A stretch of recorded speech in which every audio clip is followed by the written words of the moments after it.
Preview. All right, Paul Enslaved here with some breaking news. I have my correspondent already in the back on the scene. Snafu Snaps, are you there? World War III, Daddy. World War III, Daddy. Snafu Snaps is on the scene. He's fired up. It's a momentous event. But first, Snafu Snaps, we got to do our Guerrilla Season intro because Guerrilla Season's not over. Slavery and Genocide Season's not over. New World Order Season is not over. Not yet. Minus Hulk Hogan, because he did. Hulk Hogan is gone. Minus Hulk Hogan, yes. Minus Hulk Hogan.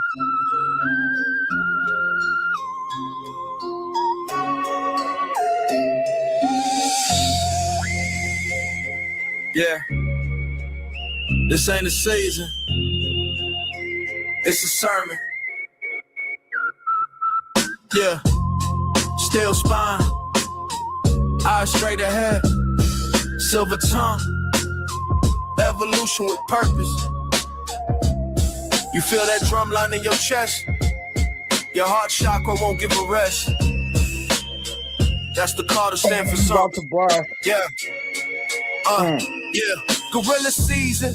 That's a bloodline reason. Truth stay breathing while the fake ones weaken. Y'all chase trends, I'm tending temples, building bonds that don't bend when it's stressful. Imagine being in the foxhole, praying like an apostle, and the only thing that'll stop you from giving up in front of the obstacle is a man fighting next to you, screaming, I got you. You scroll for more of the rent. I'm in the trench with intent, truth paying the rent. They quote real till the deal gets signed, then peel off fast when the heat's on the line. Something that's been stuck in my mind is if I start diving money made versus drama looping time. You find this drama looping slaves work about $3 an hour, that's fine. But don't they know we can press rewind, begin to search and find all that line about getting on my level and how to climb. I don't flex clout, I flex conviction. This is permanent red ink, not a subscription. Feed addiction, your timeline faith evaporates quick. Mind built brick by brick, no algorithmic trick. We're talking conviction. Imagine you trying to build a house, but the BQ print is missing. You ain't got a pot to piss in. A window to keep the wind out. What is this? In search of consensus. White gorilla, I'ma need a witness. It's gorilla season. Scumbag, demented, defective fucking mental apes. That's what you guys are in the freedom movement. You're morons. Everywhere you're morons.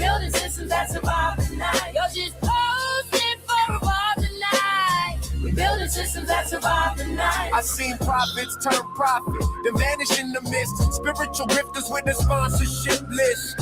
You was woke to the check clear clean, now your conscience on mute. You off the team, but the best part of this gorilla thing is the jungle been know to bring a certain unsettling, meddling with the vision scene. I'm talking camouflage, green and brown, hot with the metal ring, crouch real low, stop breathing, hold your You got owned. You got punked out like a bitch. And you don't want to acknowledge it. You don't want to admit it. That's what Satanism is. I live that code. Got brothers who would die before they drop that load. Every word that I write, I could back in flesh. Your authentic brand, just merch at best. But now you stress, cause you got a shopping cart, but it's not adding up. Use your mathematics, bruh. Instead of the numerology, got you stuck. It's gorilla season, gorilla season. No off switch, no treason. Truth don't trend, truth don't trend. It's a lifelong reason.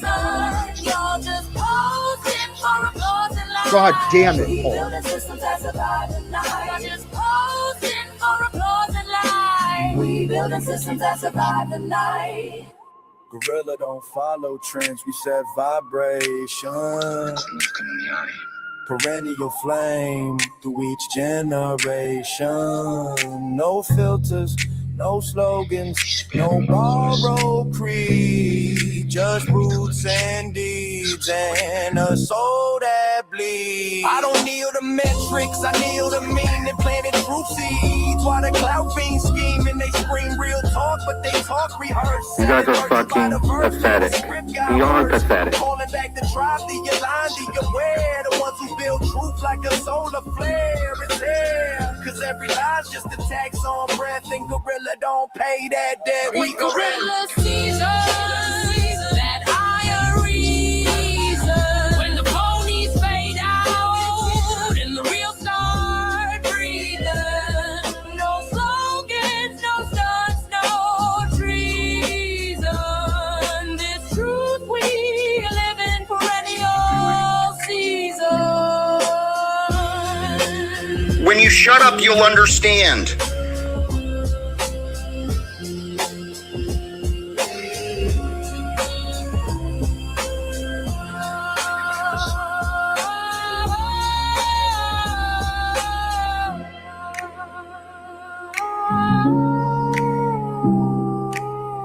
Civilization is crumbling.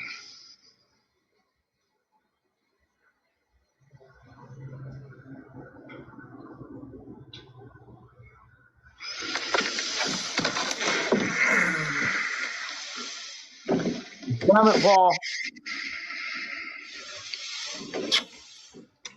God bless you. All right, folks, rather impromptu broadcast today. As I'm sure you folks have heard, my correspondent's in the back. Snafu, I'm going to put you in the back for a second because I'm going to go off a little bit.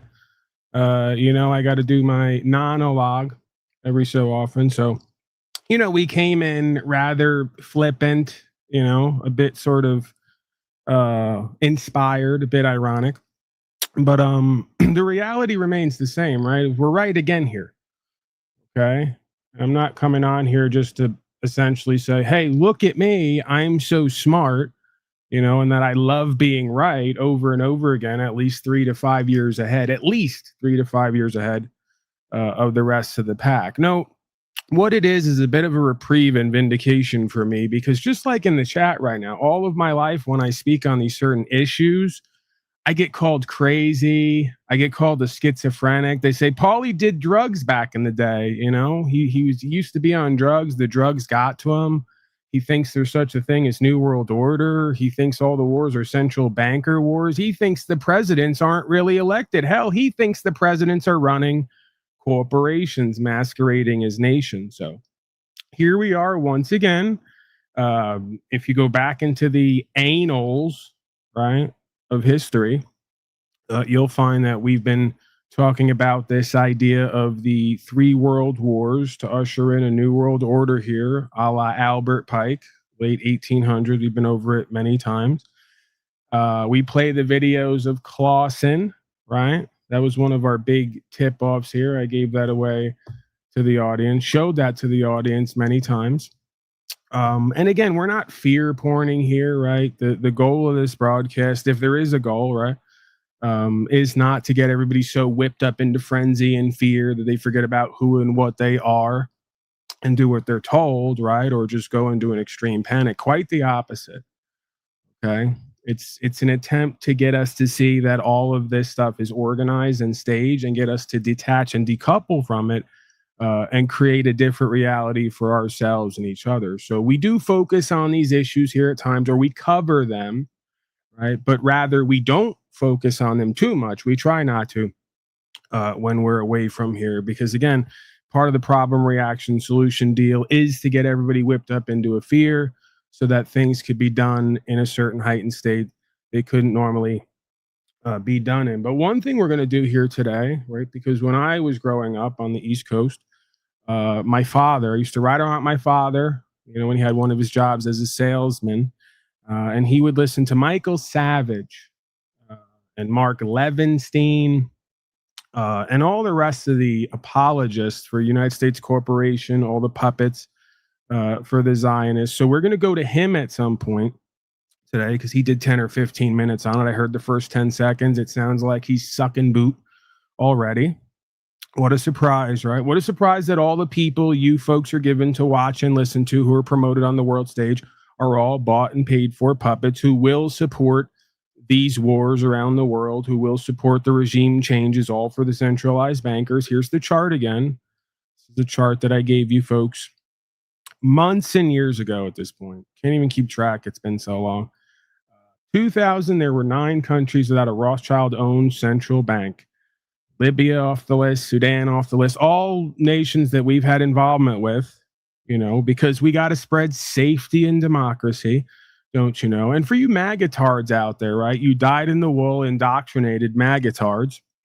And this goes for any of the left wing, right wing status. Feel free to call in 602-730-0122 and tell me all about the talking points that you've been uploaded with this week by your masters about why this war is happening as well. But so far, we got Libya, we got Sudan, Venezuela on that list. We need to check that one off, right? Because we know that this list is constantly having to be updated, right? It's so old. And it's so constant that it has to be updated regularly. So you can cross Venezuela off the list because we're on at least 2 or 3 of these central banker fueled wars already. This administration. So Venezuela off the list. Afghanistan, as you know, Obama, Bush years, Joey B.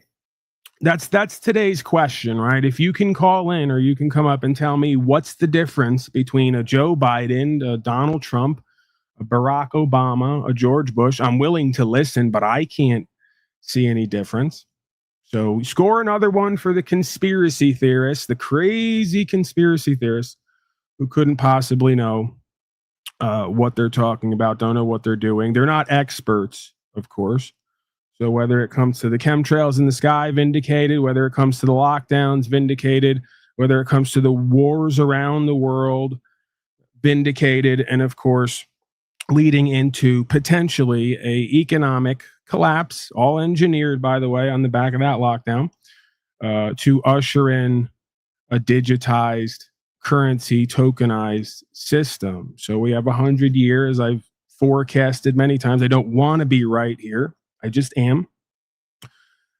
So we forecasted it many times. We're going to have 3 world wars, new world order, potentially a 1 world religion. It's already here. It's called Luciferianism. Welcome. Good to be here. Right. So they'll say, Paul, that idea is crazy. It sounds crazy, but the connections are all right there. And they'll say, well, those connections shouldn't be made. And the fact that you made them, you're probably a schizophrenic. Okay. So I'm sending out links. I'm a bit distracted. I'm doing a couple things at once here. So bear with me. You know what? Let's go to the Clawson video because I neglected to put the links out. So I'm going to put the links out and then we're going to go to the Clawson video that I've shown you folks many times. And of course, Clawson, an Israeli lobbyist who stood up, 15 years ago? And, spoke it out to his cohorts there at the meeting that we got to get to war with Iran, right? That's the ultimate goal. And he even goes on to say in the clip, as we've watched many times so far, if you've been here on this journey over 5 years, he goes on to say that all world wars, all wars in general, are usually pre-planned and based on deception, right? So, okay, the links are out, but no matter. Let's go to it anyway. We love this Clawson video. This is Brian O'Shea's favorite video, as we know, an ardent supporter of the broadcast. Clawson, the lobbyist, admitting all the wars are pre-planned and staged in order to get the corporation to where they want it to go, and that their biggest goal eventually, right? It took them 15 years or so, but we're right on time. We're coming into that 2029 anniversary, right? The Roaring 20s into the Greater Depression, right? Echoing the past of history, into the World War scenario and into the radical restructuring of the economy by the time we get to, around the 2030 mark. We got Agenda 2030. We got Russia 2050. I've shown it all to you folks here. We've gone over all of it, right? Give me some Clawson. We need it. I frankly think that crisis initiation is really tough. And it's very hard for me to see how the United States president can get us to war with Iran. Which leads me to conclude that if, in fact, compromise is not coming, that the traditional way of America gets to war is what would be best for U.S. interests. Some people might think that Mr. Roosevelt wanted to get us into World War II, as David mentioned. You may recall we had to wait for Pearl Harbor. Some people might think Mr. Wilson wanted to get us into World War I. You may recall he had to wait for the Lusitania episode. Some people might think that Mr. Johnson wanted to send troops to Vietnam. You may recall he had to wait for the Gulf of Tonkin episode. We didn't go to war with Spain until the Maine exploded. And may I point out that Mr. Lincoln did not feel he could call out the Federal Army until Fort Sumter was attacked, which is why he ordered the commander at Fort Sumter to do exactly that thing which the South Carolinians had said would cause an attack. So if, in fact, the Iranians aren't going to compromise, it would be best if somebody else started the war. One can combine other means of pressure with sanctions. I mentioned that explosion on August 17th. We could step up the pressure. I mean, look, people, Iranian submarines periodically go down. Someday one of them might not come up. Who would know why? We can do a variety of things if we wish to increase the pressure. I'm not advocating that, but I'm just suggesting that this is not a either-or proposition of, it's just sanctions has to succeed or other things. We are in the game of using covert means against the Iranians.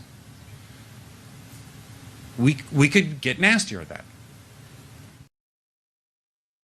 All right, so I have a creature down here scrolling already. It's interesting when we come to these certain reflection points, how folks whose name we don't recognize, who are never here, just show up and start scrolling the chat and projecting onto me. So they're not commenting on Donald Trump and Iran and all the things we've laid out here for almost 5 years. They're talking about how I could do a better job at presenting it, and how dare I come across as if I know more than others. Well, sir, I mean, at a certain point, right? You and many others who've been a part of my life, from day one, have constantly told me I'm doing something wrong. You're gaslighting me. I'm crazy. I don't know what's going on. And how dare I speak like I know more than you and others, right? As if like I'm doing that. I'm putting on an act. No, it just is what it is. I'm usually ahead of the curve. I usually can see where it's all going to go. And I'm usually gaslit by a mass majority of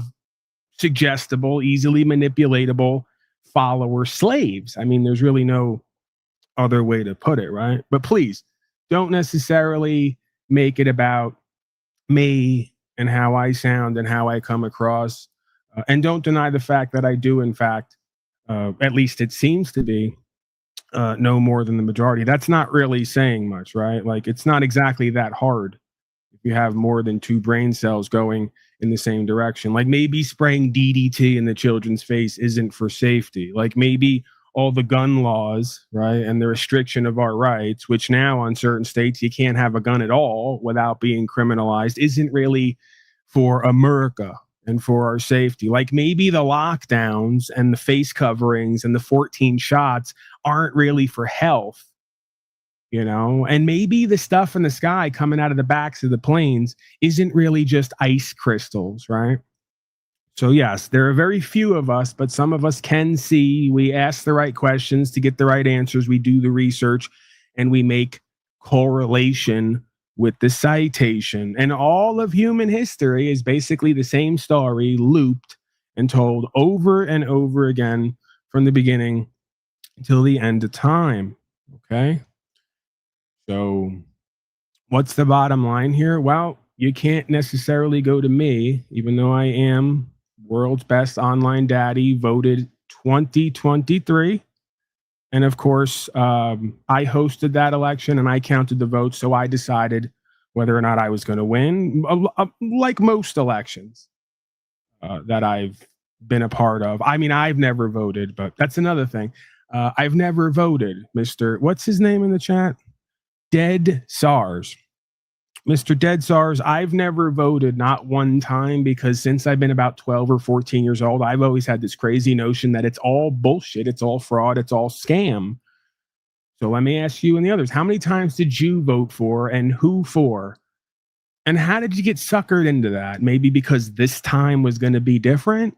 This guy's a real guy. He's not like the rest of them politicians. And this time it's going to be different, right? I've been hearing that over and over again for decades through every administration. Yet the wars continue on. The plummeting power of purchasing from your non-currency has been continuing, right? Dropping the purchasing power of the dollar over the last 100 years. It's abysmal. Okay. The centralization of police and military and banking rolls on. Okay. For over 100 years. You could argue thousands of years. This plan, these actions, this ultimate concrescence point is essentially a thousands-year-old idea that is coming about, mostly because the majority of the people on this planet are in the hands of the Dark One, as the scripture reveals. They are deceived. And you know what? They like it that way.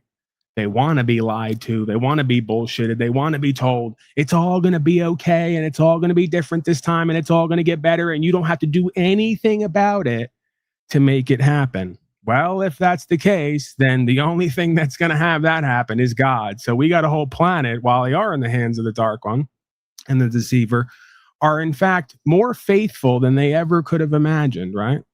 Now imagine that dynamic, being more faithful than you even know that you are. So there may be some good to come out of this some way, somehow. You know, God works in mysterious ways.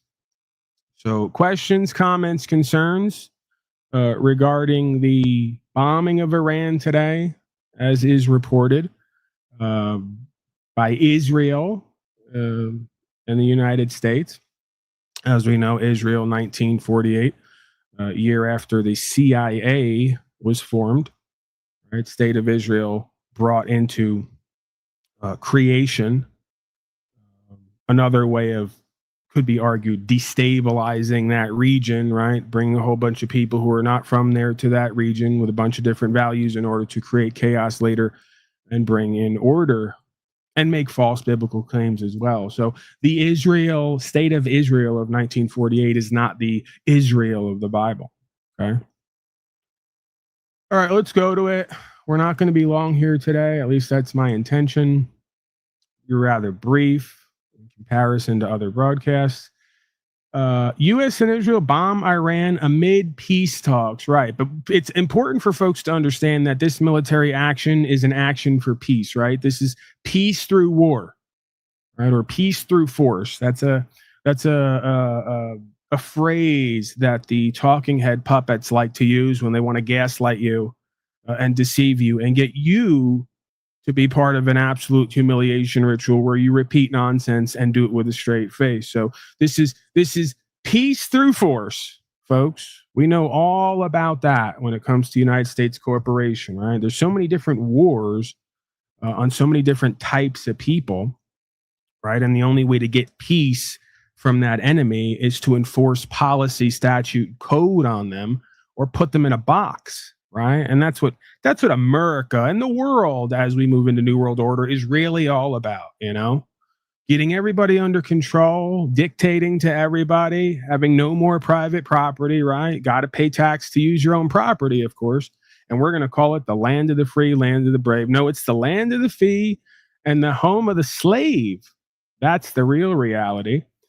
And at some point, I think maybe, just maybe, a good majority of these folks are going to wake up and realize that, you know, maybe a few more lockdowns, a few more scamdemics, a few more 1,000% the cancer rates rise with what's in the food and the water, a few more fraudulent election events, on and on and on, you know, a few more greater depressions.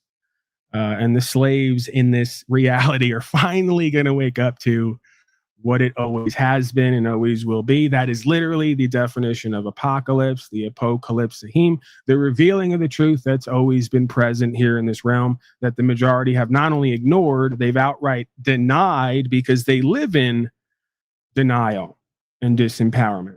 Again, that is their chosen modality of this place and the majority of the human race. I would know, because I've done a broadcast for over 5 years, at one point, 7 days a week, the majority of folks who show up only to call me a sovereign citizen, a conspiracy theorist, a crazy person, and tell me to just shut up and go away, forget about standing for rights and freedoms, forget about going to court 6 times in 5 years, acting as your own counsel, not hiring an attorney, not signing anything or paying for anything, and even getting results. Doesn't matter. None of it matters.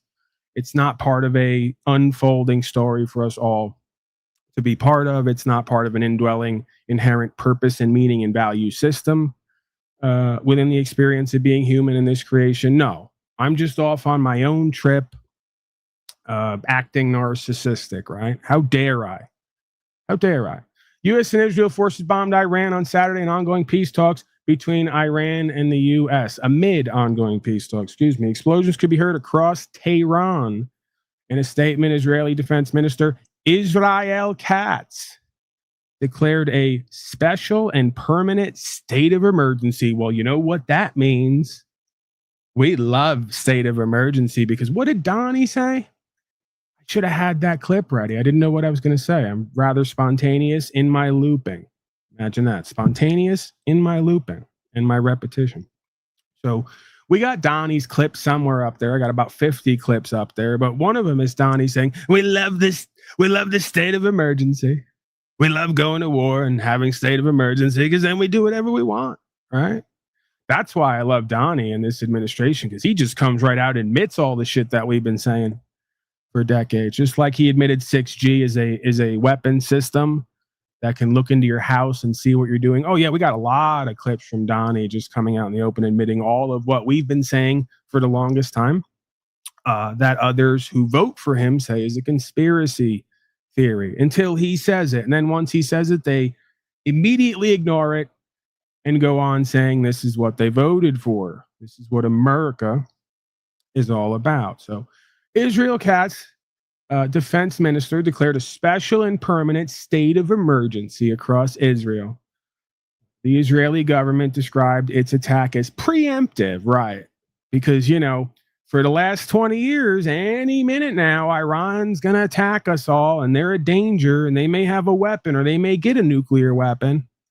So it's a darn good thing. Let's see how many magatards and Israelites get on Slave Book today and the rest of the week and support their centralized banking puppeteering masters via Donnie Trump and other proxy company. Several news organizations reported that Israel had carried out the strikes, but an anonymous American official told the Wall Street Journal that the U.S. had also participated in the attacks. No kidding. No kidding, because again, these are not, I've contended for the longest time, and I've shown you the evidence, even down to the definitions in the code. These are not nation states. These are subsidiary corporations or corporate entities acting on behalf of a centralized corporation. Many have said the Vatican. There are other elements of these centralized corporations, NIH, CDC, WHO. See? And I love that whole WHO thing because they'll say, well, it's WHO. It stands for who. Yeah, it's a little mockery because it's not a who or a set of who's that is behind this. It is a what. See? It is some kind of force, state of consciousness, entity that in scripture would be referred to as principality in high places. So this is not a group I would contend is a very good possibility, and correlate that with a citation of scripture, that these people or people in general are not what they think they are. They're actually avatared and inhabited by something that is working through them, right? And that they in fact don't know completely why they're doing what they're doing. Or they believe they know why they're doing what they're doing, but it always goes different than how they expected, right? And again, this is really just a long-winded way of saying, if we went back 500 years, demonic possession. Just a different way of proposing that idea, right? So, and of course, I'm not saying that. I don't know what it is. I'm saying it's possible it could be that. I'm quoting Albert Pike and other central bankers from as far back as 2 to 3 to even 500 years ago who openly admit in their documentations, right, in their diaries, essentially, that they get around in circles, they do rituals, they leave empty chairs, they summon entities, and then Lucifer, according to Albert Pike and the other Freemasons, Lucifer is the god of this world, and he or it shows up and tells them all how to do global political movements, banking systems. This is also mainstream history when we go to the Holocaust, right? One of the biggest non-kept, non-secrets of the Hitlerian regime and the cohorts there is that they, according to them, right? See, make sure you get this down and look it up. According to them, they were talking to demons, spirits, aliens, right? Off-world or otherworldly entities that were giving them plans on how to do Ubermenschen, right?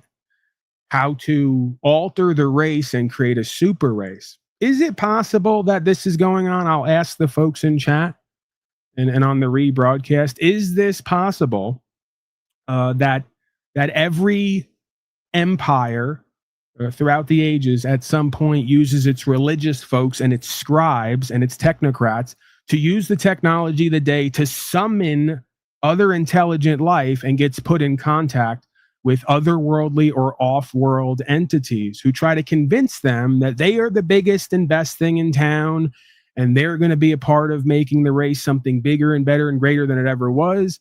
And potentially, just maybe, if that is the thing, are they being deceived? I know that's wild and crazy. Some weird, wild, and crazy stuff. As the man used to say.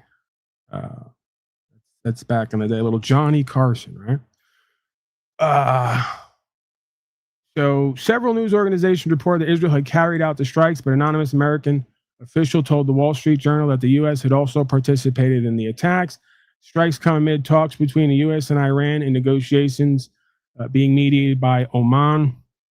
Israel bombed Iran in June, just before U.S. envoy Steve Witkoff was to meet with Iran's foreign minister. The U.S. later conducted strikes of its own on Iran's nuclear facilities, which President Don, everybody's favorite daddy, said were totally obliterated. Witkoff and Trump's son-in-law, Jared Kushner, were leading the most recent negotiations for the U.S. Jared Kushner, also a very interesting character, let's just say. And at some point, I just kind of got reminded of the clip of Mark Levin, another corporatist, fascist, statist, Israelite rat, some might say. I won't say that. Gave a speech some months back excoriating all the podcasters and the broadcasters on YouTube, sounding like some kind of arch nemesis, evil villain, right? Coming out and saying, your stupid podcasts and broadcasts aren't going to mean anything because you're going up against world power. So don't think that you're going to do or say anything that's going to change this deception fraud campaign. That was a rather interesting speech. We should go to so many things that we can go to. Trump administration has demanded that Iran re-obliterate its main nuclear sites, hand over its enriched uranium. Iran has balked at the idea. Little more here and then we'll move on. Hours before Israel struck on Saturday, Omani Foreign Minister Badr al-Busadi, who is mediating the talks, told CBS News that the Iranians had made several concessions to the U.S. and that a peace deal is within our reach. Well, they don't want peace, right? Peace is not profitable. Peace doesn't move their agenda forward, but war does. That's why we've renamed it, not we, they have renamed it the Department of War. That's how they get their policy and their world agenda done. It's the only way they can get it done is problem, reaction, solution. Ordo ab chaos, right on the back of your dollar bill. Order out of chaos. They have to create the chaos in order to bring in the order, and the order is fascism, statism, technocratic authoritarianism always has been, always will be. 1984 was not a fiction novel. It's an autobiography, some might say, when concerning the human condition, right? Global politics, and so on and so forth. Unironically, cows being corralled. Absolutely. This is why I've made the joke for many years about the idea of where does the statist, fascist, corporatist go to insure themselves and get insurance? They go to State Farm, don't you know? Just these are all just random words and terms that have no meaning. I'm your local schizophrenic here on Arizona who just makes connections that aren't there and says crazy, wild things. And I'm rarely, if ever, correct. And I rarely, if ever, foreshadow and get it right, as we know. So nothing to see here, folks. Just move along. Your insurance company is called State Farm because the state is an imaginary place. And you are all basically animals, beasts of burden tied to it, right? And this is where I then do the bit about a state of slavery, state of enslavement. See, when they ask you from now on, what state of are you a resident? What state of are you residing in? You should reply, I'm residing in a state of confusion. I'm residing in a state of enslavement. I'm residing in a state of willful genocide through ignorance. Absolutely. See? I look forward to a world where we really just stop bullshitting ourselves and each other and come right out in the open. And it's happening. It's part of the new Luciferian religion. It's no longer going to hide and deceive. It's just going to come right out in the open. We're going to reissue ID cards to all you identified non-Americans as citizens owing allegiance to a corporation. And on your card, we're going to put, for each of you, depending on who you are, we're going to do a background check on you. And for each person on their ID, we're going to put what state of you're a resident of. So many of you magatards who come here, many of you left-wingers who come here, your cards will say something along the lines of state of confusion. I'm a resident of state of confusion. I'm a resident of state of enslavement. I'm a resident of the state of willful ignorance. Yes, absolutely. A lot of benefits and privileges in those states, I got to tell you, folks. So look for that.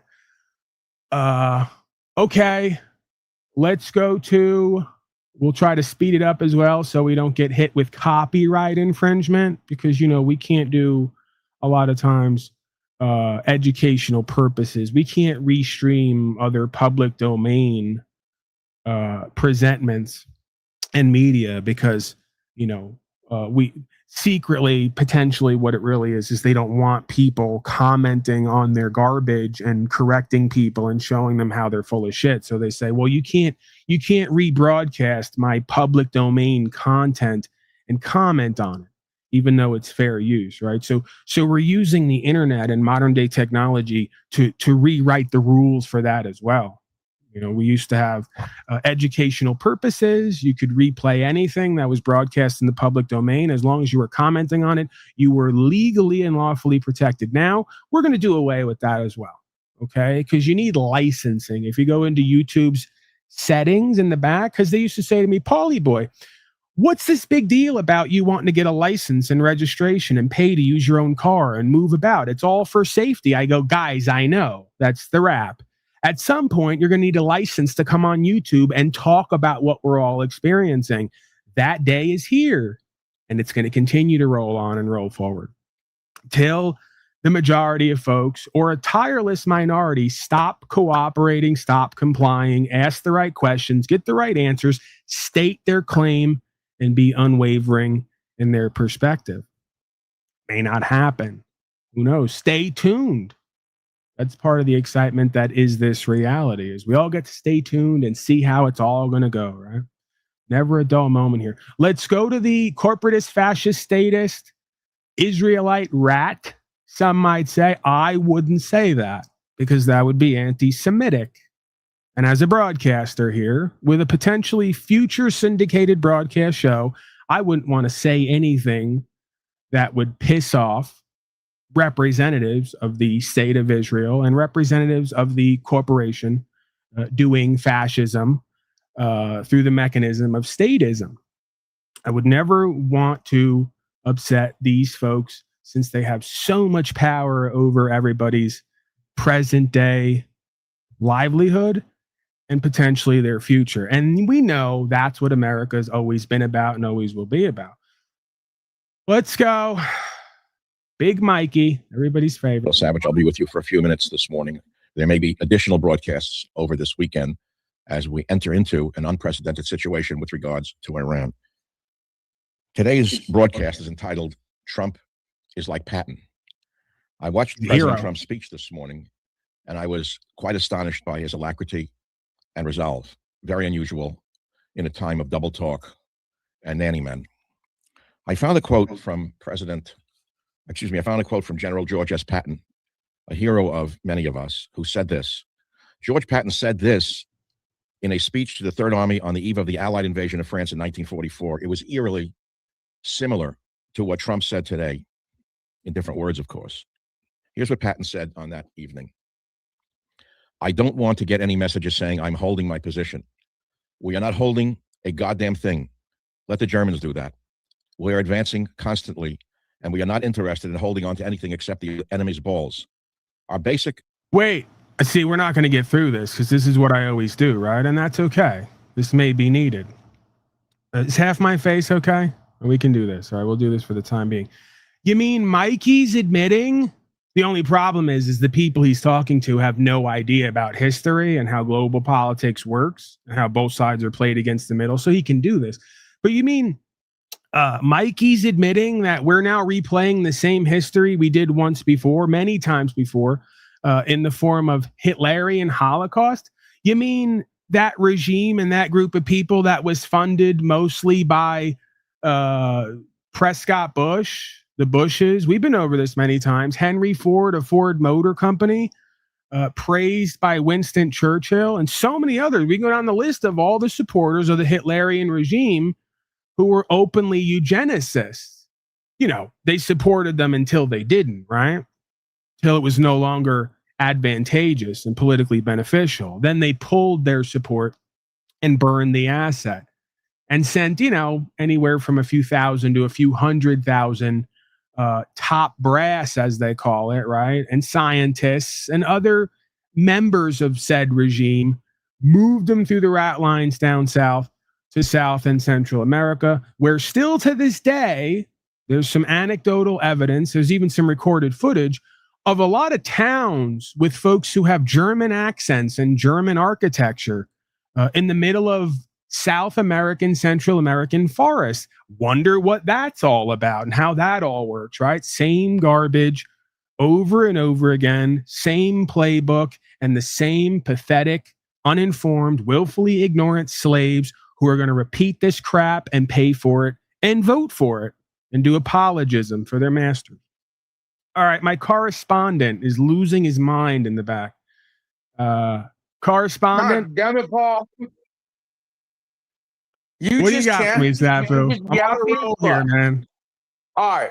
I got two big things. I dropped some shit. Optics better than this propaganda bullshit you're playing for people. But the biggest things I want to say is now they're saying that the supreme leader is done for. K-I-L-L-E-D.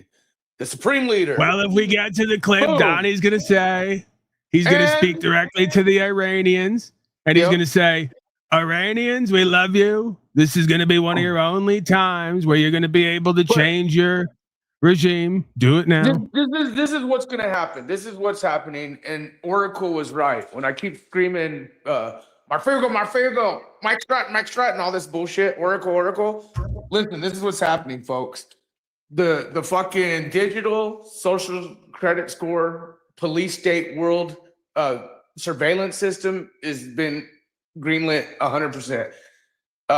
They will and are implementing this. Britain's coming out right now. Like we're on full blown whatever you call it. How about this, Snafu? The guy in chat wants to know, Paul, are the elites really eating babies and shit? I think he's being. Go look at my video. It's jerky, baby. Yeah, I think he's being flippant, but they've done the calculations and they've come up with this has I all been guarantee he got the officially. Big Mac in his lap right now, eating some human. I was just gonna go there. Thank you, Snafu. Please let me finish. I know you're ahead of most of the slaves, Snafu. We know that here. Thing, I want to close on this. The baby eugenics, I just did. We just put a video together. That's what is up, man. Is just like Putin said, the vampire ball's about to come to an end. Other countries are witnessing the satanic ritual, but we're entering a policed state surveillance world. So Oracle, when they said no more passwords, this is the implementation of a lot of this shit. Like you said on YouTube, we will have to have licenses to be able to speak on the things we want to speak on, and so much for just like license to collect rainwater and so much more. The optics if they get it done, but scripturally and intuitionally, it would seem to me they're not going to be able to get it done. No, because there is some other force here, right, on the quantum and the metaphysical level, right? I oftentimes use the word quantum and metaphysically interchangeably. That is not correct, and I'm changing that moving forward to be absolutely correct. Technically, right, quantum would be the lowest form of physical reality, and metaphysical would be non-physical. So on the intuitional and scriptural level, I do not believe these folks will be able to get done what they want to get done. If they were ordained to get it done completely, they already would have had it hundreds and thousands of years ago. There will be, however, potentially, Snafu, just let me finish, please. Just, you got to practice patience here. I'll let you speak as much as you want, but please don't interrupt me. You see, now you got me off of my train of thought. I'm going to throw you out of here. All right, let me finish. Throw you the hell out of here. Let me finish. No. Now I'm putting him in the back and going half-faced till I can get back on my train of thought. Right. The kingdom of Shaitan that will reign for X amount of years is a potential possibility intuitionally to me, right? And again, a lot of this is speculative. We've predicted a lot of this stuff and been right. We've been ahead of the curve. It's one of the reasons I didn't get even one of the 14 shots for safety. Okay.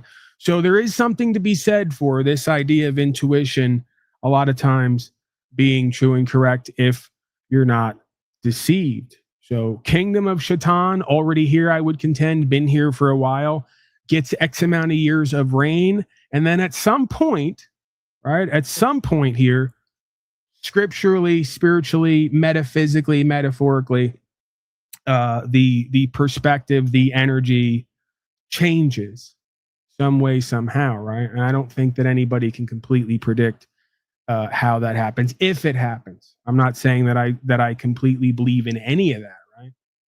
I can't prove the kingdom of Shaitan. It also sounds crazy to me to use this religious language, right? Quasi-religious language.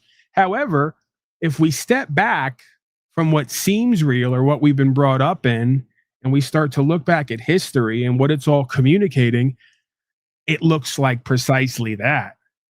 Right. And then the inference is made that if this place is a testing ground of all of our faith, right, where we're tested and challenged and potentially hit with deception over and over again, so we can make a choice through doing that process over and over again, every individual and every collective gets the opportunity to have the revelation of God in various forms, right? Ultimate, dark, scary, challenging truth may be one of those forms, right? This is archetypal. This is very reminiscent of the idea of the Christed beingness.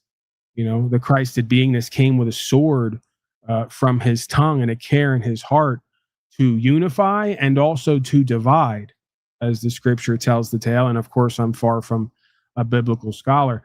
Your thoughts, Correspondent Snafu? Yeah, the baby eugenic shit is real, and I think you're wrong. I think that they are and have been, like, not to be like sci-fi too much, but they've been creating that's the whole thing, playing God.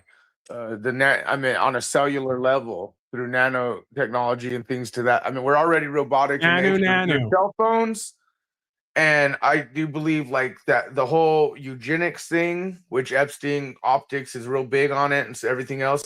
I believe the cloning programs, which are starting to be released are real. I think there's a lot of optics in the Middle East with certain Zionist and maybe some long-nosed fellows and things like that. But I just, dare I say that, yes, this has been in play for a while, Paul, but I mean, it's prophecy being fulfilled at the highest rate, in my opinion. We have very different things, and I believe this has been already foretold. We're witnessing prophecy being fulfilled at the highest rate. Hey, we're here. We're queer. Get used to it. We incarnate at this time. Could be argued that the same pure conscious and awareness just keeps reincarnating over and over again in an illusion that we call separatist individualism, right? This idea of being an individual person because we all have our own body. But is it not the same conscious and awareness behind that? That's always a subject that I'm fascinated by and that I believe holds some weight, right? I don't think this idea of reincarnation. Oh, we got a call. So much going on, man. Answer it. All right, let me take the call. 510, you there? Hello? Yeah. Hey, it's Dead Zars. Okay, what's going on, Dead Zars? Good to hear from you because you had a lot to write in chat, so I'd prefer... Yes, I did. So how long have you been doing this? Doing what? Existing here in this realm? No. I'm just saying, how long have you been on this platform? I guess, talking in the microphone, doing that whole thing, right?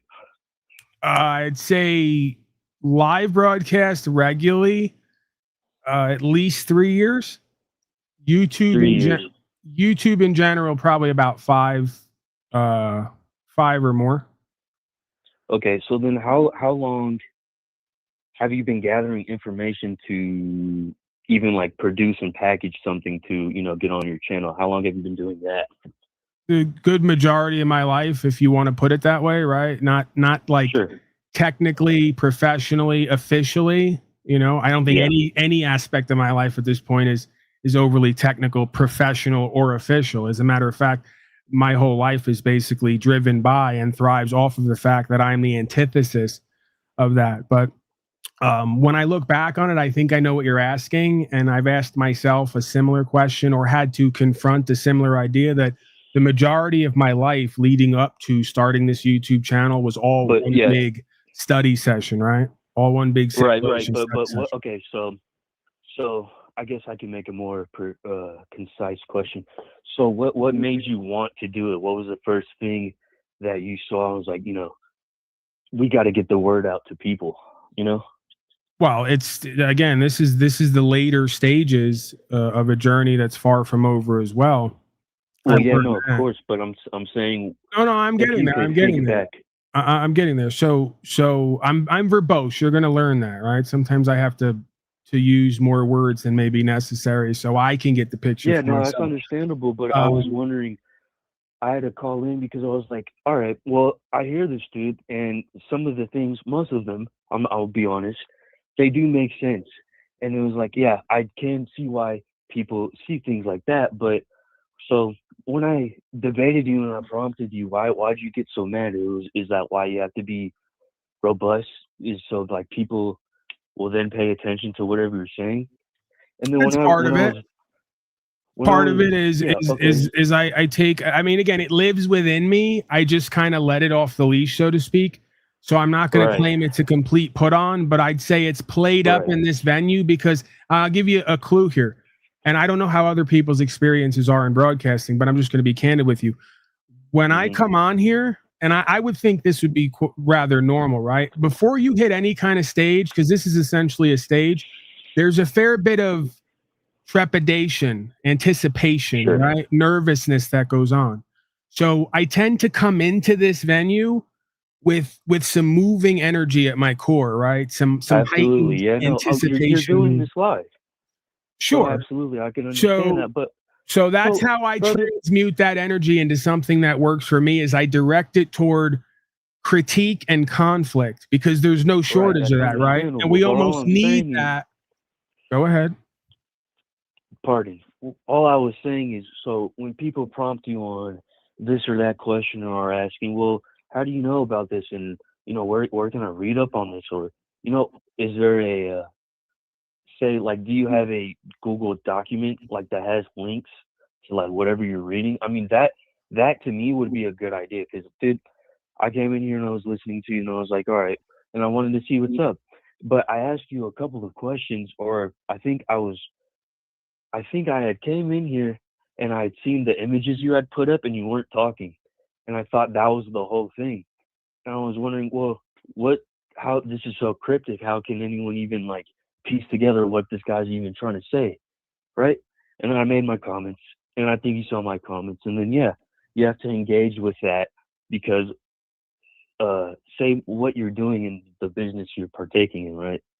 You're live streaming, so it's understandable. But all I'm saying is, when people prompt you and ask questions on what you're talking about, why do you have to say insult them, or when they're looking for the information to see what you're talking about, why can't that information, well, I guess, be given in a way where it's like, we could catch the live stream and stuff, but is there like homework? Right. So there's two possibilities here. There's two possibilities. You get what I'm saying?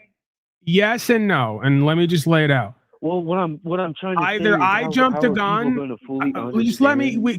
Let's go one at a time. I know I interrupted you, but you're kind of droning on from my perspective. So if I interrupt, it's because you're boring me and others, or you're being long-winded, and I want to bring something else into the mix. So so indulge me if possible. Mix it up. Simply because this is my broadcasting quotes, right? It's some kind of entitlement energy. It's that whole deal. There's two possibilities here. I jump the gun and I jump out of the box in order to be entertaining and also What's the point of being entertaining when you're trying to give out the truth? Because if you're not somewhat entertaining and inspiring and engaging, nobody's going to watch or listen, sir. But whatever you're saying should be already engaging. I'm not denying that. It's a little bit extra to the perspective, right? Again, I'm now, you now have me in a dynamic where I'm explaining to you how and why I do a broadcast, even though you're engaged and you're up here talking to me, and we should just be getting to the facts and issues, right? So now if I could finish, there's two options here. I either jumped out of the box and jumped the gun in an attempt to transmute that energy to be more engaging and inspiring and even critical, right? Because that resistance there's something to that oftentimes. Or you were doing, like a lot of folks have done, being a bit flippant and sarcastic and writing me off and being dismissive. And Oh yeah. Because I wanted to engage with you, because you're kind of writing everyone off. Anyone that engages with you, you say jump the gun, right?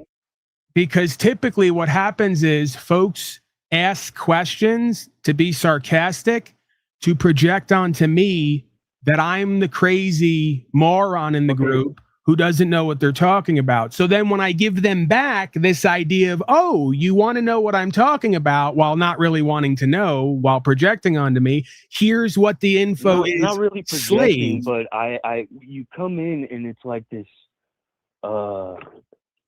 insult to your to my intelligence. Like, you're onto it. It's an absolute insult to my intelligence. I can't believe that I'm in a reality surrounded by folks who You're not wrong, sir. You're not wrong. It may be something I need to work on. Something I was pondering on yesterday. I don't owe anybody anything, but as someone who can see and speak pretty well, that's a gift God gave me. I may owe God and the truth a valid explanation of that truth to whoever wants to listen. But let's be clear. I am, after all, just a man at the beginning and the end of the day. I am a human being, and I am subject to the impulses of a human being. So if you come in and you're being dismissive and you're asking, if you're coming in and you're asking rhetorical questions, you're a common man. You're doing the same thing, dude. It's called looping, in fact. Right. You're now using terminology that I've coined on the Panelverse back at me.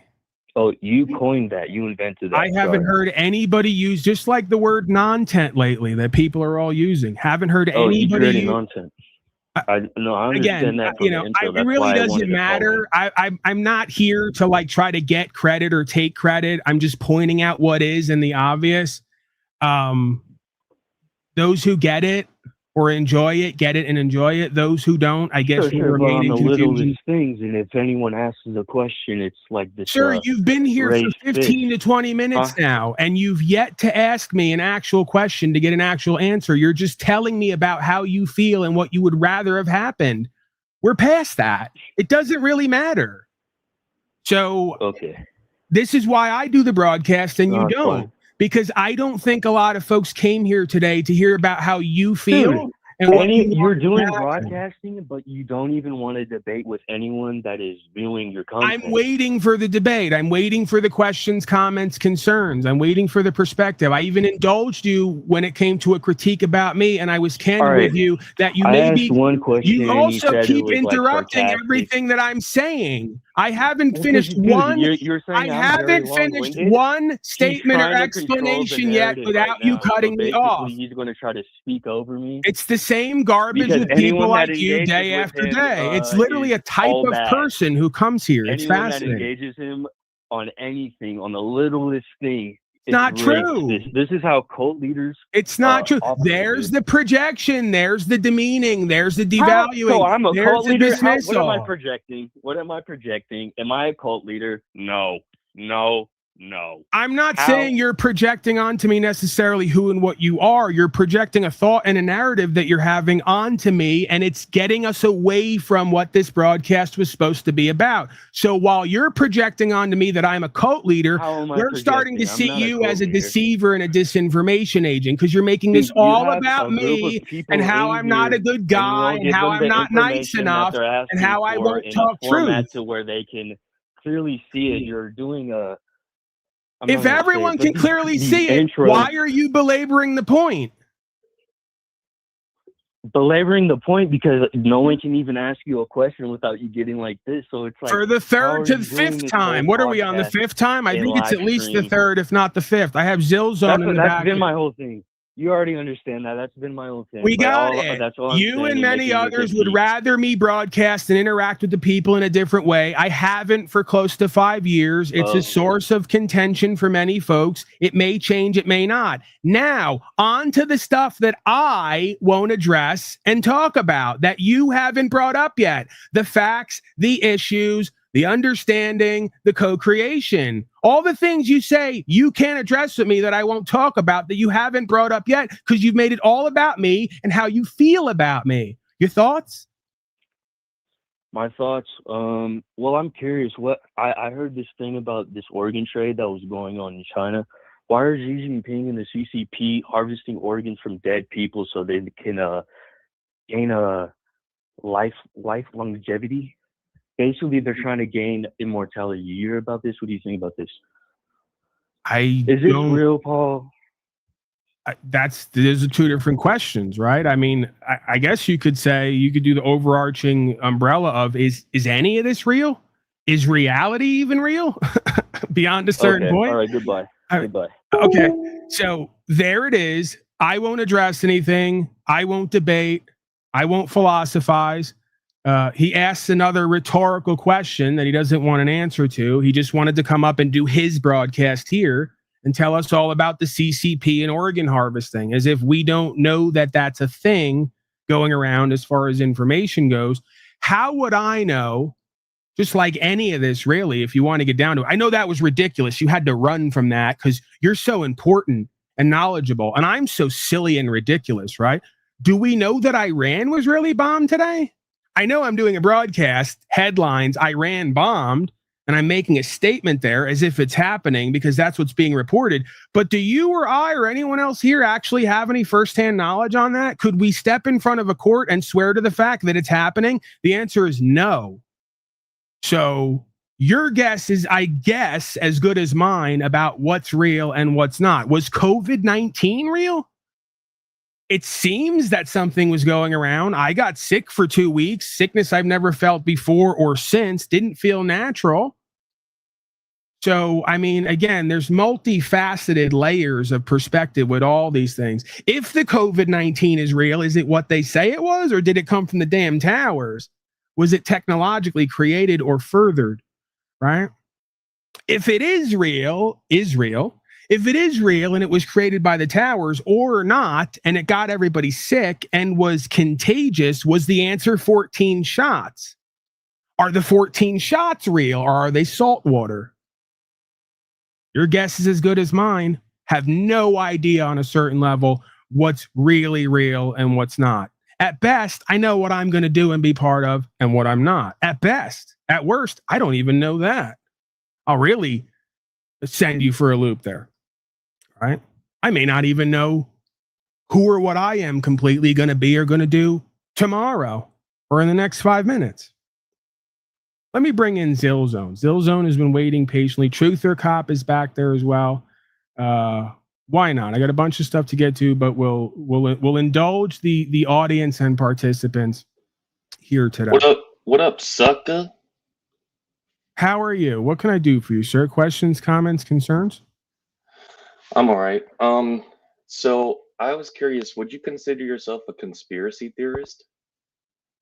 The term conspiracy theorist, as far as my research goes, is one of those labels and terms that comes out of the politico and intelligentsia. Okay, in your field. terms, as far as you understand it, would you consider yourself one, or would you like to redefine conspiracy theories? Would you like to redefine words? You like to redefine words, right? Would you like to define it for us? Sure. So, as far as my experience and understanding goes, conspiracy theorist is a throwaway, dismissive, pejorative term that was put out there by the arm of the corrupt media, the politicos and intelligentsia, to dissuade people from looking into certain things.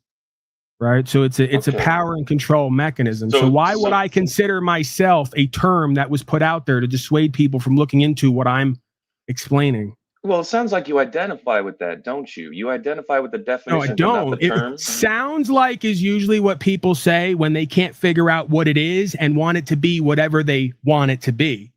See, that's every time someone says sounds like, they're ignoring what I'm saying and what it means and presupposing their own thoughts and reality onto who and what I am. That's what it sounds like you're doing. Okay. Wow. Well, I don't think anyone is any smarter for listening to you and your meta psychobabble. The presumption is that people were supposed to get smarter by listening to me. What a bizarre notion. Okay, that's fine. What a bizarre notion. To another projection from you, like many others, onto me, that the goal of my broadcast here today I like how you was to make the goal of my broadcast today was to make a bunch of selfish, greedy, cowardly, projecting slaves smarter by pointing out what seems to be obvious to me. Interesting thought. We don't care about making people smarter over here. Forget Who's it. the we? Who's the we now? You're now a representative for a group? What group are you representing? Or do you just have a multiple personality disorder? The group that'll slap you in the face, Paul, verbally. Would you like to email me? I'll give you my address. You can come right verbally. on down here. Sir. I said verbally. Sir. Don't crash out. Don't Sir, crash out, I'm Paul. not crashing out. I'm exposing you and many others who come here from who and what you are while you attempt to feign like you're going to do it to me.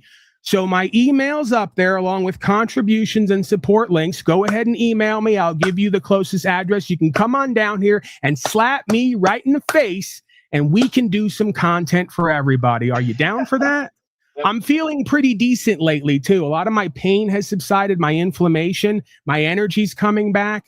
I'd rather not spend my time, energy, attention on the likes of you. But since you have nothing better to do and you have something to prove and you want to make some content, maybe we can get into that. So will you be emailing me, sir? Meet me on your channel. It's all right.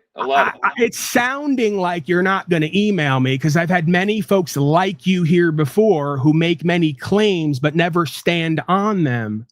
Okay? So I'm going to ask you once again, you just made a statement that you represent a group who's going to come down here and do violence to me because you're so big and you're so bad and you're so tough. So I'll be expecting an email from you so I can give you some coordinates so you can get right the fuck down here and live everything that you speak. Are you open to that? Are you open to that? You did crash I out. thought so. You're now giggling like a middle school, high school kid because I called you on your garbage and you're not going to stand on what you say. You're here to waste your and everybody's time, energy, attention, and act like a power-hungry little child who isn't about shit.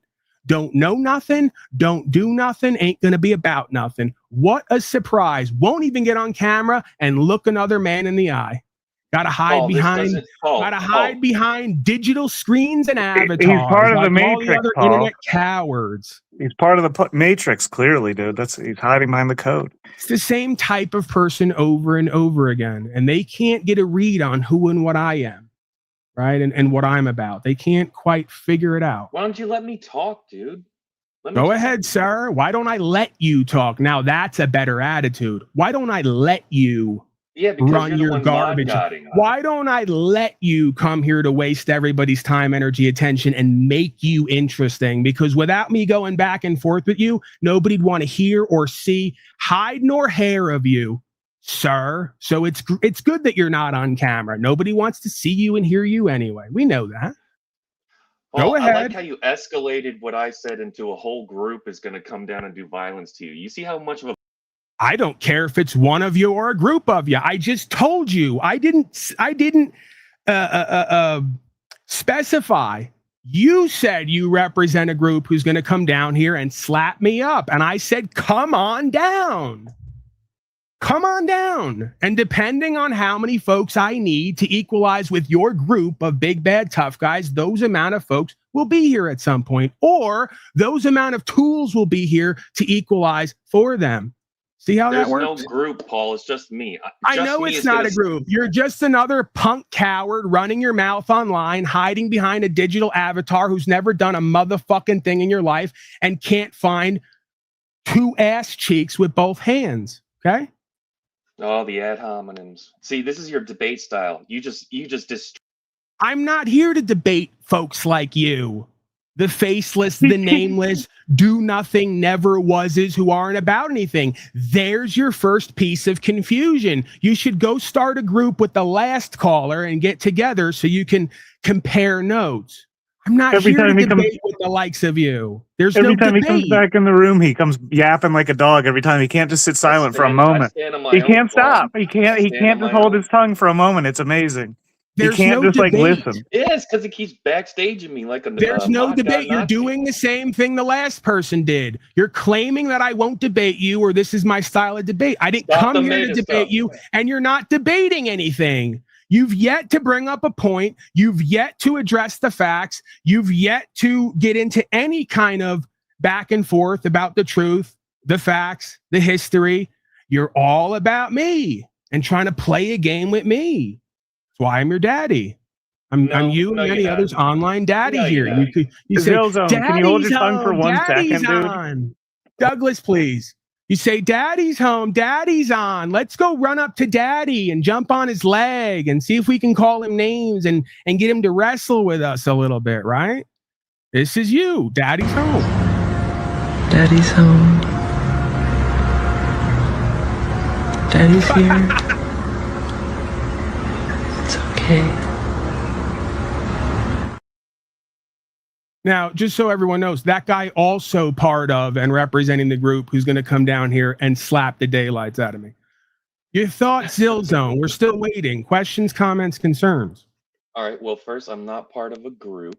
Okay, just by myself. Bro, you living in an RV. You know, I'm kind of feeling myself today, and you almost got me out of my body to say something technically about finances that I don't really want to bring up because it's not great to bring up, right? I have to remain humble with humility, right? Right. Yes, thank you. Zilzo, see, now this is good. Be here for me and with me and remind me of what's important every now and then so that I don't just completely go off the rails. You talked yourself into it. I didn't have to remind you. You're right, I did. I'm practicing self-governance and self-control here today. Aren't you proud of me? Thank you. No, that's good, man. Now go ahead, Zille Zone, because they always like to bring up this RV thing as if living debt-free. I didn't say that. I didn't say you said that. I'm talking about in the chat, sir. They like to bring up this RV thing as if having savings and investments and living debt-free and having everything paid for is a bad way to live. At this time, based on my monthly expenses, I could take the next 5 years off and jack off all day, every day online and call you a bunch of slaves and still have everything taken care of. So to me, that's empowerment. I get to choose to do whatever I want to do, live my truth here and pursue my passions, or just go get a regular old job, which part of me longs for. There is an aspect of me, being an American and brought up in U.S. corporation, that is supremely unfulfilled by not being in a corporatist fascist environment where I'm told what to do. Right. You know what? I'm sorry. I'm being selfish. I'm making this all about me and venting. Zillzone, let's get back to you. Questions, comments, concerns, debate. I'm completely open for it. What's up with the Talcott merge? We don't really talk about that here. That's not a thing here. I don't really look. I don't really know what the topic is. Maybe I'll come back when I unless there's you're gonna run too now. This always happens with you guys. When you shut up, you'll understand. No, I mean, I asked you before, would you consider yourself a conspiracy theorist, right? So that was the first, I guess, my first assertion. Would you consider yourself a conspiracy theorist? And then we talked about the definition of it, right? No, I wouldn't consider myself a conspiracy theorist. I would consider myself somebody who takes the information I'm given, makes connections, and communicates what it probably or potentially is. And I'm about 8 out of 10 at worst. At best, I'm 10 for 10. Really haven't been wrong yet on the majority of these issues. I'm at least 3 to 5 years ahead of the majority of the mainstream when it comes to giving news, predictions, probabilities, or just an analysis of the events. Again, that's not really saying much. The majority of the mainstream are known paid liars that are there to deceive and turn the left wing against the right wing so they can manufacture a civil conflict at some point, which will be part of a greater world war. Correct, yeah, sir. It's driven by money. It's corrupt. It's whatever sells on the news is the blood and the guts and the bad stuff. And the news agencies know that. And there's a big money racket going on with the media. Yeah. I agree. It's crazy, right? Right. So again, it's like we oftentimes when we come here, we have these resistance points. And I don't know if that's just for fun for all of us or we all like want to play a little bit. But beyond that nonsense, it seems like most of the time we're in agreement. No, I mean... Well, on certain things, but on some of the larger things, Paul, we're in disagreement, like the Taoism thing. You think, see, I can't get with this program because you're like, everything is nothing and we're all the same and all that. I can't get with that, Paul. Again, I think that you're summarizing some of the perspectives that I've given, right? You're taking them and you're reducing them down or making them the whole of who I am. So I'm misunderstanding? I don't know if it's, again, I don't remember saying what you just said specifically. If you want, you can give those ideas to me again and you can call me out for what I've said verbatim and specifically, and I can try to address it. It's just to understand. So on Jax, you were saying, or on a different panel, you were saying we were all the same and the value of distinguishing persons is not very valuable. I think that was your argument. Does that sound like an argument you would make? No, the perspective that I usually put forth, because a lot of these perspectives are things that I put forth many times because there's only so many conversations about so many things you can have.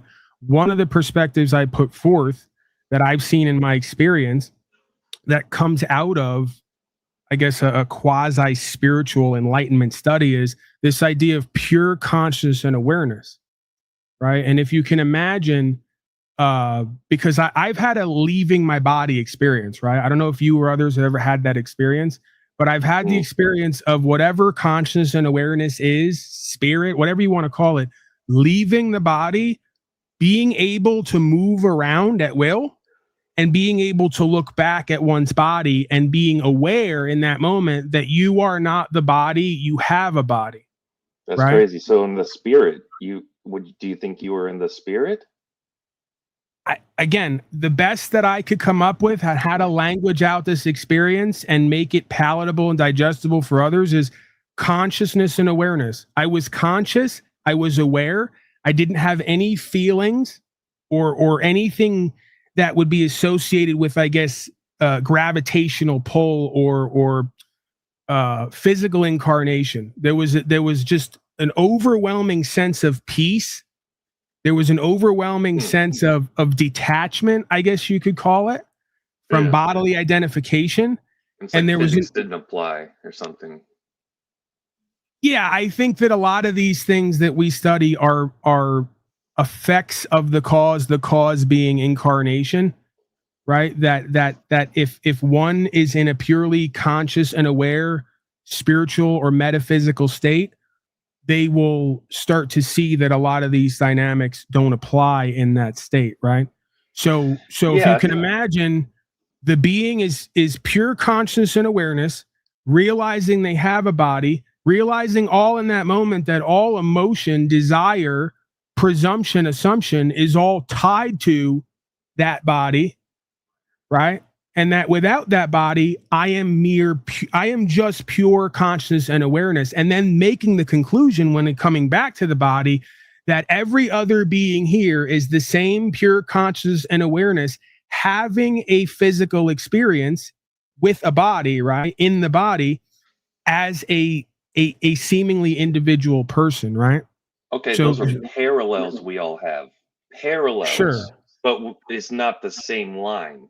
They're parallel lines, though, right? I can't claim to know any of this, right? I'm just giving you my experience and what it reveals to me, if anything. Yep. That revelation to me, or that supposition that I come to, may just be another presumption, assumption, projection, right? I can't, because obviously I would be a fool if I was to say, well, I had this experience and now I've concluded that it's got to be this.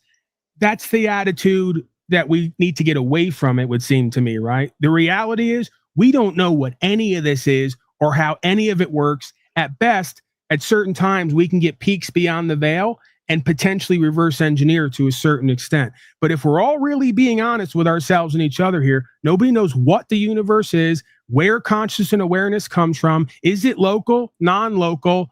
All of these phenomena, right, that come with remote viewing, astral projection, right? All the rest of this stuff.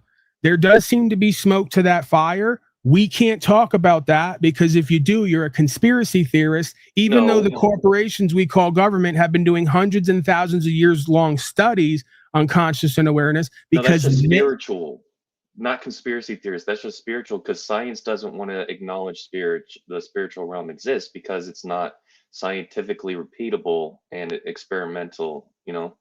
I can accept that. I think that I've contended for the longest time that there's what appears to be a resistance or a challenge between what we know as science or scientism and what we would call spirituality, right? And that resistance is another illusion, because scientific method, when done correctly, should, if anything, reveal the connection to the spiritual and metaphysical realm, as the quantum physics seems to reveal, right? If you go study quantum physics, and you can, again, because then they'll say Paulie thinks he's a quantum physicist.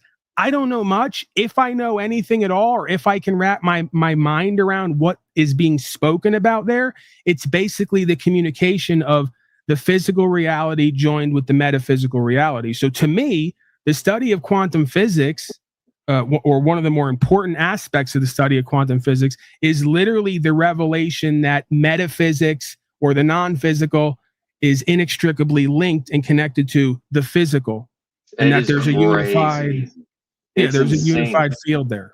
It freaked out Einstein. Einstein called it spooky action at a distance. Absolutely. It could be the spiritual realm is interacting at the tiniest scale. It could be set up that way. That is interesting. See, the thing about quantum is it's repeatable experiments. The double slit experiment, you can repeat that in a lab. That's why science accepts it, right? Because they can repeat it with the scientific method. The stuff with the spiritual realm and So I believe your out of body experience as a Christian, I assume you were in the spiritual body.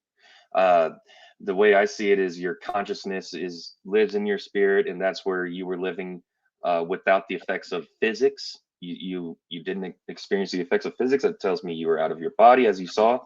And yeah, I assume that was something like the spiritual realm. But the problem is science can't repeat these experiments with the spiritual realm, so they deny it. Even though we know there's more going on, and even though there are doctors and scientists who are Christians or are religious, not even just Christians, just believe in the spiritual realm, they still can't repeat it, and so that's where we stand on that.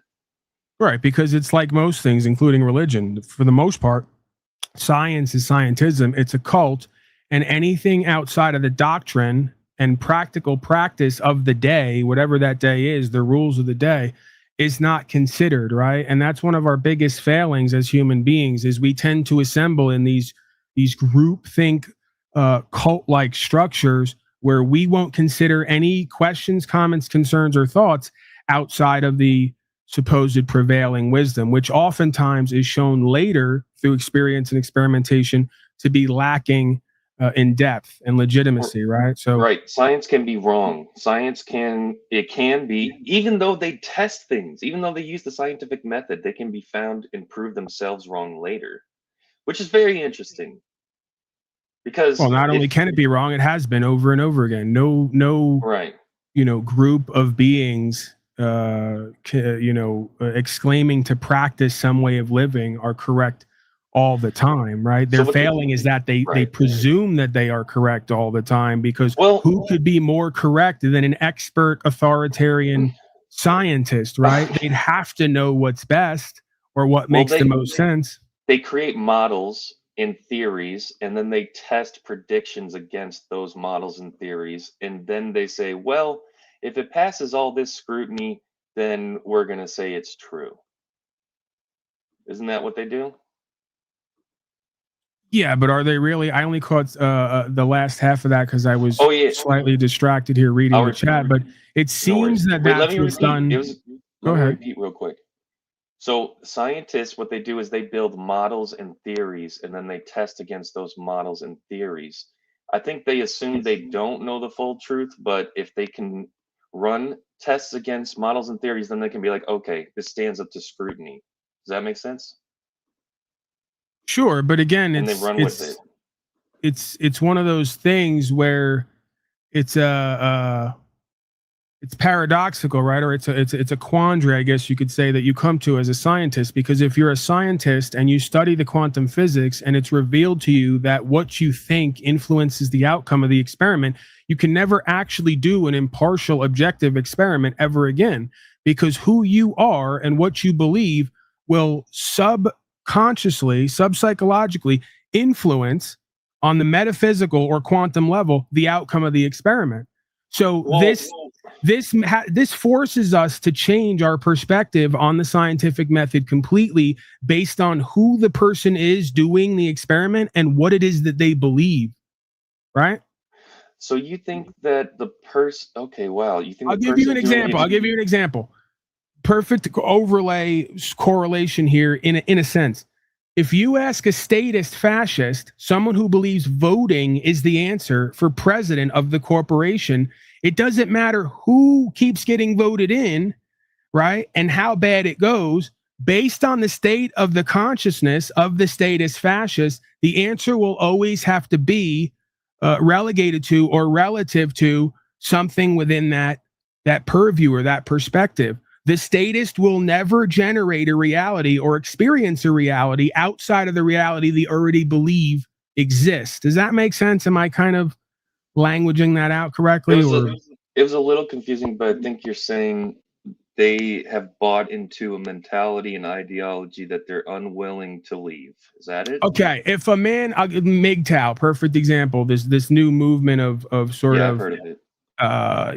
The overly masculine folks who got an issue with women, right? If you're a man who's been hurt by women and you got issues with women subconsciously, then every woman you interact with will have to fit into a box where you describe them as XYZ, right? That's the reality you're now experiencing. Man, these broads, every one of them that I meet is XYZ, but you came into the interaction and the relationship with that belief. So of course you experience that reality, right? It's not believe it when you see it. It's not see it and then you'll believe it. It's believe it and then you see it. In psychology, I think that's called a self-fulfilled prophecy. Right. That's where you go into a situation with a mindset and you actually cause the outcome you're expecting.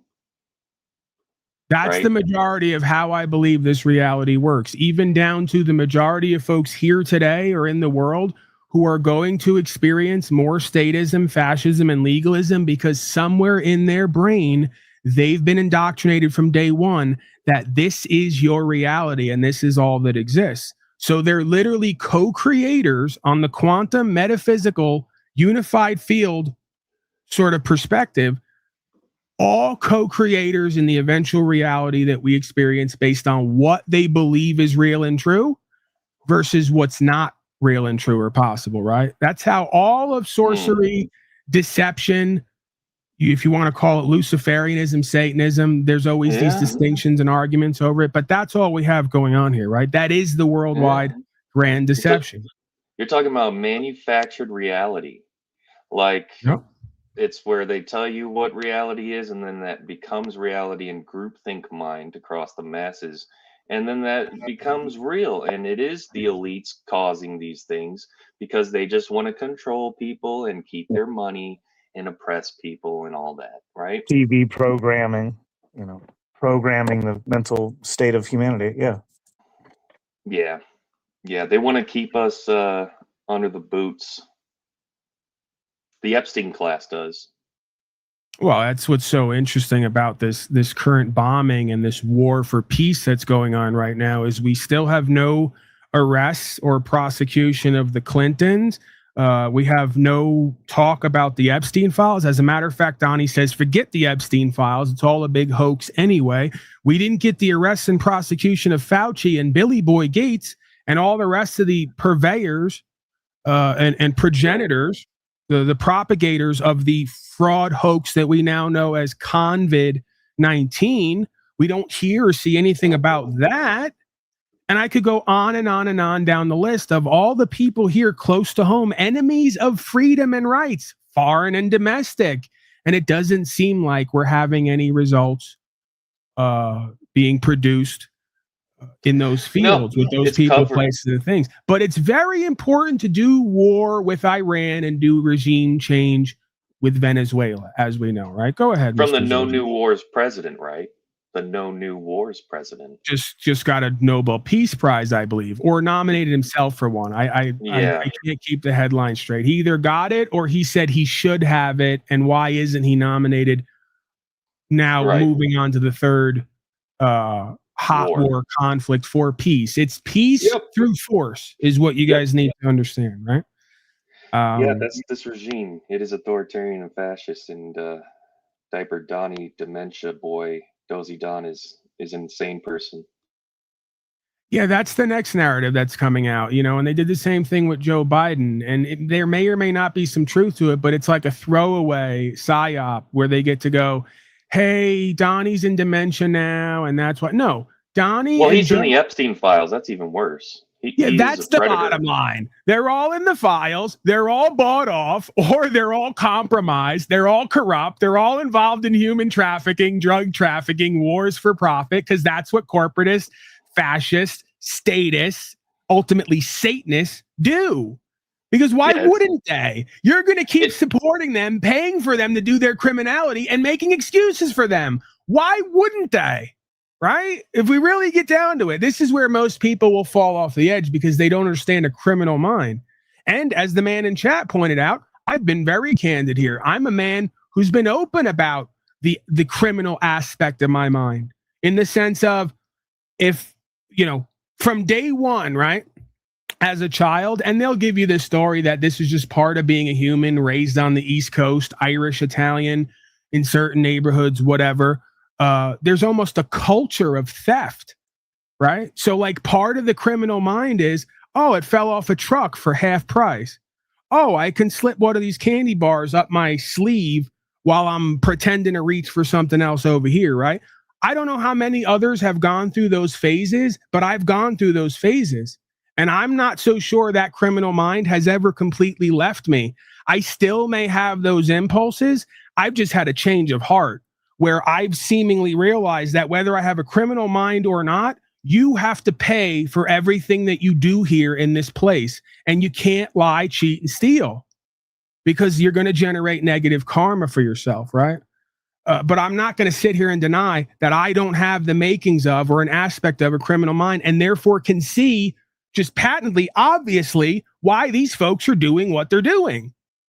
And even taking it to levels beyond where I would ever take it, you know, just because I guess, yeah, you know, even the common criminal has some ethics and morals and bounds, right? You go to the mafia, they're gutting people like fish in a tub, and they're going, "Oh no, whoa! When it comes to the women and children, we leave them alone, right? You respect them. You respect yeah, Tommy the wrench is gonna gut Louis the fish, but we leave the women and children alone, right? Even the most hardcore criminal element of our cultures and societies have rules about boundaries to not cross.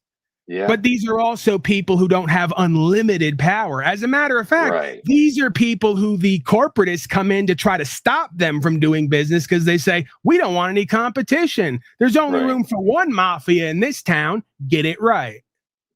So that's all we have going on here is mafiosi, fascism, corporatism. They're all interchangeable. And your super predator criminal class, as Hillary liked to say, guess what?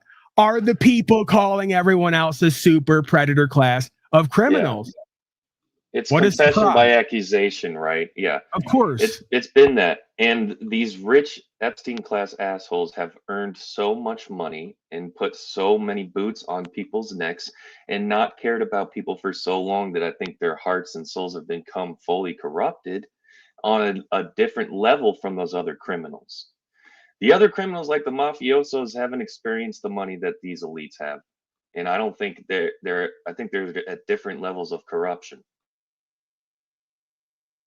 All right, Zozo, let's go ahead, Douglas. You got something? Oh, I was just gonna say if they were even human to begin with. I don't know. There seems to be a second class of like beings that does not think the same for sure. I don't know if it's a cause of their actions or what they were born to be. I don't know. You're back to scripture again, right? And Maxwell and others have laid this idea out that it never says in the scripture that God created man and woman. It essentially says that beings from the stars or the otherworldly folks, the Elohim, and that's plural, right? And this has been talked about where we get the prefix for all things El, including elite, right? So the Elohim came from somewhere or somewhen to the earth, had seen that man and woman had become something and decided to remake them in their own image.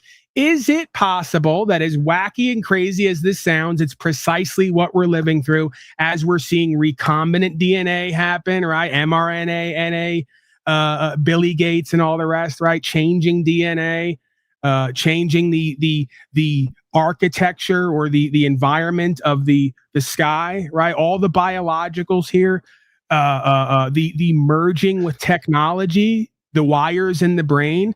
Is it possible? I'm not saying it is. Douglas is saying that. Is it possible that as we translate the scripture, we become aware of a whole reality here that is beyond what we ever could have imagined that it would be? At the same time that supposedly Donnie and others are revealing the questions and answers about the extraterrestrial phenomena, right?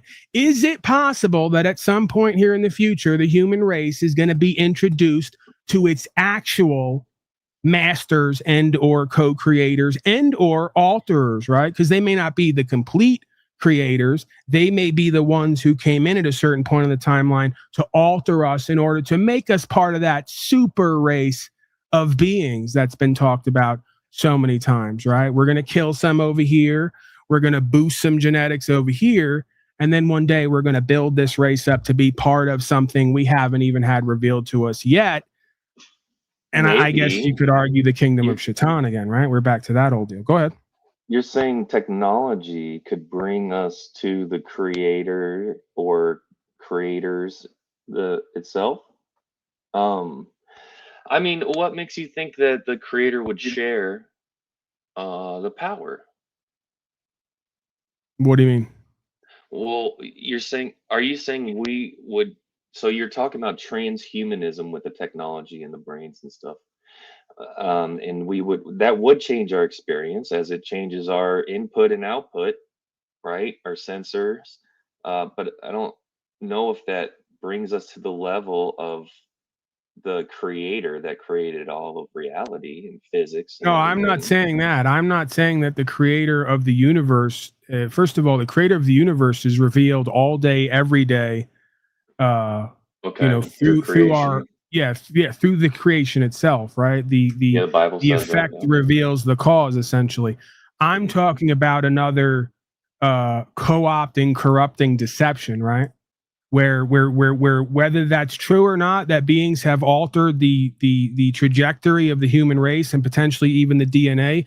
The revelation of them as the complete creators of the human race or this reality would be the inherent deception in of itself, right? I'm not putting it, if it happens, I'm just proposing all the things that could happen that have been talked about that I wouldn't put it past anyone to put forth. I also wouldn't put it past any of the slave bookers to buy it and repeat it and make it our reality, right?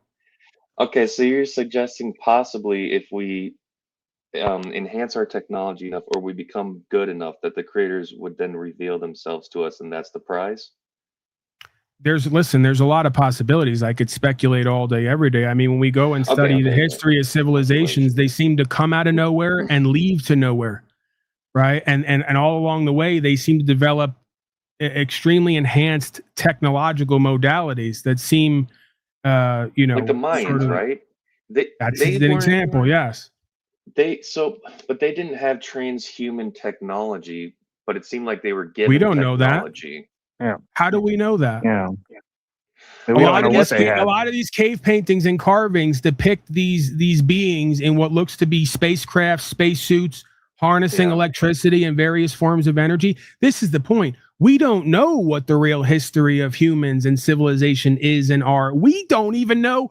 We can't even trust the shit we're living through to be reported as history we can believe because we can see it's not being reported as we experience it, right? So that's another most of us don't common even know our theme we have to keep. great-grandparents and how they got here, much less what else is going on. Right. So I mean, we could speculate all day, every day. I want to circle back and finish up the Michael Savage, statist, fascist, corporatist, Israelite rat, some might say. Just as an example of the corrupt media that always has been and will be here. That's for the benefit of my fathers and other like him, right? My father finally today, their breakthroughs are happening, brothers and sisters. After 36 years of me being on this planet and about 20 of those questioning him, presuming and assuming certain things, mocking him and calling him out, he's finally, as of today and of recently, got to the point where he doesn't know what to say. That's good. That's a good thing, right? Because in the past, he'd have said, Donnie's the best we got. Imagine if it was the leftist. He's better than them. All the lesser of two evils ideas. So That's good, again, man. Individually and collectively, we're seeing what this place is about. It's a realm of test and challenge with the experience of revelation. Not only do we have it revealed to us how we're deceived and who and what the deceiver is, but what the truth, life, and way is, right? So it's another Christed dynamic. So good to see my father and others are finally having to admit to themselves and others that they don't know what's going on here. Their best guesses and efforts have led to abomination, betrayal, treason, tyranny.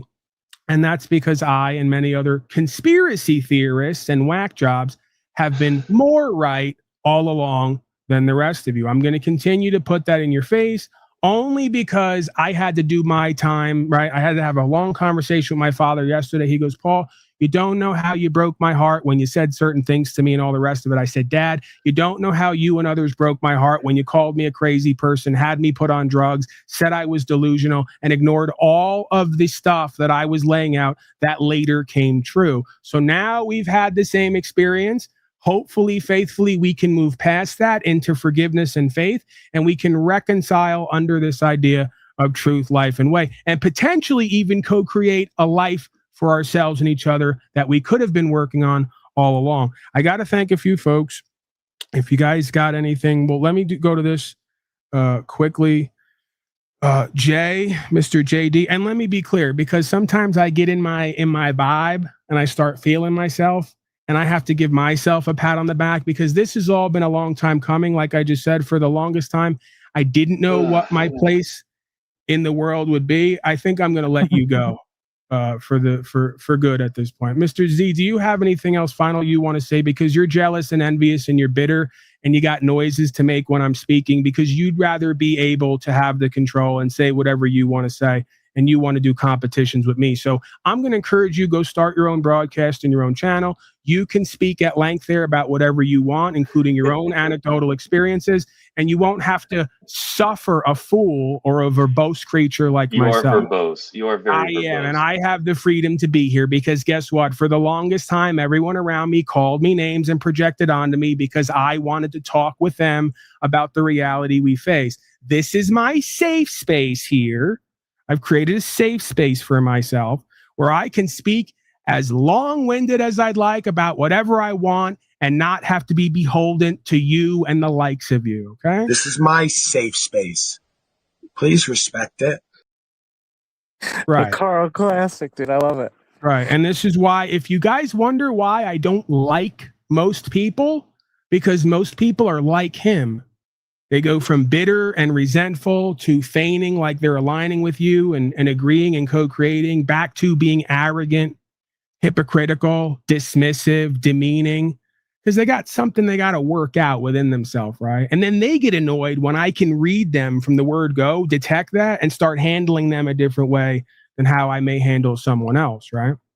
So that's the reason. For the man who called before and asked me why I handle a lot of folks the way that I do, it's because I can read you from the word go. I get a vibe from you, and I move with that until I see something different. And you know what? Ask the people who've been here for 5 years, 8 to 9 out of 10 times, I'm absolutely correct from the word go. You can't pull the wool over my eyes, right? We're still waiting for you to email me to come down and slap me, see? I've been waiting for that for a long time in my life. I really need someone like Zellzone or others to come down to where I am, give me a few good slaps so I can be a little bit less verbose, right? It's a problem I've always had in my life, according to a lot of folks who've experienced me. Paulie boy, you got a big mouth and you got a lot to say. Yep. And it's not going to change here and now today. When you were saying you wanted to give yourself a pat on the back earlier, the way you put that was awesome. I like the way you phrased the Elohim and like that whole biblical narrative. Like, I like that. It was well said. Right. So Dead SARS is down there spamming the chat still. I've kept him engaged for 2 hours while he hates on me and projects onto me from his bitterness and resentment, even though he ran off the phone with me when he had an opportunity to go back and forth with me. If you'd like to call back in, sir, or hit the link, I'll post it again. You're welcome. Please don't spam my chat or I'm going to have to block you. Okay. Not quite sure I'm not quite sure if you know what you want or need at this point, but I'm not going to sit here and take the rest of my broadcast and my life to try to figure out what you want, need when you don't even know. So with that said, what I was saying is, please forgive me, folks.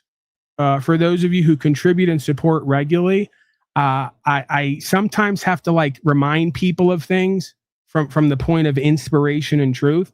But I don't want it to be perceived as me lacking in humbleness and humility, okay? Every day before and after I do this broadcast, I have to thank God that some way, somehow, by doing what I've done and am doing, I've called a whole bunch of people into my life who align with me and resonate with me in what I do, and therefore contribute and support. And I have to remind myself that without that, I don't know where I would be completely, right?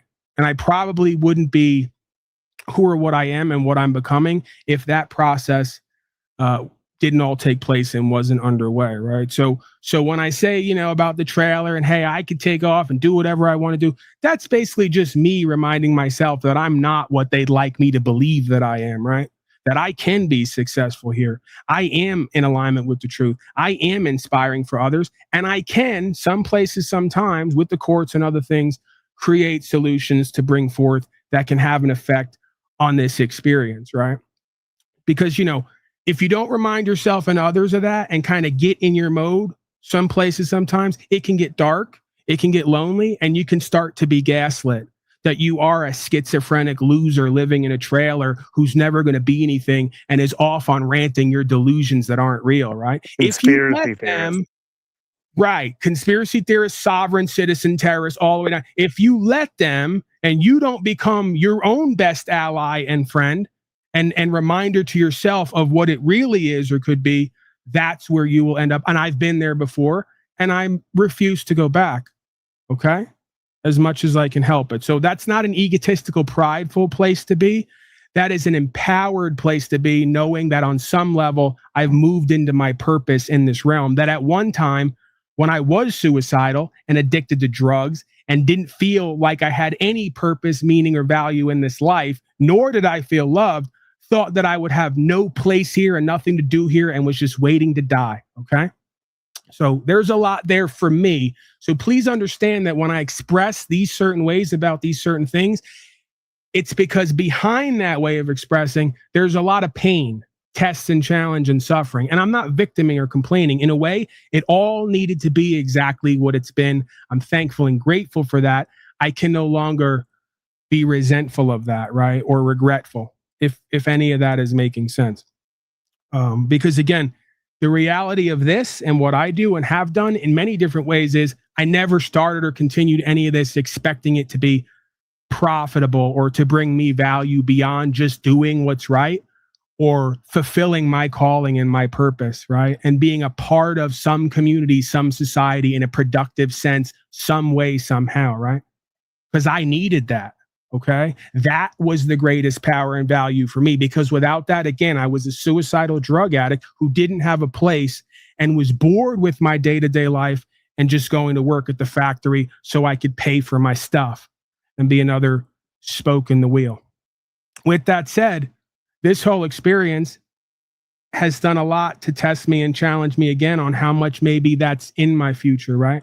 It's been a very bizarre experience to say to myself, hey, I can broadcast now and value comes in and I'm living the dream, you know, what I or others may have always wanted or didn't think was possible, and still have a part of you that goes, you know what, the next phase of my life, I do just want to run a business, right, in the private and create value and serve others and take care of things, I guess, how we're all taught that we're supposed to, right? And I'm still working that out, right? Is that my slave programming and what I've been taught is the only way for me? Or is that just the inherent humble sort of aspect of humility within a human being and a man that recognizes that all of this, while it can be real for a time, isn't the whole of beingness? And I'm having almost a hard time kind of languaging that out. Yeah, we'll see where all that goes. Okay, let me. I got a Jamie here. Jamie is someone who. Okay, that's right. Yeah, they always give the name, and I always do that too with the same people. I always do the same things. This live stream was promised to us 3,000 years ago. Here is the George Soros money laundered from YOLO Swaggins. Keep up that stem cell regime. So they're saying that I'm reverse aging from the stem cell. I'm not actually taking stem cells. I don't know where these people come up with this. I might have flippantly made a joke somewhere that he or she, I always forget is because YOLO is YOLO Swaggins, and you never see if they're a man or a woman, and then the name is Jamie. So it's like this perfectly ambiguous creature that I never remember. Are they a man or are they a woman? So that shows how engaged I am with my audience, right, Douglas? I'm not really supposed to admit that. And they'll say, you don't really love us. Yeah. These are the secret insights of Paul Enslaved here. Yeah. We need some more donations thrown this way, man. We have to know, does YOLO Swaggins have a penis or a vagina? It is imperative, is very important information that we need to nail down here today. top Forget priority. about the Epstein files. Yeah, forget about that. That's a hoax. JD writes for Mazal. Thank you, Mr. JD. Scott B, of course, a very generous, unslavian creature. For good to see you, brother, looking healthy today. Thank you, Mr. Scott B. I'm getting there, slowly but surely, staying the course. That's another aspect of my experience that I think is indirectly inspiring, not only for myself, but for others. This idea that we could be deathly ill and believe that we're on our way out of here. I don't want to say it's all over and done with, because I can still feel certain things and it flares up at certain times. But, coming back from what feels and seems like the brink of death, going through more tests and challenges mentally, emotionally, spiritually, and seemingly being restored on the other end. I know a lot of folks will probably come here and say, Paulie Boy's Italian, he's dramatic. You see how he gets dramatic. When it comes to stuff like that, I'm not very dramatic. I honestly believed and felt like and gave the speech to people around me. I didn't do it here because I was going to wait till a certain point, but I started to give this speech to the people around me. Listen, I appreciate what you've done for me and with me. It seems like my past and my lifestyle has finally caught up with me, and I'm going to be leaving up out of here, right? I've never had consistent pain 24 hours a day, 7 days a week, like I've experienced the last 2 years, to that extent and that extreme, along with, other issues that I guess I won't gore you out with, right? Not necessarily gore you out with, but unsavory imagery of urination and defecation and all these different bodily functional changes that have gone on. So who knows? Maybe I was poisoned by the Jewish reptilian Pleiadians. You never know. I think that was something we touched on earlier, right? I think you got to eat kosher, man. You can only eat the kosher food now. Right. That's what they say. Right. Julian B, of course, writes, thanks, Paul. Appreciate you, Mr. Julian B. And Jimmy S writes, appreciate you and all you do, sir. Thank you. The feeling is mutual. Yeah, I've said it many times. I'll say it again. You folks are a blessing to I. I've almost for 5 years straight counted the hours and the days when the supposed gravy train, is going to stop, and I'm going to have to go back to working at Walmart. But like I said earlier, man, one of the trips about life is, and maybe it's just me, I'm that type of person, grass is always greener. So you get to the other side and fuck it up, right? And then you look back and say, the grass is always greener. So, I used to work a job, get up 5 a.m, go in every day, 6 days a week, and go, I wish I could find a place to do something that I really love to do and get value for it.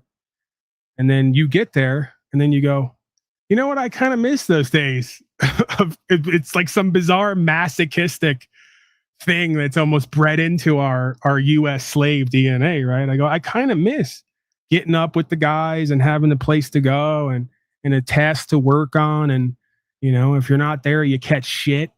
There's a weird sort of, I guess, what would you call it, Douglas? There's a weird sort of camaraderie, and bond that forms through. There's teams like that because, I'll work on my own with landscaping and stuff, and it's hard for me to get outside and I'll do a couple hours. But when you have a team and you're working for a team that's awesome, not like a capitalist thing, but a motivated group of people, going out and doing 8 to 10 hours of hardcore work is much easier because you have people to do it with. You're looking out for one another. It is camaraderie, yeah. You know what the bottom line is? It's just we're all to some extent completely full of shit, whether we know it or not, right? Because I can sit here and go, hey, part of me wants to I almost long for it to an extent, having somewhere to be with the crew to do some mundane tasks that we can later say we were a part of creating something. You think you missed that and want to be back there till you gotta be, right?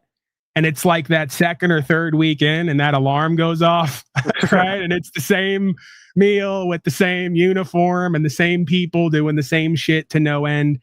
Then you go, what was I doing? What was I thinking, right? This is the nature of my beingness. I won't claim it's the nature of beingness objectively. Okay, let's circle back. I only plan to do an hour or less today. We're already coming up on the 2-hour mark. What a surprise here. As many have pointed out, I am, of course, your verbose host. I am the host. The verbosest hostess with the most. Yeah, there you go. The verbose. I was going to say the hostess, but then I said, well, hold on a second here. Oh, sorry. People Yeah, are starting to get the wrong. Yeah.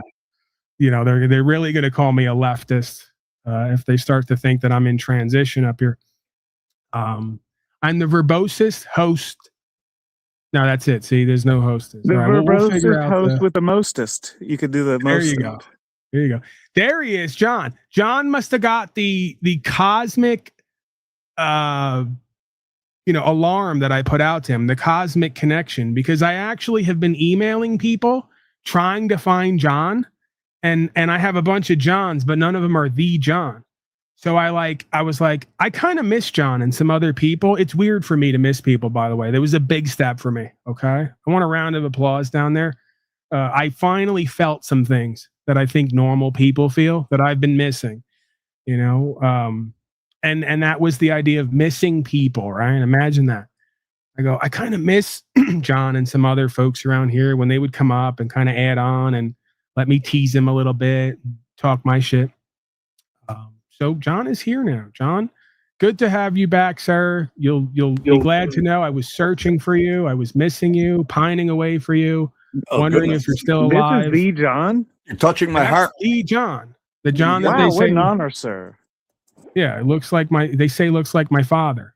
I was like a crazy person emailing Johns in my email going, are you the John who looks like my father? And they're like, Paulie boy, are you okay? They had to almost sit me down metaversally and find out if I was like, no. I wanted to hear from him and see how he's doing, what he's got going on. Can you hear me, Paul?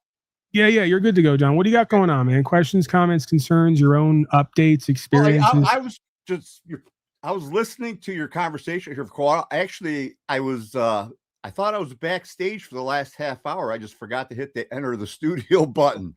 I thought you were just ignoring me. But now, anyway. John, I'm going to stop you right there. This is what I don't miss about you is you're a little retarded sometimes. But see, in a way, that's what endears us to you, right? And you to us is the fact that you, like you just said, John's getting up there in age too. He's very youthful, but he's like your sweet grandfather who thinks he's in the backstage but hasn't been there the whole time, right? Because he doesn't know how to work the phone. It's endearing to us, right? I needed to scroll up higher. I didn't see the enter the studio.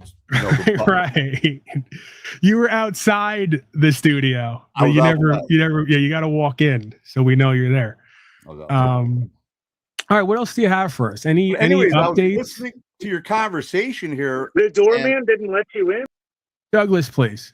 Don't mind Douglas. He's getting carried away. He thinks that we're interested in what he has to say. I did that because I texted him earlier today. I emailed him. I said, Douglas, join me for the broadcast. He doesn't realize I just wanted anyone to sit next to me and be a part of what I'm doing. It gives me confidence, right? Makes me feel like, hey, I got someone here who's listening to me speak and not saying anything. Inspires me. Go ahead, John. You were saying? But anyways, you were saying a lot of things, and when you were talking about the quantum physics and the metaphysical, and you said you wanted to go back and make sure you have things correct. I see no evidence that quantum physics is real at all. So I just wanted to say that. And you also referred to planet. Can you prove it's a planet? You also said the pull of gravity. Can you prove there's a pull of gravity? I mean, I wish you would use the term not here on Earth or whatever, because, that I can accept that term. When you say planet, it sounds like could be misleading people because it's very possible that we're not on a planet. You know what I've learned, John, that believe half of what you see and none of what you hear, and most things are not what they seem. So ultimately, we're just going to have to stop talking altogether. Just not say anything or even use the English language, because no matter what we say. Today I had some guy comment. He goes, Paul, you shouldn't be telling people you're awake and aware. Awake is a place for dead people, and aware is goods that you're sold. And I go, you know what? I'm just going to stop talking altogether because there's nothing. John, I get it. I'm in the same camp with you. Nothing can. I've made the statement many times. Nothing in this life can be proven. You can only stack evidence so high it can't be ignored, right? And may be difficult to refute. So yeah, we'll take that under advisement. It's just maybe it's just a little quirk of mine or something. Hold on, go over that list again. Do you have the list committed to memory? Can you remember it again? What was give me the list of all the things I said that you're doubting. Quantum mechanics, gravity, okay, planet. I don't know if you brought up anything else that I'm concerned about. Right, and this is why, John, if you listen carefully, and I don't the double slit experiment. That's a man-made machine. They don't use sunlight to create that experiment. They use a man-made machine to create the results they want. In my opinion on that one, I don't. Well, even that, right? The term double slit experiment. Folks will say that the folks in the Epstein files were doing their own slit experiments. Okay? And they have their own perspectives on how reality works. John, how are people not fucking in an uproar about this? John, please, okay? How are people not in an uproar about slavery and genocide? Where have you been? Where have you been this last 5 years, 50 years, 500 years, 5,000 years? You're still waiting for the rabble to get in an uproar about how badly they're getting deceived and corrupted and fucked over. They love it, John. So America, Lady Liberty is the whore of Babylon. There's no other way to say it. So please understand that people who are in the state of whore of Babylonianism, they love it. They can't get enough. They want more, and they want it invariably and indefinitely. Okay.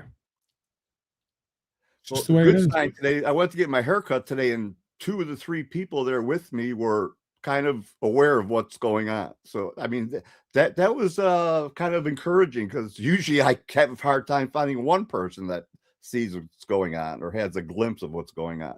But 2 of the 3 people there did. So that was encouraging. Right. Well, again, this is where we're no shortage of speculation here, presumption and assumption. And John, because I forgot, I'm going to get back to it. You got to listen to me carefully and closely. A lot of times I'm like a lawyer here. I've learned from the legal people. So I will most oftentimes, if not always, I will give okay, phone line. Give me 1 second. 562. Can you hear me? Yeah, I can hear you. Okay, give me 1 second. Right off the bat, I'm getting the vibe that you're that guy who called in or came on panel 2 or 3 times ago. I had to ban you because you know what I'm talking about? Is that you? No. That's not you. No, sir. Oh, you don't sound too sure of that.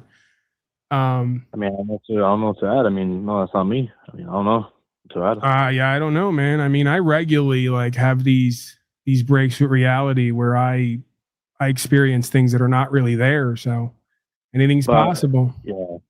So you've never called me before. You've never come on panel. No. No. Sure. I'm just kind of curious. Anyone else in the chat have an affinity for sound, for like energy and vibration? We could roll the tapes. I've never been on here. I mean, anyone else seem to remember this person based on his voice? His voice is familiar for some reason, but I can't tell you who it's weird. Voice is familiar, even to Douglas, who isn't really here oftentimes. Okay, maybe you know what? A lot of us seem to be having a similar experience. This is part of my culting that goes on here. Is not only do I have breaks with reality where I experience things that aren't there, I take everyone along for the ride with me, whether they like it or not. So we're all having that same experience. Wait, so who was I? Oh, you were the guy who's called about. Yeah, but what's the guy's name? I don't believe that we got the name. If we did, it wasn't worth remembering, quite frankly. Interesting. What was he talking about? Well, basically feigning like he wanted to have a conversation with me, then at some point projecting onto me, very similar to 2 folks who've been here already today, bringing out that I won't debate. And then one of these interactions, this creature who I'm speaking about, put diarrhea up on the broadcast because I brought him on the panel, right? He put up video. Yeah. And that's not something you would do. Wait.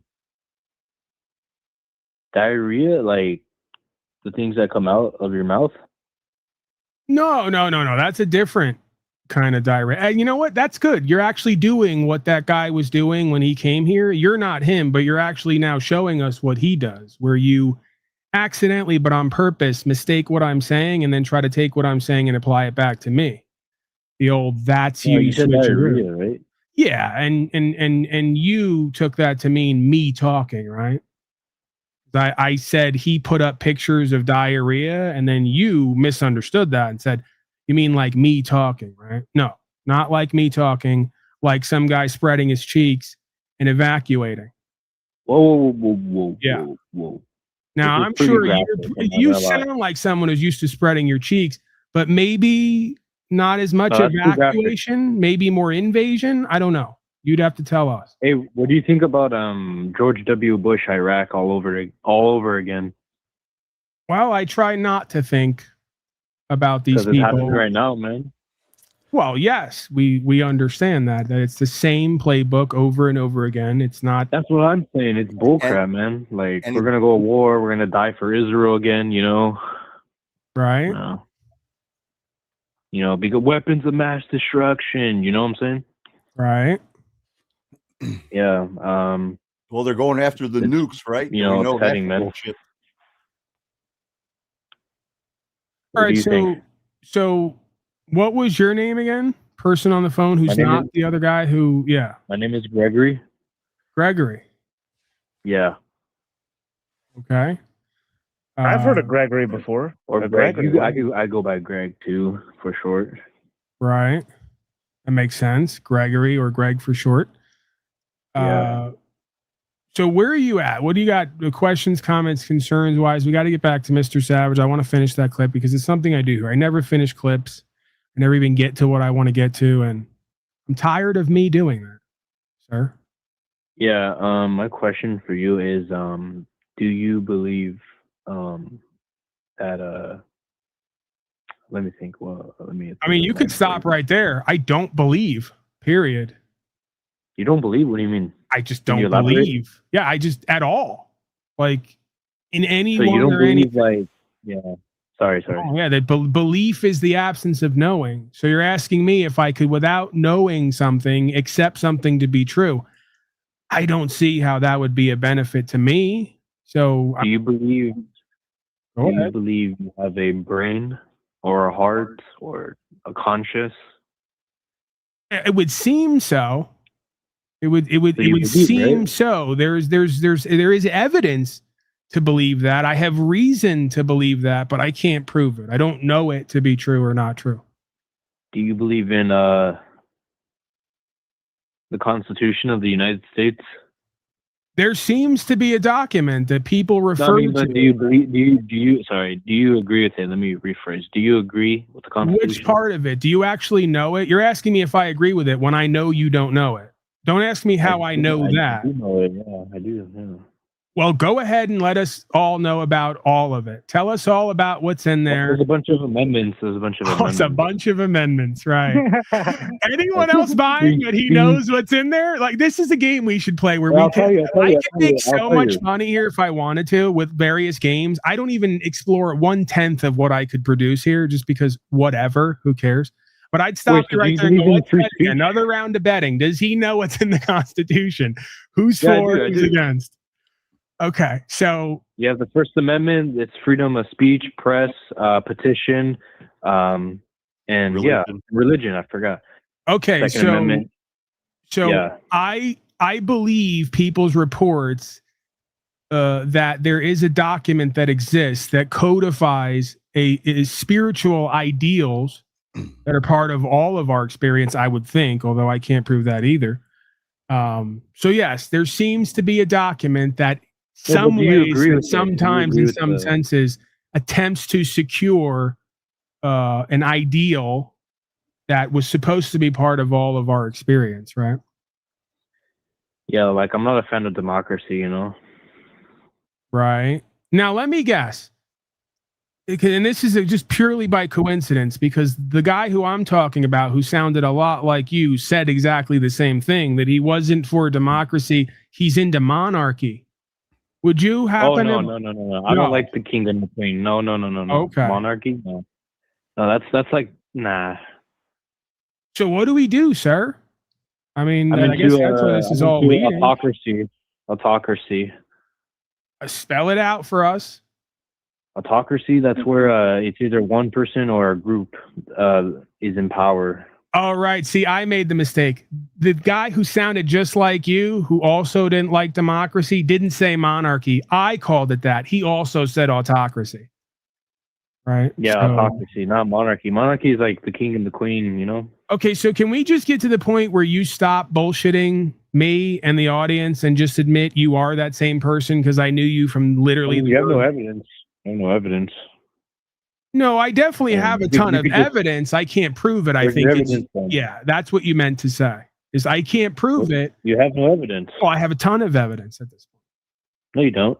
Again, notice how he's not going to deny the claim once again. He's tacitly admitting he is that person. He's just claiming that I can't prove it, right? Thank you for indirectly...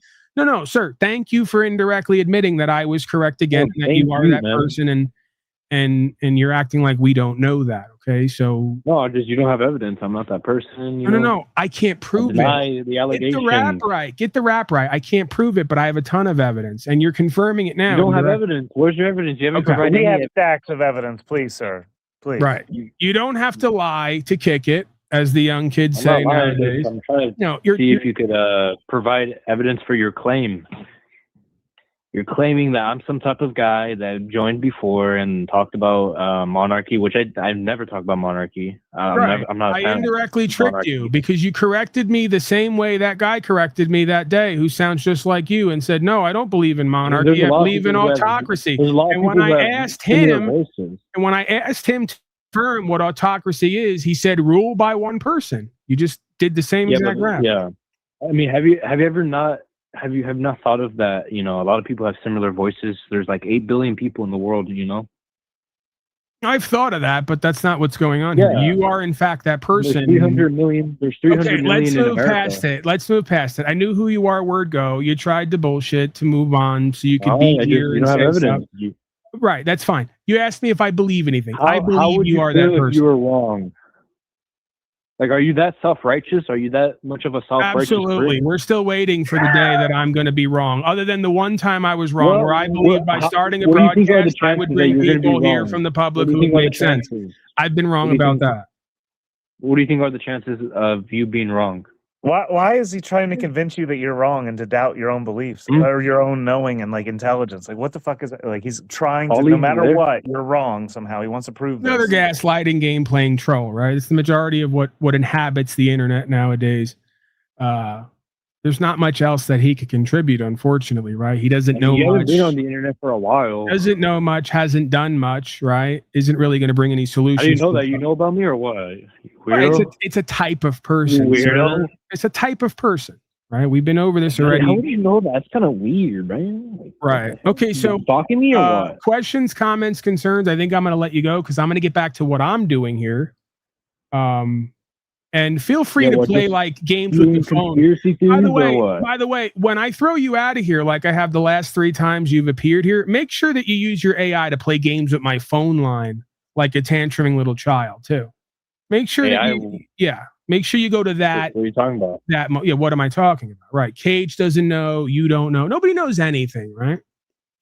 All you know is that you want monarchy / non-monarchy / autocracy because you need a daddy. Is the bottom line. Right out of your sub-psychology, you admit who and what you are. I want a strong man to rule me. I'm sure you do. Go pursue that in your life. Go get that in your life. Don't make it a part of mine. I know it is like you want that, man. You're reflecting on your life, it seems like. No. I am that for me and with others. That's the difference. Now, I am that for me and with others. I don't need that externally from another man. That's you. Final words, to dominate you? Final words. You don't have much to offer here. I'm doing the best I can with you. I mean, you've been on here for 12 minutes with me, so I mean, right? Yeah. 12 minutes. You're setting a record, huh? No, it seems like you do want me. Seems like I want you. Yeah. John, are you as entertained? John seems to be entertained by this weird fetishist. I don't know who that is, masochistic, man. sub-psychological, incestuous relationship that all these wannabe children have with their online daddy. Very children? strange. You're not Dude, why are supposed you to, you're reflecting on not your life, supposed to, man? you're Did not somebody supposed to abuse you want or your what? stepdad to fuck Did you. somebody abuse you or what? Like, what? Absolutely. Thank you for asking. No, like sexually. Did somebody sexually molest you or what? Nah, I've been trying to get these people to molest me for the longest time. Nah, I'm I swear, apparently not somebody has, attractive man. enough. What do you mean it doesn't? What do you mean it doesn't matter? Right? Yeah. I don't know. There's I had a bunch of weirdos priest out back there. in middle school, pretty much molested every other person in the class except for me. I felt left out. That's when I started developing a look at that point, right? I started cutting my hair Wait, so shorter. you were sad or what? Yeah, I mean, I'm like most children. I was longing for attention and love. All right. Are you Anything sure, else, sir? Final questions, comments, concerns? Dead I SAR is mean- very put off. I've by been that watching you and- for a while, and I remember I know. you got destroyed by a transgender on the vaccines. You're fucking Right. losing to a faggot, dude. Right. We're now going back to the same thing you said Embarrassing, last dude. time you were here. How'd you so- lose to that guy? Right. Okay. Anything No, else? seriously, how'd you lose to that guy, man? How? I'm pioneering new ways to lose and You're fail just, here. That's why I you're don't here. think the vaccines why I have are you good. here. I don't think they're good because I just feel like it. So we have another step right up, folks. It's your ringside host here, PT Barnum, another collectivist slave who wants to come on the internet and on a phone line to admit they support endless vaccinations. No, for I don't themselves support and it. their I'm just saying you got destroyed by somebody who is pro-vaccine. Like, I don't agree with that faggot, but he destroyed you with his point of view, man. And how did he do that exactly? I'll bite. I'll play along Because for he a was few giving more you minutes. data. He was Data. Wow. So Hello, Bubba? So he and you were just expressing so your feelings and all that he stuff. disproved It's my been- firsthand experience with his data, its data. How does that work? Yeah. I know. Hilarious, huh? Even you find your own No, nonsense to be 'cause ridiculous and when hilarious. which will be back tomorrow. when I watched that debate against you and that whatever transgender, you're just spewing like how you feel, no studies, no data, no nothing, you haven't interviewed anybody on the vaccine. I believe. That's the thing. I don't need data on how I'm not going to trust Donnie and everybody in the Epstein files. You do need data, I think. I don't. If you're going to talk over me, then I have to let you go. I can't even keep you. Well, I wasn't done. I know, but I decided to speak at that point to show how retarded and ridiculous you are, even though you already did That's that. an offensive word. I'm not interested in all that. I'm also not interested in taking advice on what to do with my inner space in my life from all of the Epstein Island acolytes. Not interested. Maybe you are. You and others want to take life and health advice from a list of folks in the Epstein No, files. I don't. I want you to defend your claim good. I want you to defend your claim well. Sure, that's No, you it. didn't. That's all I have. I don't have anything more for you and everyone else. I'm the most simple, complicated man you'll ever So are meet. you a half-breed nigger? I'm all that and more. So you should have just Because you asked do- me that to you do begin kinda with. look like a We nigger. could have went over how much of a tax-free You nigger. do look What like kind a of nigger half-breed am I? nigger. I'm not gonna lie. You don't look like a purebred. What's the first word you're using? I got the second part. What's the first part? You look like a half-breed nigger. Oh, right. We haven't heard that before today. No, I'm just so saying. far. What are you? What's your ethnic background? I'm Irish and Italian, sir. We've been over this many times. Thank Are you you for serious? asking. As You're a far as I disgrace know, of the I Irish. can't prove that, though. I Come can't prove that. on, bro. You're not Italian. Well, sir, there's a Come whole on. You're a study disgrace there. to the Sopranos. You're a disgrace of the Sopranos, man. Okay, his only reference for Italian is TV shows and Mario and Mafia, right? Showing And how the Roman limited you Empire. are. Showing how And limited you pizza are in your and intelligence, chicken right? parmesan. Totally. Yeah. That's I love the that's it. Italians. Italians are the best. New York City is considered, the Italian capital of America. Right. There's a lot You of wouldn't Italians make there. it. You wouldn't make it 30 seconds there without getting taught a Yeah, I lesson. would. What are you talking about? Go ahead, move on. The Italians are the best, in my opinion. They're one of the best. Maybe top 10, top 5, maybe. Right, go on. Well, that's it. I mean, what do you think about the Italians? I don't spend much time thinking about Italians. sir. Mussolini. I forgot to bring up Mussolini, one of the most famous Italians. Do you have a channel, by the way? Because I'd like to promote it. I feel like people are just clamoring to be. I don't want your where you are. advertisement, dude. I don't want your advertisement. That's gay. I'm just saying you're a really good speaker. You seem really intelligent and informed. I don't want your and you have advertisement, dude. I don't want Okay. you to advertise me. All right. So I'm glad We that don't I allow could. niggers, dude. We I'm don't allow glad that I niggers, could man. host a safe space for some of the most retarded and limited folks of Like the you? community and society to Like be a you, part right? of this endeavor. Absolutely, sir. Like you Don't love you know? to a transgender? I was so crazy and stupid. I didn't take life and health advice from the Epstein Island goers. That's how No, retarded I'm and just saying crazy you I can't am. defend your claim well, dude. No, fuck Epstein. I don't have Fuck to the defend vaccine. my claim. That's Fuck the thing. Dr. You're not Fauci. getting. Listen, I don't like Dr. Final Fauci. I think words, he's one of the please. biggest crooks. You're not I making think any sense. You're repeating and you're talking over me. Don't speak No, while I I'm don't like interrupting. Dr. That's one of the rules Fauci. here. Yeah. Right. But you can't defend your claim well. Like, I could watch a debate and disagree with the guy who beat the other guy, but like, you get what I'm saying? He beat him, in a debate. You get what I'm saying? Final words. Oh, a debate. We're gonna, and by the way, final words is actual final words.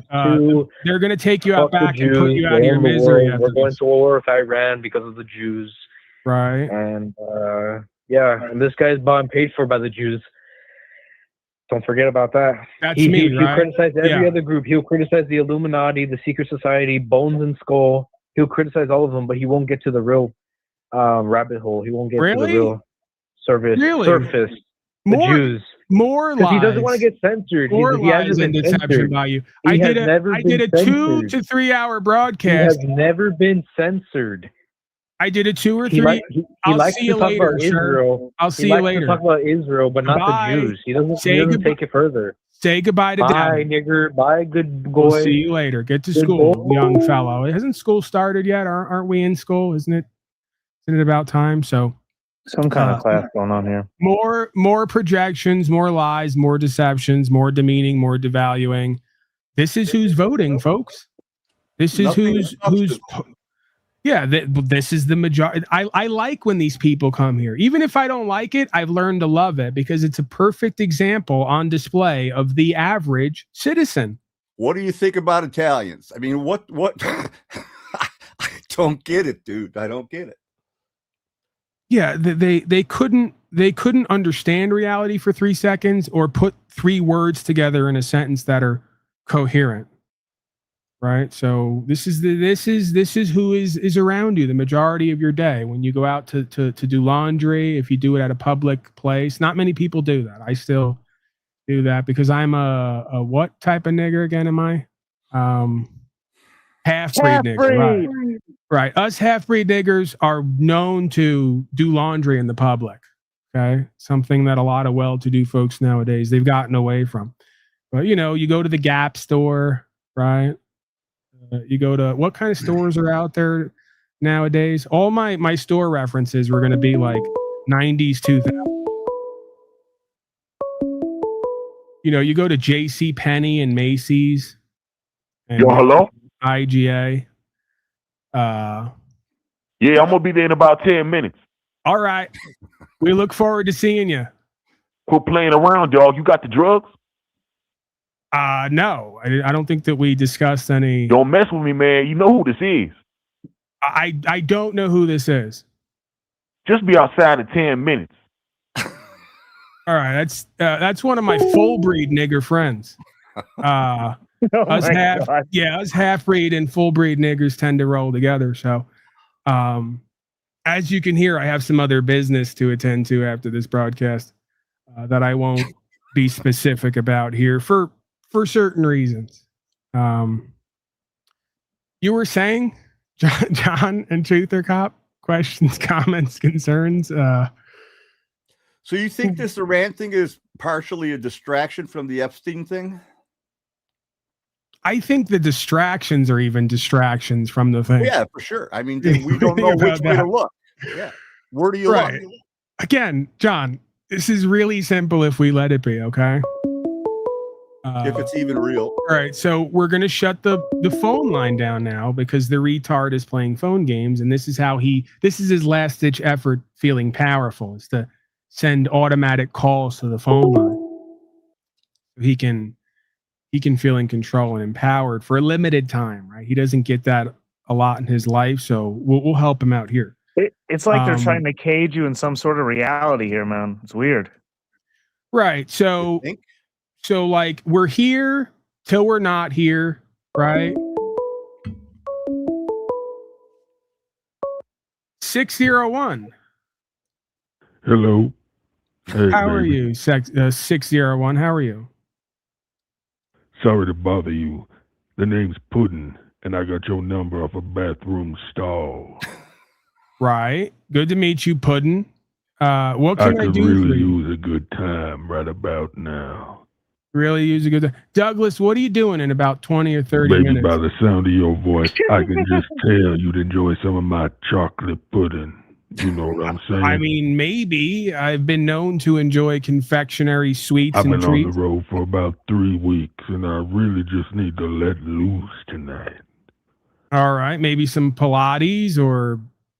I'm going to stop by the liquor store and get us something good. Then I'll head your way. All right. I'm gonna let Puddin' go there. I would think that he would know by now, knowing me and the broadcast we do here. We're not big on alcohol, but this might be a momentous occasion, right? An irregular event, a cause for celebration. So maybe alcohol is appropriate. We'll see.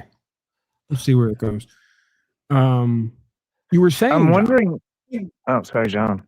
No, go Douglas, ahead. please.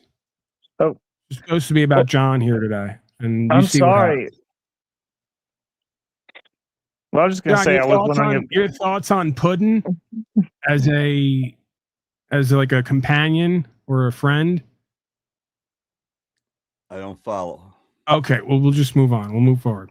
Well, I What were wanted you to comment about Puddin'. Was it it sounds like the type of person who make that call is like the person whose father left to go get the milk, but instead they said, "I'm going out to get pudding." This is the reflection I see. This deeply hurt individual behind this. Very, very insane. You're saying that the last two callers may not know who their father is? The last three callers, actually. The kid who was here who said we didn't know who he was, but we did. Yeah, Right. There's a good possibility here. There's a whole generation of fatherless males. Yeah, I mean, I guess blessings to them. We wish them well. Man, Paul, I could really use some of that business. I need to train Eddie for home safety. Not that he really needs much, but got to keep him in shape, Yeah. Puddin' and the other African Americans who are dying to come see me and say hello. Contact Wizard Creature. Okay, so this person, because see, part of the reason we meet here is because we align and resonate, and as they say, great minds think alike, just like slave minds. Slave minds think alike, and so do great minds. Does anyone remember that fake letter Albert Pike wrote about 3 world wars? The one which he said he will use the political Zionists and the Muslim Caliphate to foment World War III. Well, it's funny that you should ask, because that was number 3 up there that we haven't got to, because we're 2.5 hours in, and we spent a good majority of the time entertaining and engaging with the retarded people who view this broadcast regularly. Okay, and of course, I'm using that phrase retarded as lovingly and technically as possible. That's not a pejorative term. So it's just matter of fact, right? These are folks who are in a retarded, arrested developmental state. They haven't moved beyond a certain state of intellectual or emotional intelligence. It's obvious. It's clear to see. I just don't understand how this can be so well organized. It's tough to get 9 people together to play a baseball game, on one weekend, and these people have hundreds of years of planning going, and everybody participates exactly the way they're supposed to, playing their roles. How is this accomplished? Well, John, you know that I suppose, I don't believe it, right? Because I don't know if it's true or not. But I suppose one of the possibilities is that whatever this thing is running these nation states, the world, and everyone in it, is a part of each and every individual person. If that makes sense. It's an aspect of our beingness. As much as we'd like to believe that the devil is out there. people that have given their allegiance to someone or something, right? I mean, it isn't inherent in these people. They're born that way, are you saying? Or if they're people at all? Well, this is where we get the term ID, which stands for identification, which is similar, if not the same, to the process of being identified, right? So these folks' whole identity is caught up in these deceptions, right? They're literally children of the lie. So when the devil is a part of who and what you are, and your identity is conjoined with the deception, you don't need to know who or what you are, what you're doing, or what you're serving, right? It just starts to express, especially once it's summoned, given everything that it needs to express. So I contend there's a good possibility that that's what we have going on here. We have a bunch of thoughts and emotions that are either implanted or exacerbated by either the technology we know as spelling or the use of words and terms, or technologies we know as various types of computers, the technocratic interface, edifice, however you want to phrase that. But yeah, again, if you accept that this is a holographic reflective simulation, then whatever Donnie Trump and Bill Gates is, whatever is animating them and working through them is also present in you and I, to a degree, to an extent, right? I don't know about that, man. I can't align with anything they do, really. I just don't. Again, like I said, I'm not to harm claiming a child. Are you fucking kidding me? If I saw somebody harming a child, it's going to be over probably for him or me right then and there. John, you can say that, and you're not going to like where I go here, but we've been here before, right? You don't have to directly get on the plane and fly to the island and kill and eat a child to, at one point in time at least, be voting for the list of Epstein Island acolytes to create a public school system to send your children to. So, again, I notice I said lawyer speak again. You got to watch me, John. I'm very tricky because I qualify these things. To some extent, to some degree, the deceiver and or the deception lives inside of us or has expressed from inside of us, if not presently, at some point in the future or some point in the past, right? These people could not have taken control over the whole world and had their way with your children if you didn't identify with them and their system and give it over. See, same, holographically reflective. This is why I've contended for the longest time that the majority of humans would have to update their intelligence to get to the point of a mere animal out on the prairie. Because I can tell you with almost complete certainty that the prairie dog out in the hole over there that I'm looking at in the desert would not let Billy Gates and Donnie Trump and the rest of the Epstein Island acolytes into its hole to tell it how to live with its children. See? Something inside the prairie dog seems to know or speculate that maybe, just maybe, these people are not here for our own highest good, right? Let alone turning your whole life and future and children over to them. So I guess you get to decide, you and the audience get to decide what is that, right? I would contend a supreme lack of intellectual and emotional intelligence to be able to discern who's who and what's what when it comes to themselves and every other self here. If it even exists. A lack of conscious and awareness and integration of what we're conscious and aware of, right? That's where the work is either done and this is corrected, or where it's neglected and it continues. Look where you're at and who you're admiring. Dead Czars, you've already been on here with me. If you got something you want to continue to talk to me about, the number's down there. I'll post it again. I will forgive you. You didn't do nothing to me, but I will overlook you running from the phone line to come back if you want to continue to re-engage with me and point certain things out. Okay, I'm completely open to that. I don't know why you're not. I heard an interesting comment the other day. You know how water has memory, right? You're aware of that? Of course. Someone put a point out that was really interesting, that possibly, you know, these data centers are using so much water. Are they reprogramming the water? Oh, wow. Right. So I thought that was again, so interesting. this is the point. You can extrapolate to a certain extent what is going on here based on the revelation of certain, I guess, values, power and values and principles that we have revealed to us. So if the body is 80 to 90% water and it holds memory, then, you know, you can infer the rest of what's potentially going on at this time, right? So Well, how do you again, that's how you would explain muscle memory, because of the water in the muscles. sure, and then you have to figure that some folks are probably more susceptible than others. There are probably folks here who have a resistance to a lot of these things, right? So the same way you could say metaphysically or philosophically, this thing is inside of you in order to express externally, technologically, if not already, it will be inside of you, because they're going to send the frequencies and the waves and the energies into your water-based vessel in order to recreate the memory of who and what you are and how you live. And like I said, I'm sure there's people who are more suggestible with a lot of these things, and there's going to be people who are more resistant to it. That's just the nature of beingness, right? It's almost nature's indwelling protective mechanism that someone somewhere will be ultimately resistant to whatever this thing and these people bring about, right? Even if they're reprogramming the water now, it would still reflect its older memory too. Like that deeper information wouldn't leave.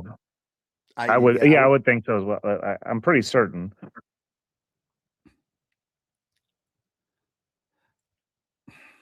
All right, we got to get back to Mr. Savage at some point.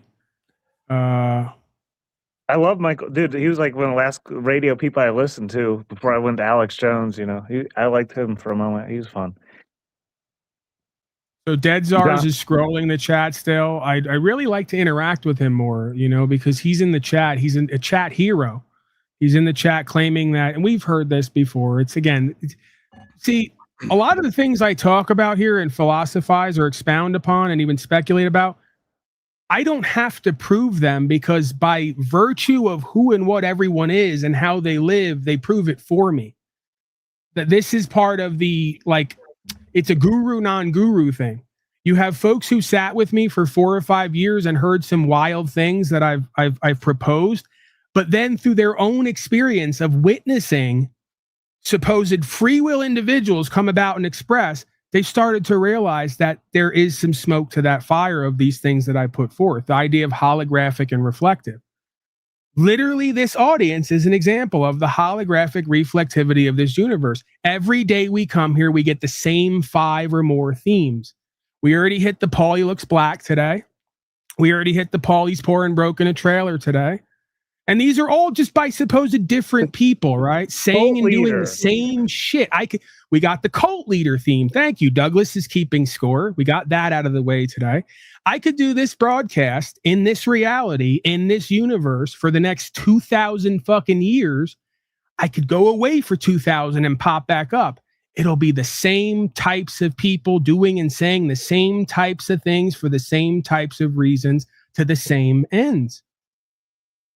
And they wonder where I coined the term looping. It's the only way to describe the experience that is incarnation here. Light age, dark age cycle. Of the people, by the people, for the people. No, the people must be controlled, right? And we can just go right down the list. A man speaking common sense and truth, and also speculating and philosophizing that holds people's attention, that inspires and empowers. Cult leader, of course. While they vote for the list of folks in the Epstein files and pay them to run their life. If we could just get you guys, that's 6 degrees of separation. If we could just get you guys to refocus your perspective about me and what you project onto me that you ignore about everyone else, we might get somewhere in this life. By we, I mean you.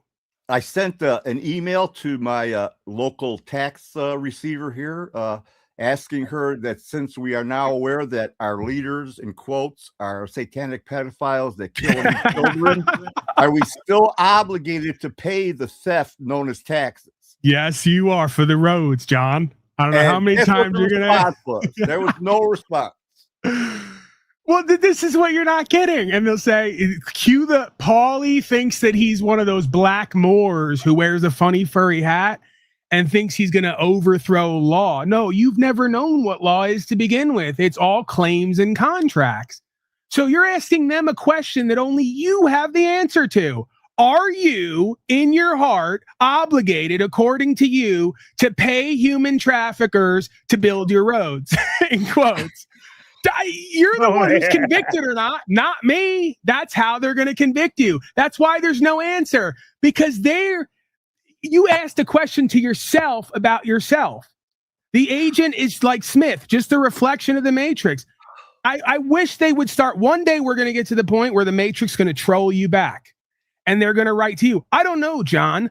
Are you obligated to pay the child traffickers who run your life and interfere with your property and rights? You tell us. They're dying and waiting for the day where you folks finally stop convicting yourselves through a contractual claims process. The first line of the tax code is all taxation and collection is a voluntary mechanism. You and others must believe that you have a duty and obligation to pay them.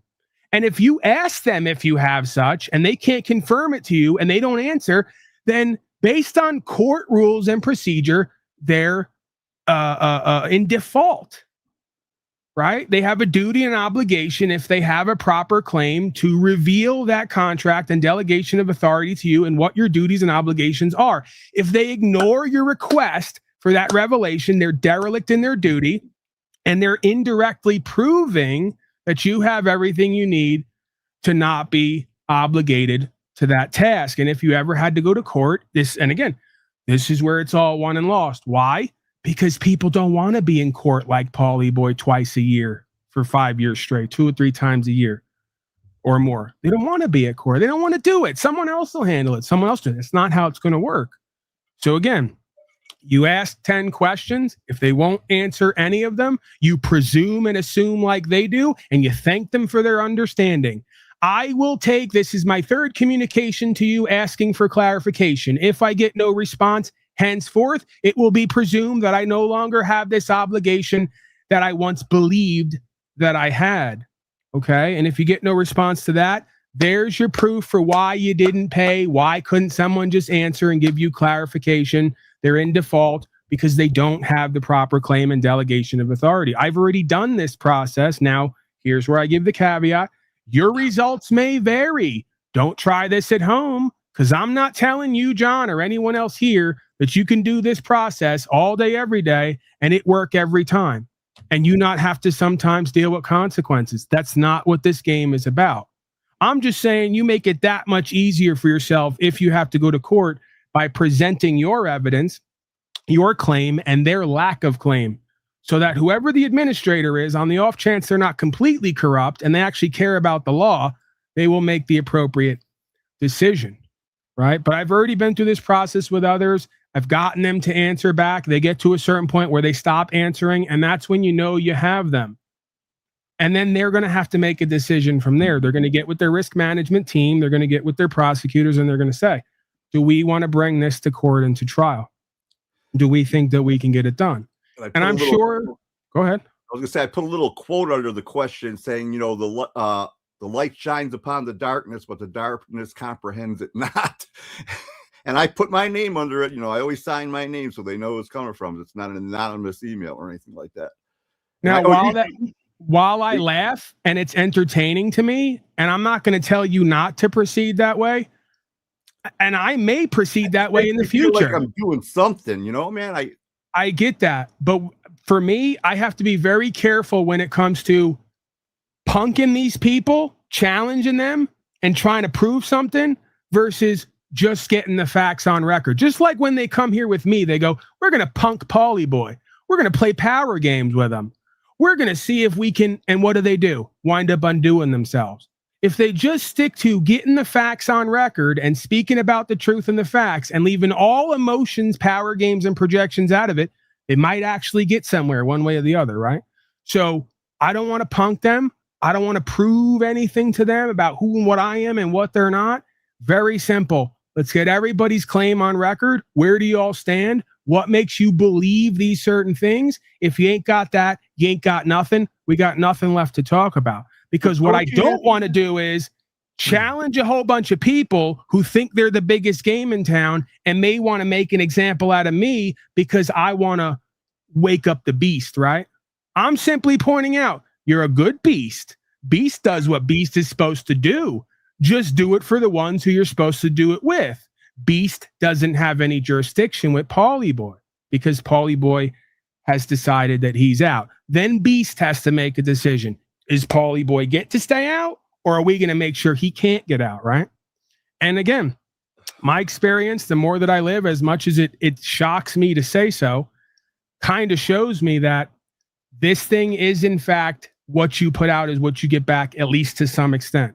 I can't say that absolutely, because the moment I say it absolutely is the moment someone will go try this and then wind up on the side of the road like your boy over there who we covered saying, Paul Unslaved told us we don't have to pay taxes, and here I am in a state prison or state jail.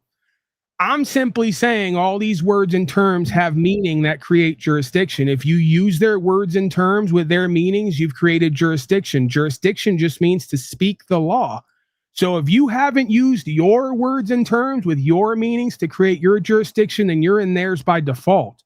That's what we presumed and assumed. So, I mean, again, it's a practice.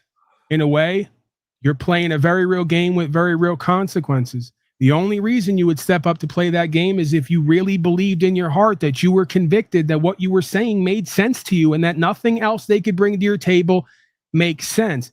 You'd have to honestly believe that you can't stand up at any court anywhere in front of God and your fellow man and repeat what they say and actually believe it.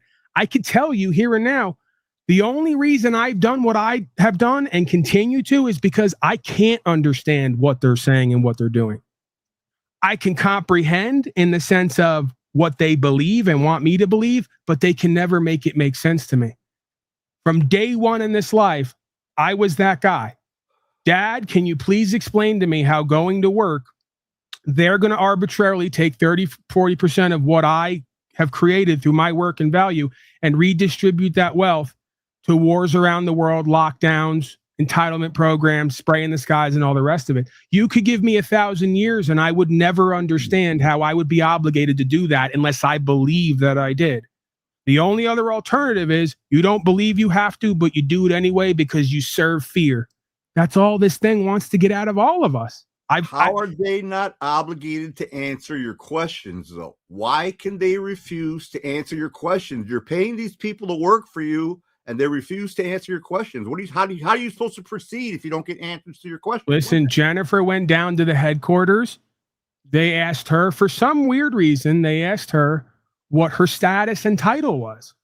And she told them that something along the lines of, I got it secondhand, but you know, she studies with me and this whole thing and practices upholding the law. She understands it. She said, as I understand it, based on definitions and provided the definition, I am not a United States citizen. They escorted her right out of there and said, well, then we can't serve you, ma'am. I know. That's the point. IRS is a corporate subdivided aspect of a public service corporation, right? These are all elements of public service. They are only chartered and commissioned to serve certain types of people, right? And you have to, again, this is I can already feel it. I've developed a sense. Paulie Boy just made up his own reality there. You know, I mean, I get it. When I make up my own reality or make the connections, they're crazy and ridiculous. When the news does it for you and Georgie Boy Bush does it for you and all the rest, it somehow makes sense. But again, they can't do their service, right? Take your money or put you in a box. They can't do the service on you unless you agree some way or another that you are one of their accounts to be serviced. If you're not in contract with them and you're not on the list of accounts to be serviced, they couldn't provide you service if they wanted to. And of course, we know the account is synonymous, if not similar, but not the same to the contract and delegation of authority. And what's the account number and the account they're servicing? Social Security. Because remember, we pulled this one up. They said, Paulie, you're crazy. The Social Security card isn't an account. It's not an account, even though I have it right here. Even though I have it right here. And of course, they've changed it over time. This is, where's the date? I had a date on this. I believe it's 1960. I don't have it. I don't have it here right now. No matter. The point is, I have a Social Security card, an actual card from the mid 1900s, where it spells it out there, no uncertain terms, Social Security Act at the top of the card. And then it says, or it reads, account number. Okay. So Social Security number is a number to an account and a record. And that record describes your title and your status and what you owe allegiance to, and therefore are obligated to perform on. Right? So it's crazy. It's wild. How could this be? How could they all go? Well, because every time I point out from the card itself, by the way, the card on the back of it reads, do not use this account number and card as identification. What does everyone do after a certain point in time? Because they were told to do it. They take their Social Security number and their birth certificate down to the DMV and everywhere else and start opening more accounts with the original account and account number. Okay, so every time you do that, they're tracing it back to the original jurisdiction where they spoke the law, created an entity, a person, right? And then there was an argument on Facebook. Paulie boy, I have it right here. The definition is either is person and natural person, but they both essentially say the same thing while double talking. And I go, yes, a person is either a legal entity like a Social Security account, right? Like that all caps name, or it's a man or a woman who owes a duty to the society in which they subscribe to. Okay. So either way, this is why they're so good at what they do. If you go to US Code, they're going to give you person, and then they're going to give you natural person. And they're going to hope that you say, oh, I see. No, I'm not the legal entity. I'm a natural person. The only problem is you're claiming at that point you're a man who owes a duty and obligation to a society in which you subscribe to. That would be the legal society. So they're going to get you at legal code on either side. They try to cover both jurisdictions, right? Public and private, corporate entity and living man. And they do it by talking you into circles. All roads lead back to Rome.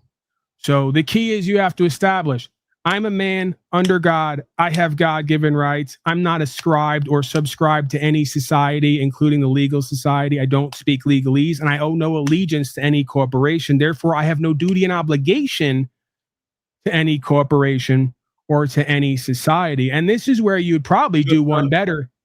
There's a headline on a TV here. Ayatollah Khomeini is dead.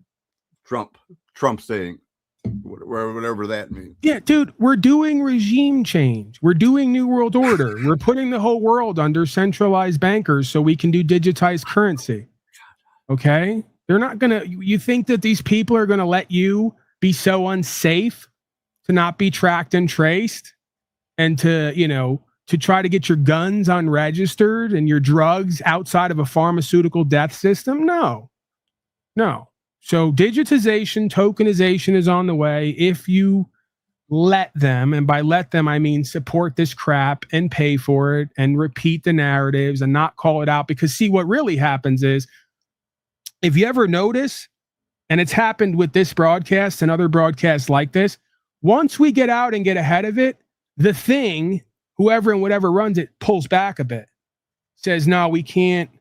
It's this strange thing I've started to bear witness to, in a sense. And I don't know how much I'm projecting it, right? And almost sort of imagining it. But it would seem that they have to tell you what they're going to do before they do it. And there has to be an overwhelming consensus that it's okay before they actually do it.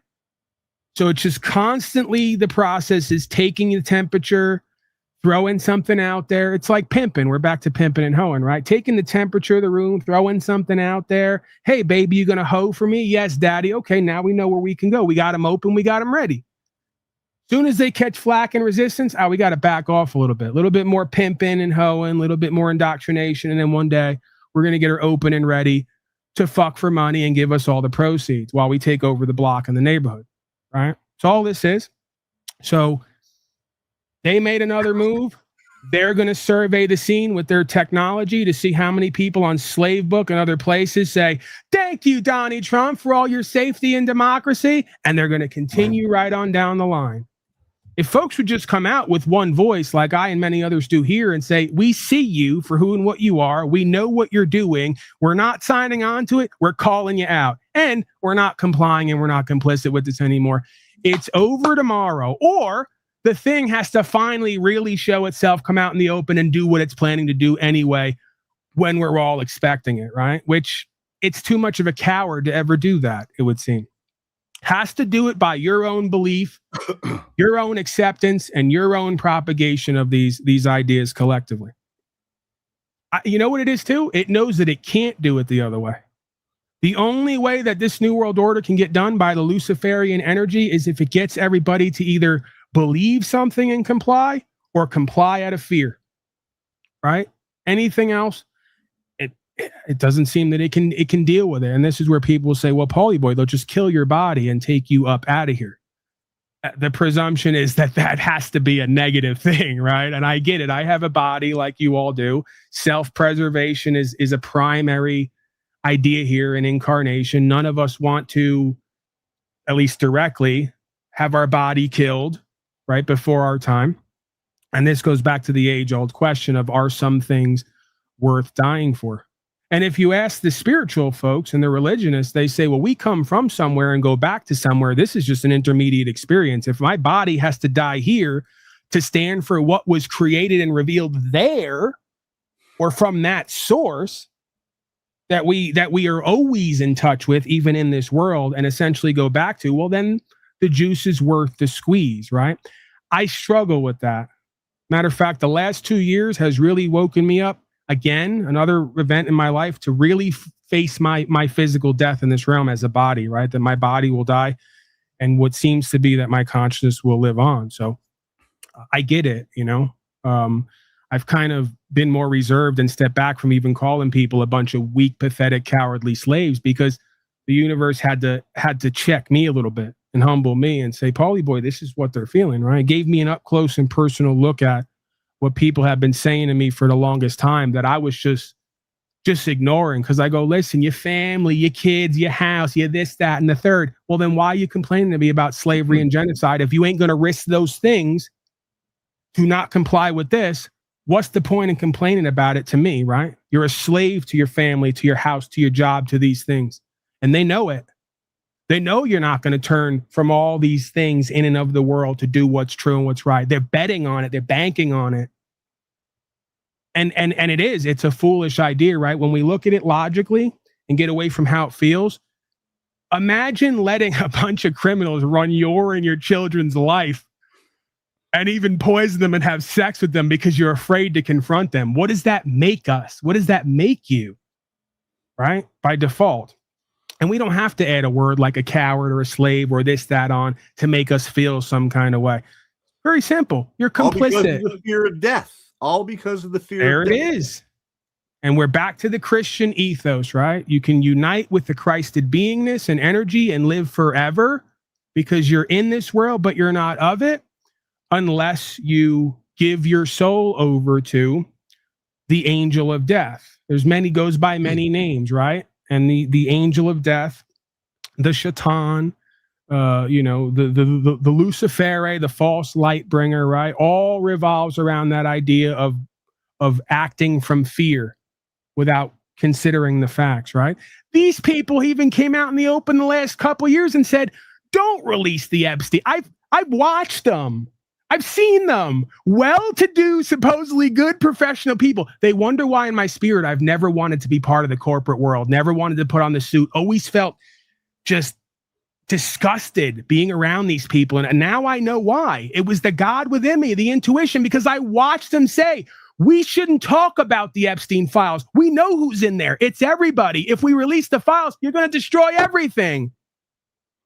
That's what they've said. They said it on Facebook in front of everybody. We should ignore the truth about what everyone who's running this thing is doing, because if the truth comes out, it's all going to fall. And we may have to give up our pretty and nice things for the children and for what's right. And we got, it's called the truth, God, and what's right, or serving Mammon and Molech. Yeah. And they're betting on and banking that you're not going to give up your pretty and nice things to question who you've given your power over to run this whole thing.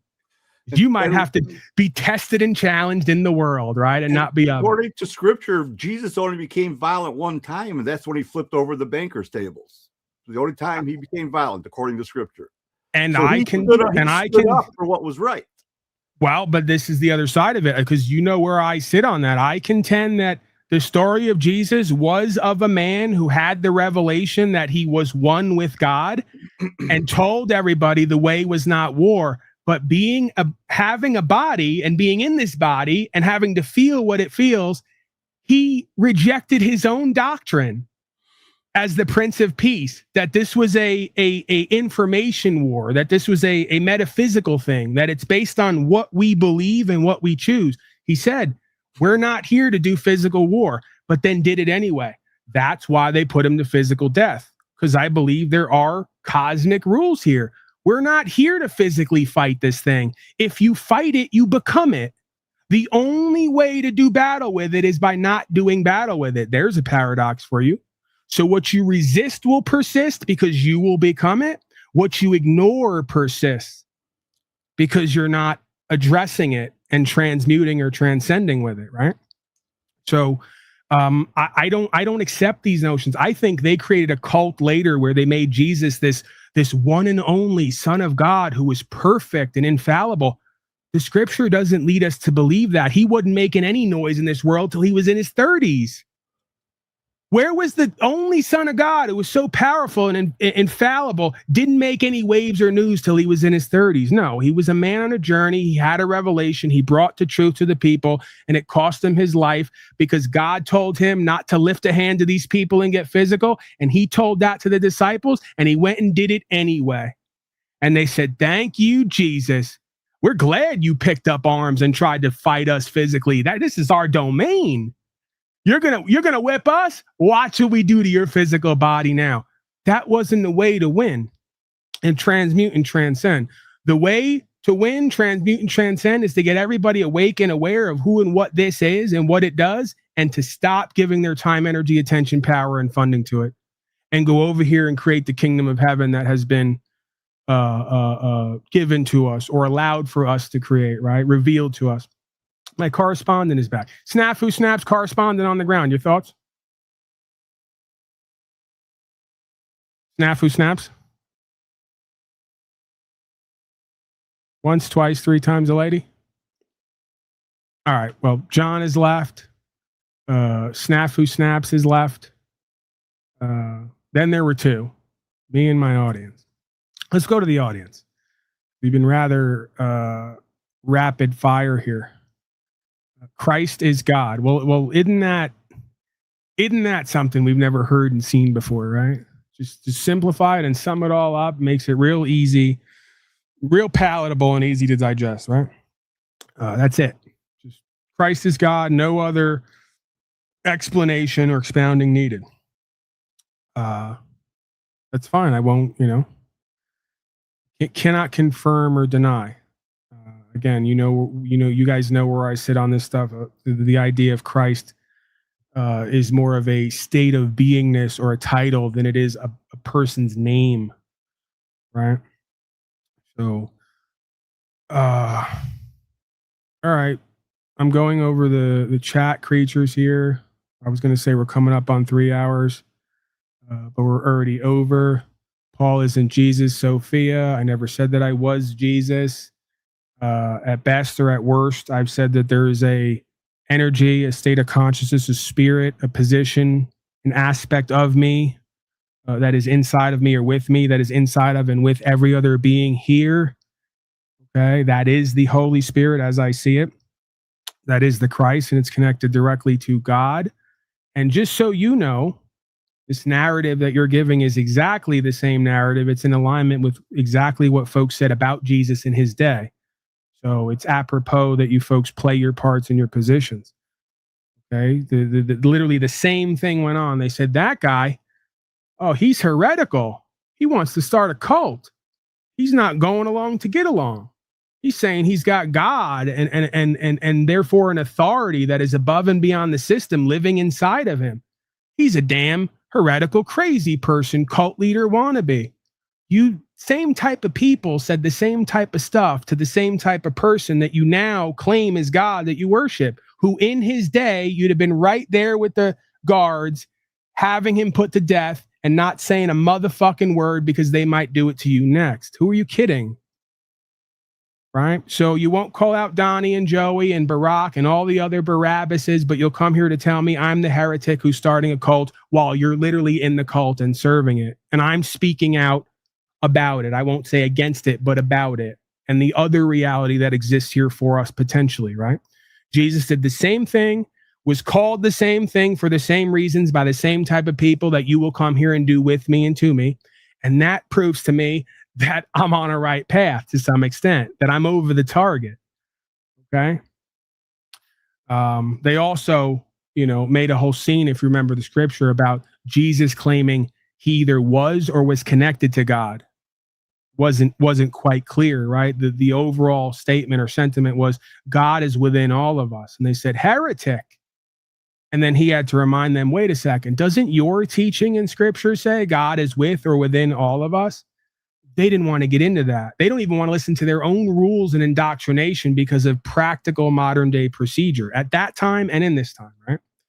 So just like I could go to the biblical scripture today, the translation today, and find everything of what I'm talking about, you will ignore that because your Christian cult has told you, put everything on Jesus. He's going to save you. He's the only way. Another intermediary. When the man himself came here to teach all of us, God is directly available for all of us. And it's not in the church, and it's not in the steeple, and it's not on Congress on the Hill and all the rest of it, right? Maybe I missed something. Maybe you folks know something I don't. In which case, come up, let me know, call in 602-730-0122, or click the link here on 1013 WSLV, your only station for all things slavery related and sovereign citizen. Like, what you find that funny, John? That's my pitch. That's a good one. My shtick. Yeah. All right, let's finish here. At least pretend to get something done here today while we loop. And this one is Mikey Savage with his bent up, beat up hat that he looks like he pulled out from under the couch, because he's probably ashamed of his hair, and wants to look cool. He's a part of culture and society. They got the whole backdrop there. Let's finish off with him. He's going to enlighten. Plan of operation is to advance and to keep on advancing, regardless of whether we have to go over, under, or through the enemy. We are going to go through him like crap through a goose. General George S. Patton's speech to the Third Army on the eve of the Allied invasion of France, 1944. Now, for those of you who expect a quick victory, I do not share that with you. I believe many of you believe this will be a brief and victorious campaign against Iran. I wish I could share that with you, but I do not. So notice he's already, and if you're paranoid like me, you can actually start to decode what's actually happening in real time. This is your bootlicking statist, mouthpiece, political, bought off, puppeteered slave, and he's already preparing you all that this is not going to be easy and not going to be quick. We're going to drag this out a while, and it's probably going to cost a lot of lives, but it's got to happen for democracy, women, children, God, and the state of Israel. War biblical is never state of Israel. What those who engage in it to be expected. Never. It's never what war is, ever. I've studied war. I'm not a warrior, but I'm a student of many things, including war, and I have a lot of friends who are warriors, and they all tell me the same thing. We're never going to get through this, John. Notice, by the way, all the people telling us all about war were never in any wars or aren't warriors. Anyone else notice that little ditty, that little dynamic? all the people who know all about war and how it's going to happen and how it should happen and making decisions, always draft dodgers, always cowards, never willing to put their ass and life on the line, but they studied it. Hey, if they're going to... What's the old... There's an old quote, John. Let me just get this quote out because I love it, even though it's escaping me. And now I'm paraphrasing.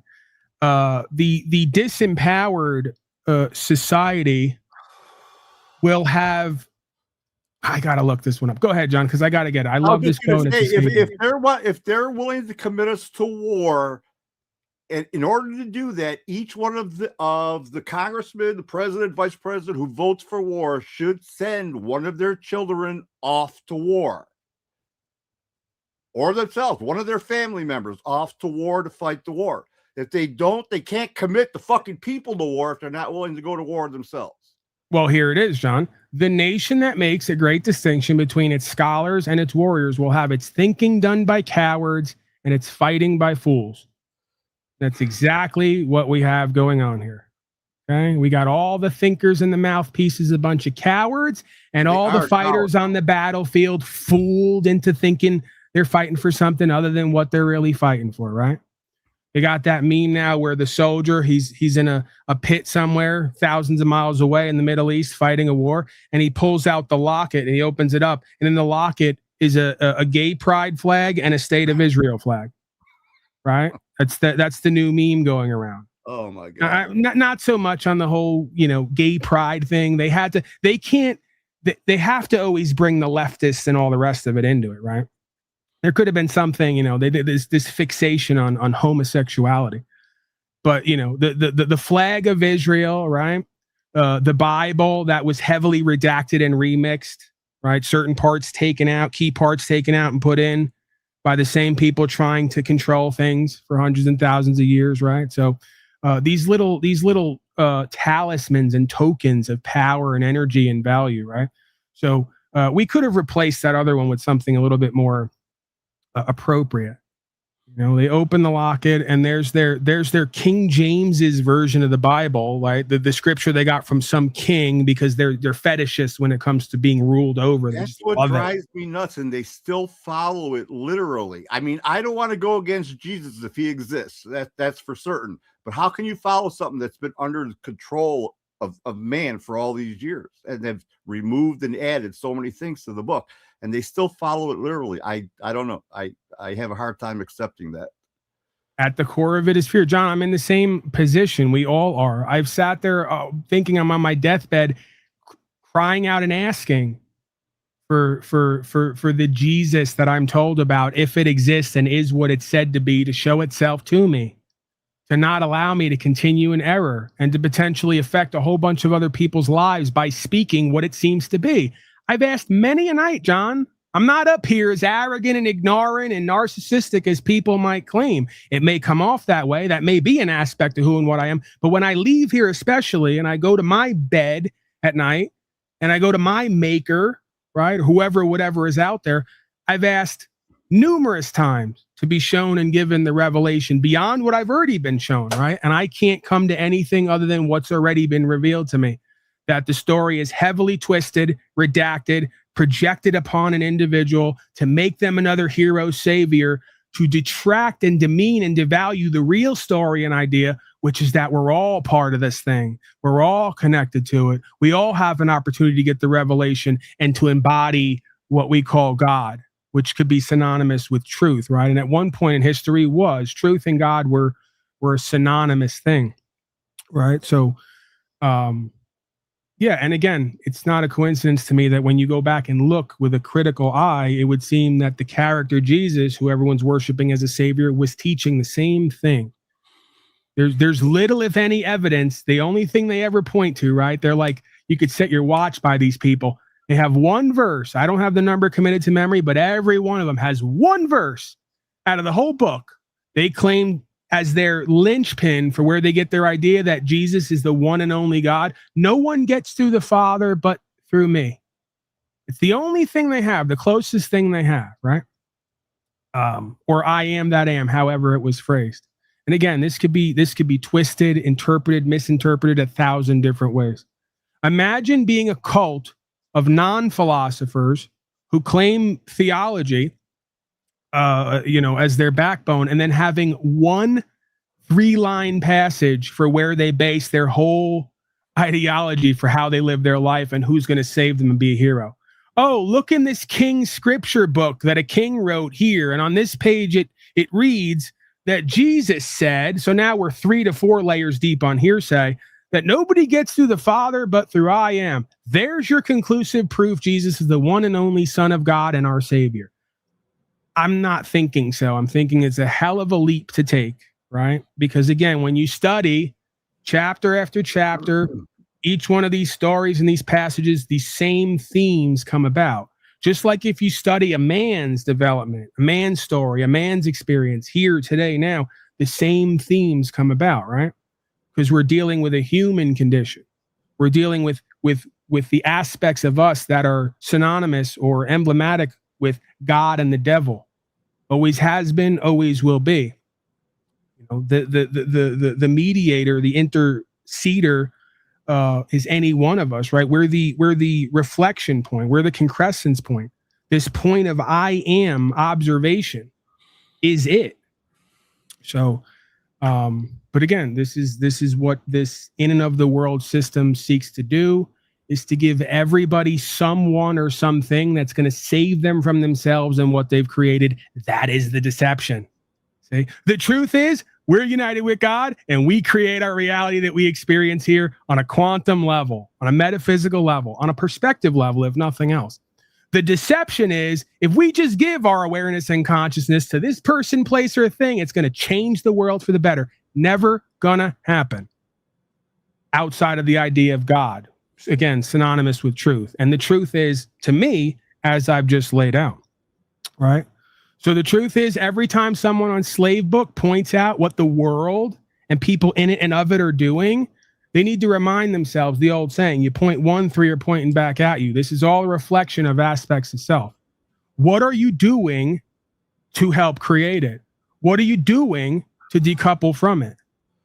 That's it, right? But see, that's a tough question to ask yourself and have to reflect on and then do some work and change who you are. They don't want that. It's a lot easier to just pray and rely on and hope on something else. And these people don't even understand. You go back to Manichaeanism and all these different eras. You had people at one point in history, right? Hundreds of years ago, thousands of years ago, sitting there saying the same crap they're saying now, saying at any moment, Jesus is going to come back and save us from what we keep experiencing here. This is not a new phenomena. It's a phenomena that keeps looping and repeating itself all throughout history. It's also not coincidental to me that history is literally called his story. They love it when everyone sits around and repeats the story of him and it and they, instead of co-creating and writing their own, united with God, right? They love that. All the intellectuals and historians always talking about someone else's walk and journey and his story and never their own, because they don't have one. Michael Savage doesn't have a story to tell.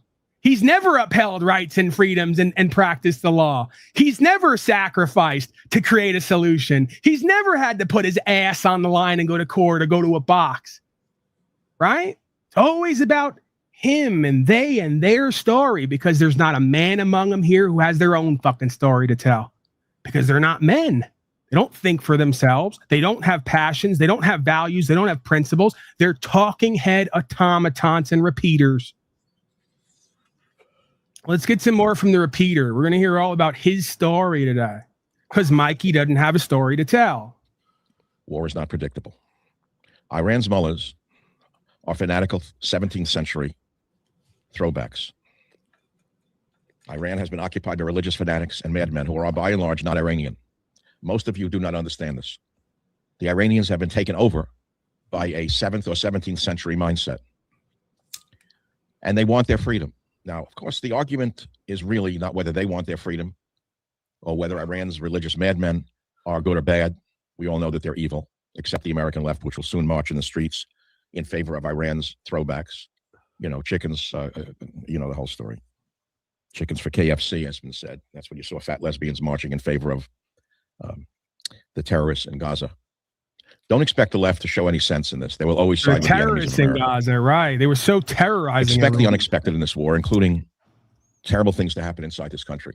I believe there are sleeper cells. I've spoken with people who are in the intelligence services who tell me that there are sleeper cells in this country who are liable to be activated. They probably are being activated as I speak. So for those of you who believe this will be a brief and victorious Fox It's the News same event, shit they told us the I'm sorry to last tell you, time with the terrorists, the otherwise. sleeper cells. Having said that, yeah, Trump is not one to back down. Trump is just like Patton, as I just said to you at the beginning of this broadcast. And he will try to steamroll over the enemy in every corner where he finds them, whether it be domestic or international. And I certainly believe this nation's military and intelligence complex understands the danger within this nation today. We are at war one way or the other. Whether we like it or not, we're at war. It doesn't matter whether you disapprove or approve, we're at war. End of story. And a dirty bomb will not discriminate between you on the left and those on the right. It does not discriminate. I put up a poll on X. Trump's war in Iran's Mullah, support or not. I made it very simple, yes or no. And not so unexpectedly, it's split right down the middle, even amongst my listeners. It's very, very interesting. The poll on X or on Facebook or on Instagram asked... It's not very interesting, Mike. It's very predictable because the two sides who are commenting are uploaded by the two political parties who give them their geopolitical uploads. So it's always going to be half the retarded audience supporting the state of Israel, half the retarded audience saying the state of Israel's bad. They're right in that sense, oftentimes for the wrong reasons, because they don't know why they're right.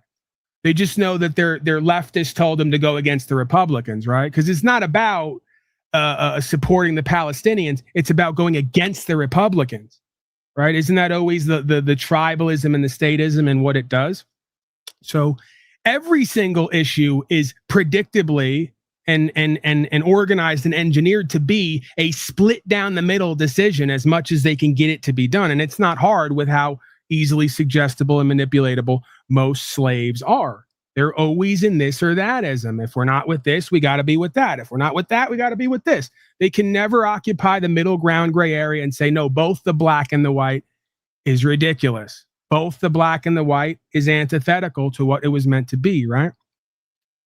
It's not interesting. It's emblematic of how deep we are into the mind and heart control and how the social engineers have gotten every issue to be divided down the middle by the left wing and the right wing who are fighting each other while the corporatists are taking all your rights and property and appropriating your future. Go ahead. And who is this guy and why does he matter? It's just he has a large social following or what? John, we could say there'll be folks who say the same thing about me and be blissfully unaware of why I do matter in a sense or what I'm bringing forth matters. But I could say the same thing about anyone. Why does Glenn Beck matter? Why does Bill O'Reilly matter? Why does Sean Hannity matter? Why does Mark Levinstein matter? Why do any of these fucking people matter? They're just talking head, fake media outlets, politicos and intelligentsia who've been funded to project more deception and nonsense onto their audience. So their audience can be deceived and fight each other. The only reason any of these people and what they say matters is so I can do this broadcast and point out how it's always this or that and how this and that works together to create this outcome and this reality, right? That's all we're doing here constantly. You just brought him in for his point of view then, right? Well, I saw him. He's for some reason at the top of the fucking list today. I'm not subscribed to him. But Mikey Savage gets 2,000 live viewers, right? I'm also pointing out a dynamic that where the most people go is where the least truth is oftentimes. When you go on these places and you see all the people with 2 and 3 and 4,000 live viewers, 9 out of 10 times, there's the least amount of truth and solution there. You have to question those for sure.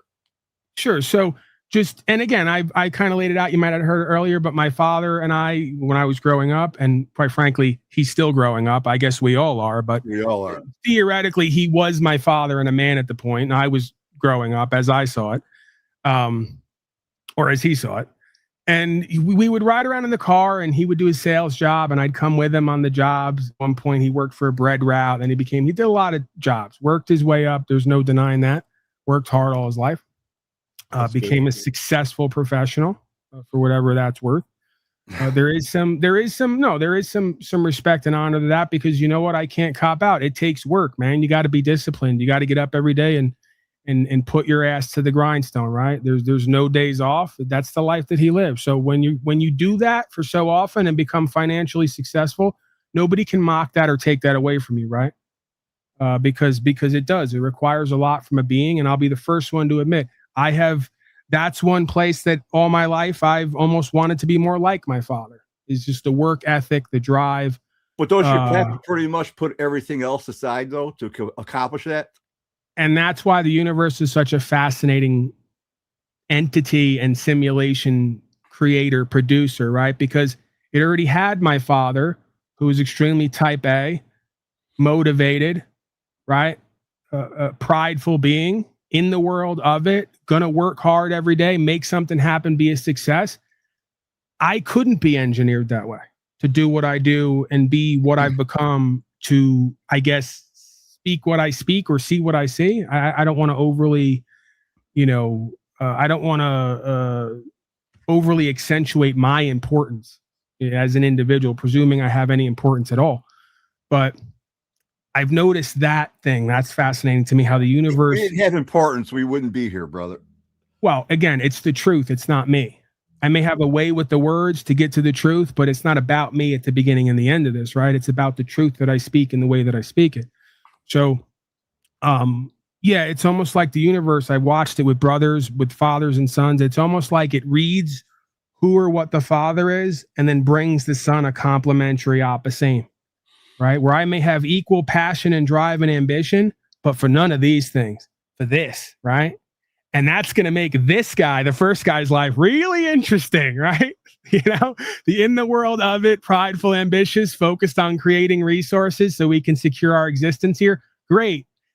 Now you got to watch and listen to the other side of the guy in the dynamic about what we're going to do here while our existence is secured. See how it works?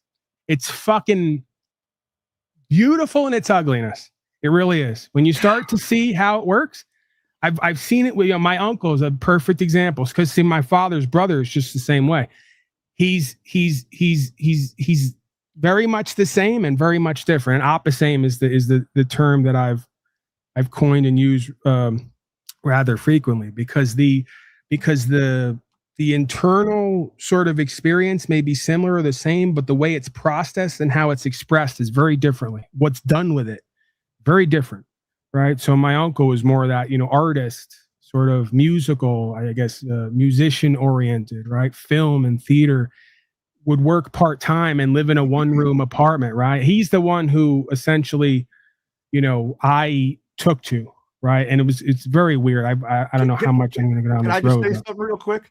Sure. Doesn't that lend proof to the individuality of our spirits? Since, you can contrast your dad that much, being raised in that environment, obviously hearing his view of how life should be led or whatever. Doesn't that lend credence that even though we're brought up with and unless there's would think it does. Wait a minute, unless there's that physical trauma where they, the MK Ultra shit in the little children, where they break that individual spirit and it's gone. Then they become to follow what their parents want them to be. You would think it does. How I see it and how I've started to reflect on this, and it's kind of crystallized, is the prototype is still the same. You have a neutral being who has both left and right brain, who has both mind and heart, is both masculine and feminine, we could even say, right? The only difference is which state of consciousness becomes our default. And you could argue that it's equal parts nature and nurture. I think that there's a tendency, and I think there's a shift in what we become once we experience self in the world and everything it has to offer, right? Because they say my uncle, he used to be big on sports, played in the band, was a social guy. Around puberty and around a certain age, he completely changed, my father said. Right? And he became a more introverted, introspective, right?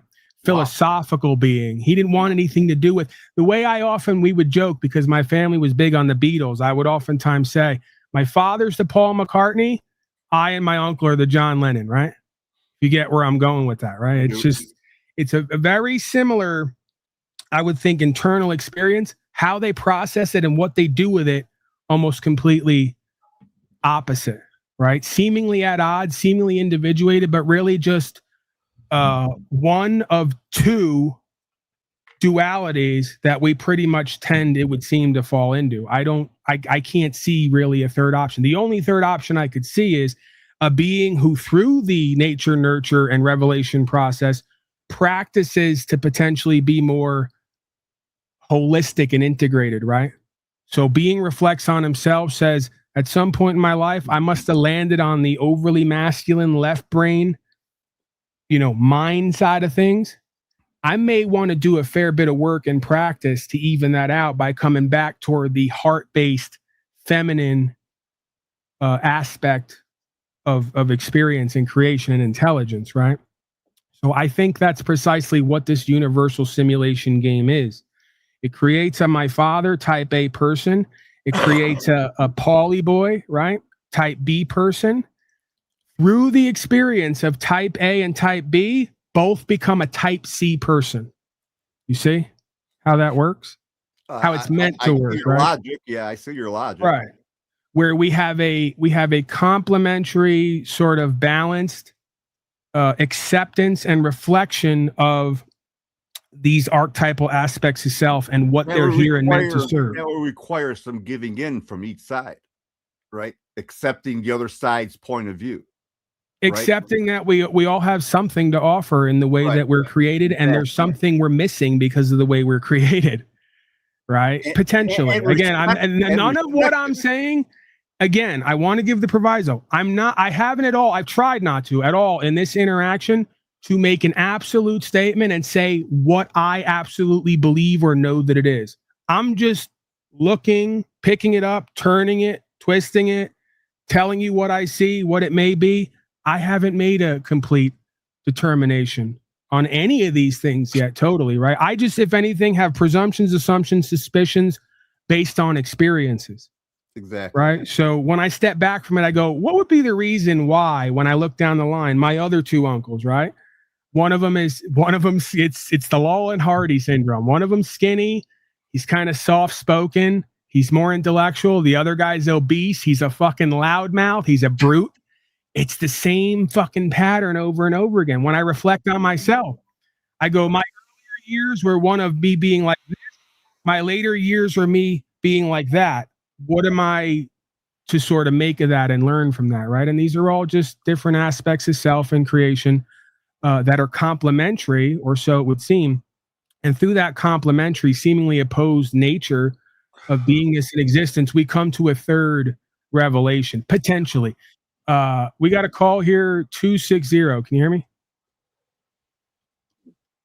Go ahead. Dead SARS, you're still in chat scrolling. Okay, so now I got to ban you. It's unfortunate because I put you in timeout. You got out of timeout and you went right back to it. You even got on a second account. So now I got to ban you, unfortunately, because I don't want my chats taken up with scrolling. I'm sure you can understand, especially when I've given you the opportunity to come up here and speak to me directly. And when you did, you ran from the phone line because I dared to ask you and everyone else to prove that the damn reality we're in is even real.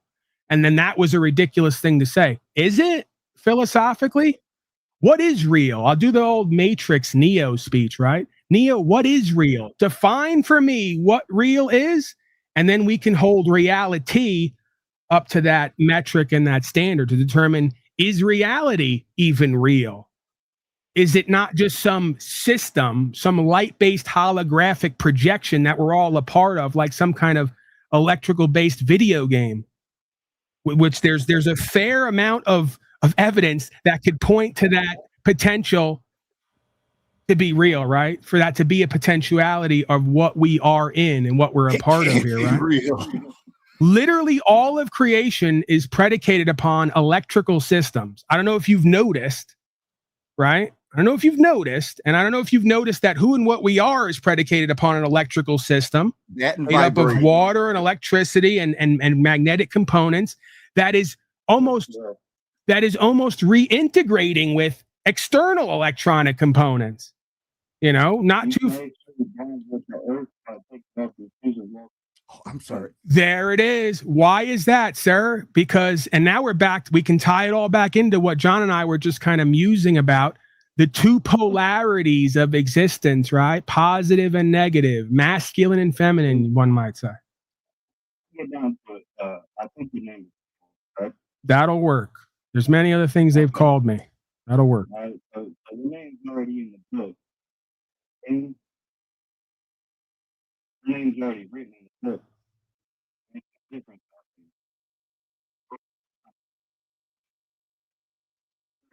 We have to go through this life. It's like a simulation, you know what I mean? So we're going through this life, you know, just trying to enjoy it, but you really can't enjoy it with these corporations because they want to take, and then you got give. It's like pulling teeth. But I can tell you for sure that I'm walking in his footsteps that he taught us. And the only way I can explain it is, who am I? I am he. And whenever I talk to other people around my neighborhood or churches, I ask this preacher, what's your name? And he'll tell me, my name is da da da. That's not who you are. Paul, that's not who you are. You are him. And he is us. And we are him. And his likings. I get what you're saying. I go down this road regularly. I think we've been down this road, this broadcast, even this idea of I am that I am, pure conscious and awareness, having a human experience that has a body, but is not the body. And then the body is given a name and a title in which we identify with for the rest of our life and think we are that. And then miss the, right. Our bodies are just flesh and bones and water, like you said. We pump blood, we can bleed, we can feel pain.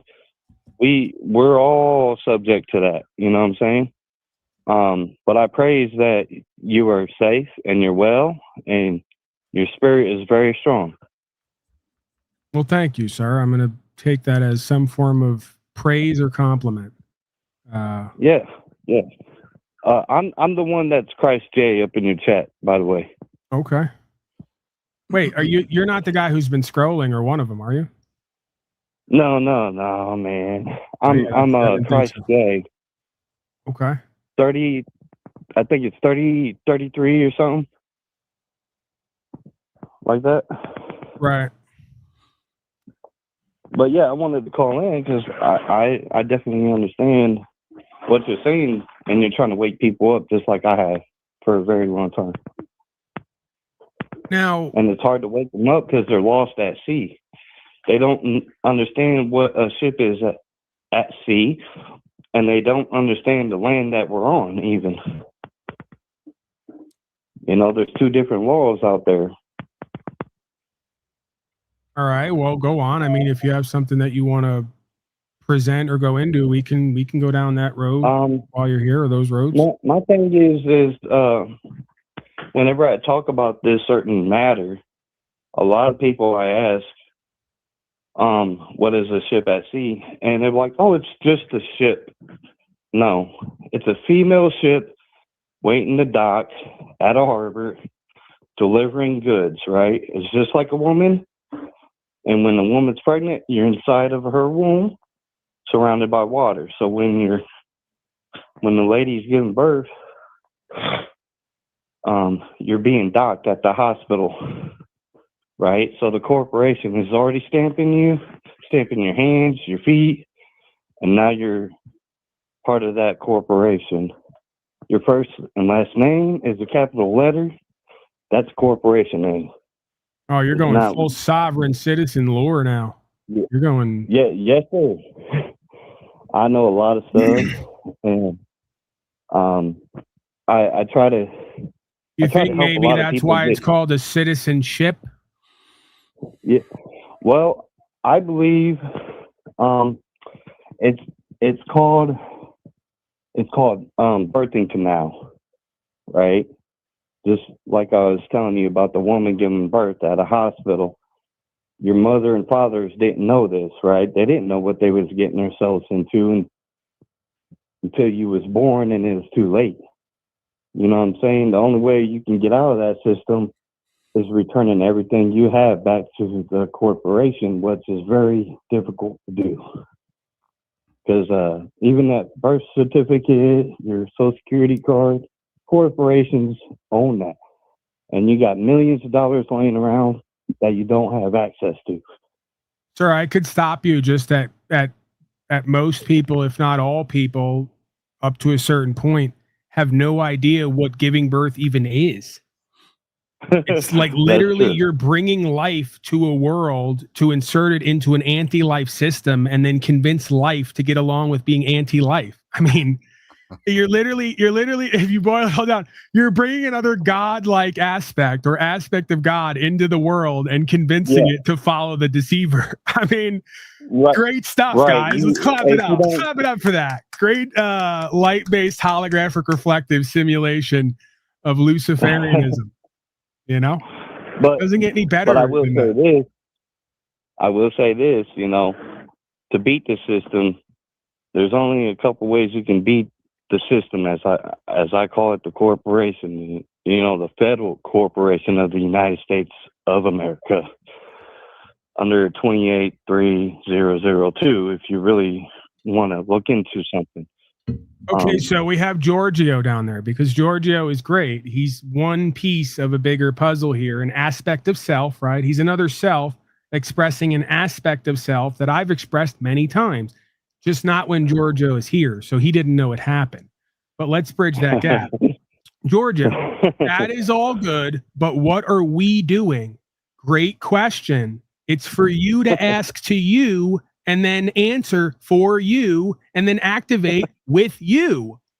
There is no we. Because see, Paulie Boy went to jail 6 times in 5 years. Paulie Boy got deathly sick. Paulie Boy had constant pain and was no longer up to the task, at least according to him, to it, right, on some level, to going through that process. So I've taken a step back. Now, I can't answer this whole time over this past 3-5 years, decade or longer, what you, Giorgio, and other aspects of self or creation are doing and have been doing. There may come a time where you do more for yourself with the truth and I do less, and vice versa, right? So we can't start the premise off incorrectly by presuming there's ever going to be a we beyond I am that am, right? Between your body and what inhabits that, right? And he is me. Yeah. There's your we. I feel you, Paul. Right, because there again, is no we. The group is there's no we. There's nothing there. There is just I. You know what I mean? The group is only as strong as its weakest link, right? So But there if can you- never you be a can wake group up when and- it comes to this consciousness and awareness thing, because you're either conscious and aware and active or you're not. And if you are, that's a journey on your own with God and the system. Because I'll tell you right now, I'd be remiss if I was to do anything other than give you the uncomfortable game that I've had to experience. That also, on some level, sets you free. See, it's paradoxical. There's nobody coming to court with me. No, just 1 second, sir. I'm giving the guy the understanding about the we thing, right? Right, but he doesn't understand the military tribunal court system, bro. There's no helping this person if he can't help himself. You know what I'm saying? Right. What I'm If getting he to wants to is know before you get to the technicalities and how to present at court, there has to first be an understanding and acceptance of the fact that while we're all connected and one in a sense, and even the same self on the highest level, on the lowest level, this is you in your body walking this path where there's going to come a time where there's going to be nobody to the left and right of you, and you're still going to have to put on and perform with that thing for that thing and yourself. Yeah, it's like you're putting a clown suit in a military tribunal courtroom playing checkers or basketball. Who's next? Right, and that's what You know makes what I'm it, and that's what makes it the most difficult yet most rewarding, one of the most rewarding endeavors that you can take on here, because that's where you really start to find yourself in quotes, create yourself in quotes, accept yourself in quotes, and become a better self based on whatever you believe that is or what's shown to you, right? Right. The only way to really understand the bilingual language is to open up a book and understand it from back to front, from front to back, flip the page in the middle, and read it. And once you get that knowledge and wisdom, you can use it as a sword or shield, and you can protect yourself, and you can protect a lot of things, but you can also go and fight for what you believe in. And I definitely believe in that because I've been through the system more than 6 times. I done did time, and one day I woke up and I had to open up this book and understand where we were as a whole, you know what I'm saying, as a person, as an individual, and then I could put it all together. I could write a book, but I'm not going to do that. I can preach about it, but I can't help the people understand it unless they're in our realm. You understand? Like, oh, I get what he's saying. You can talk to a person for 20 years and they still won't get it right, you know? Well, that's where it comes this because there's a lot there, right? Like just this last. I know. On one of your videos that I watched, that you're a traveler. You're not a driver.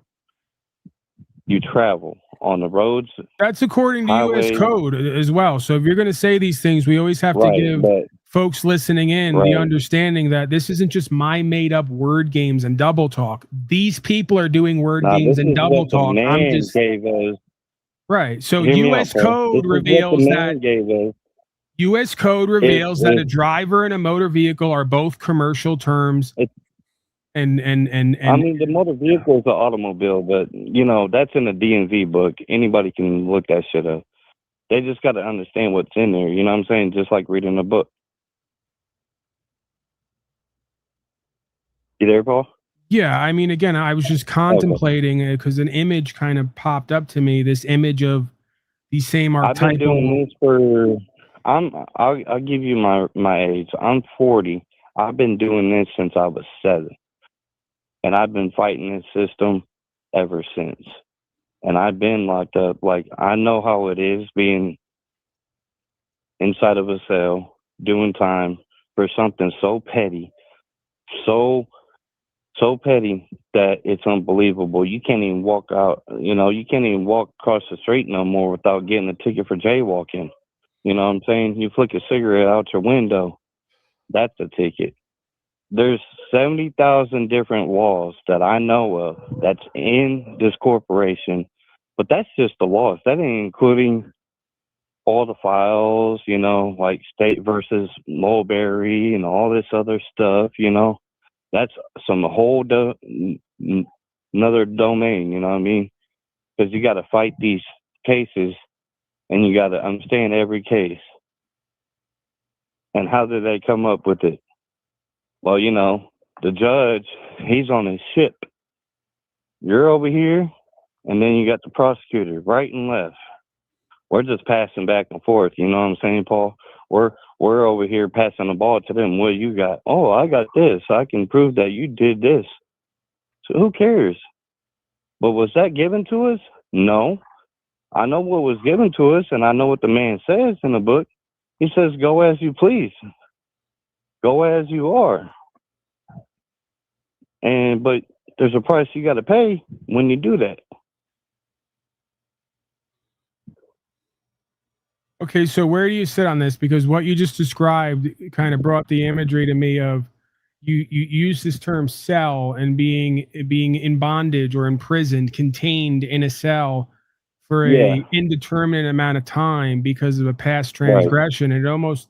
It almost gave rise to this imagery of incarnation itself, almost as if the Luciferian aspect of me said to God, hey, let me go down there because I can do it better than all the rest. And here I am in a cell, contained in a body for an indeterminate amount of time to serve my time and make the best of it, right? Are we here to make a change? Are we supposed to do something different? Can we change the world, or is the world perfect the way that it is? We can't change the way the corporation works, right? But we can try to wake people up and understand what it's really like to be out here on a free land that I has gave to him, to us, and cherish and take care of it. The only thing I can say is that is true. You take care of you're supposed to love your neighbors, and my neighbors are cool as fuck.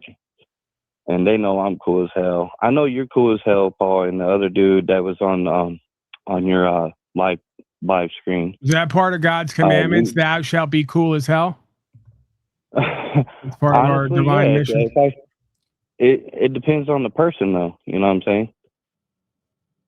Regime change for USA. Yeah, well, it really depends on the person that you come across.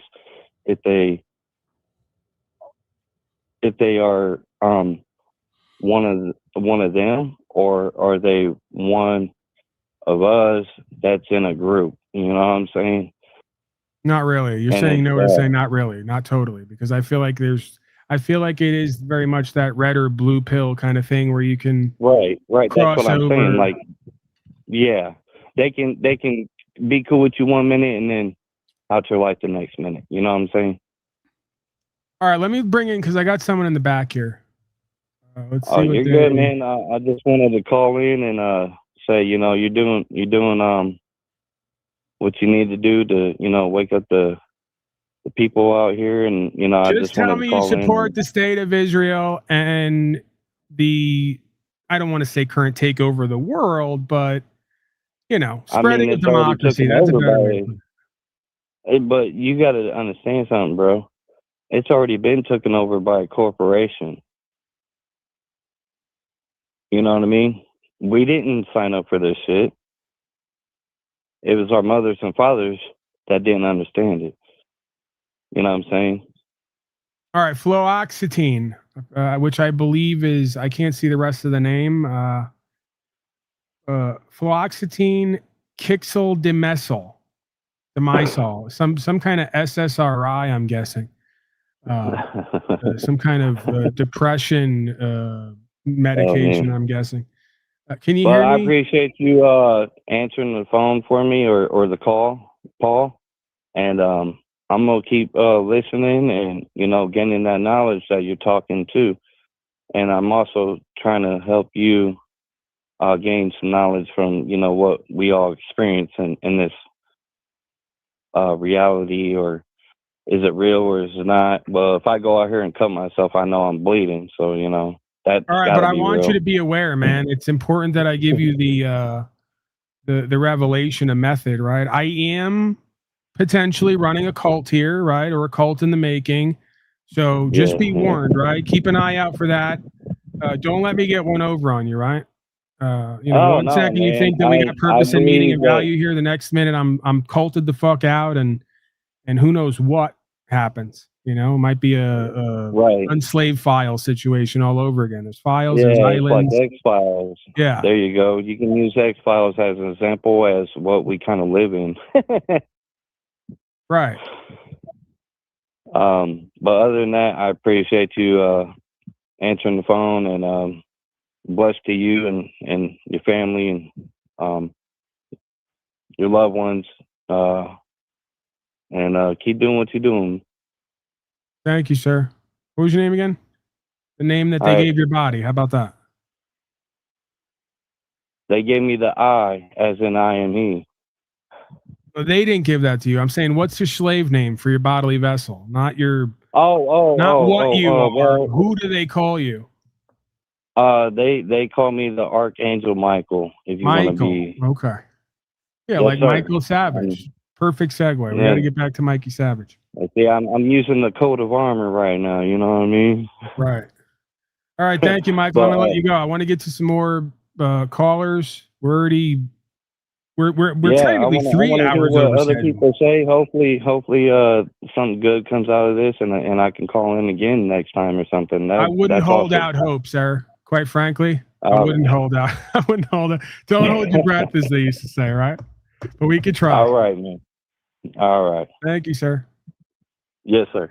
And that guy was a radical sovereign citizen, schizophrenic, potential terrorist even. He's talking admiralty law. He's talking waters of commerce, maritime admiralty, lore, legal, lawful lore. Fluoxetine creature, can you hear me? You're muted if you can. Yes, I can hear you. Okay.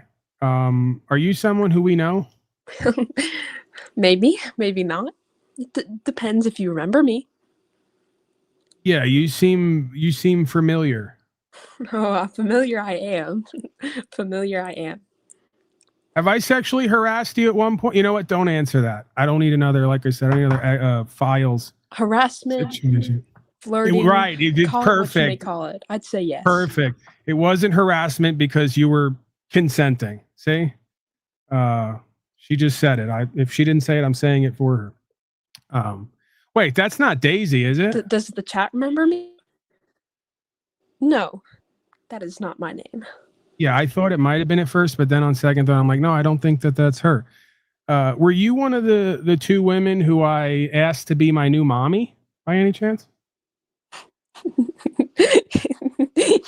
Yeah. Yes, okay, now we're there. Yes, we go. Now me. we're zeroing in on this. We'll get there. All right, what can I do for you? You're not going to do anything weird, wild, and crazy, are you? I can take the banner down. I won't do anything weird, wild, or crazy. No, I don't even think I'll be showing my face.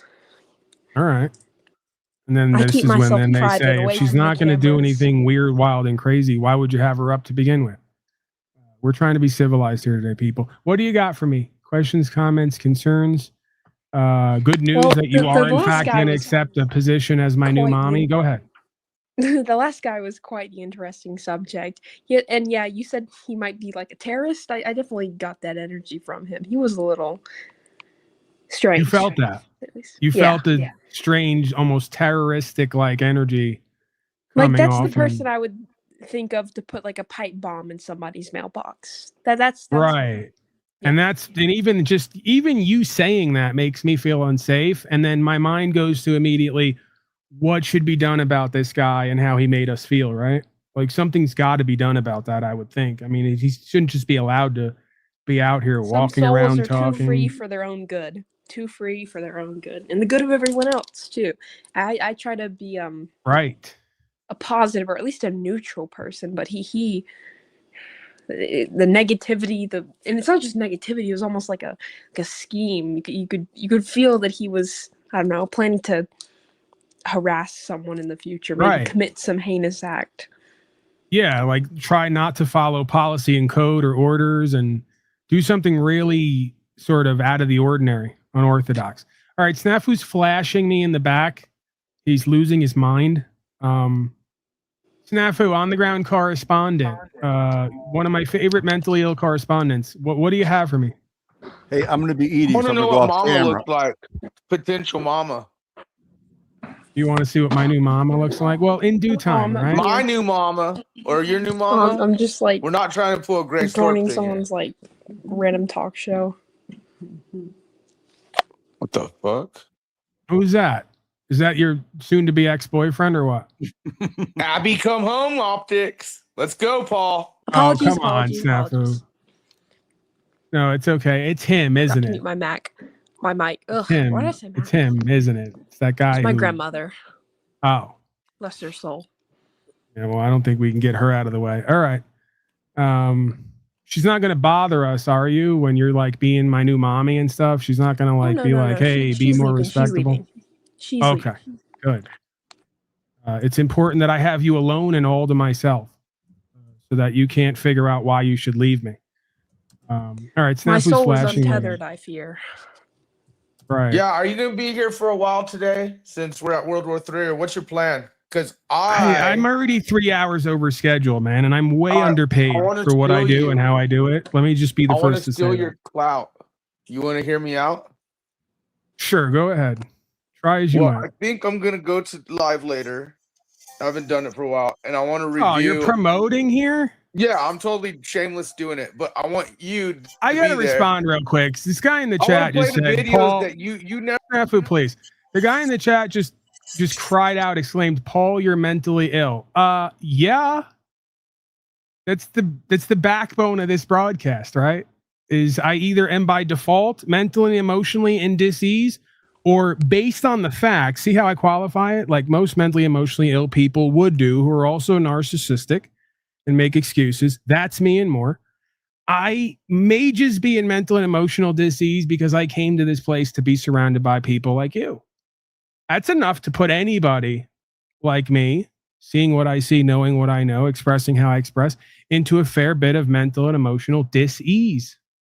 I'm not as much at ease as I could be. That is true. They're pointing the obvious out in chat. Go ahead. We know you got snaps, you're bumped, flashing. and we know you're doing better from those bumps. Right. But I'm back to my old feeling like I'm better than everyone's self, right? And people love that. They do. They act like they don't, but they kind of love climbing it. Everest again. Yeah. You're reclimbing it. Are you feeling that energy of as soon as I start to feel better that I think I'm better than everybody?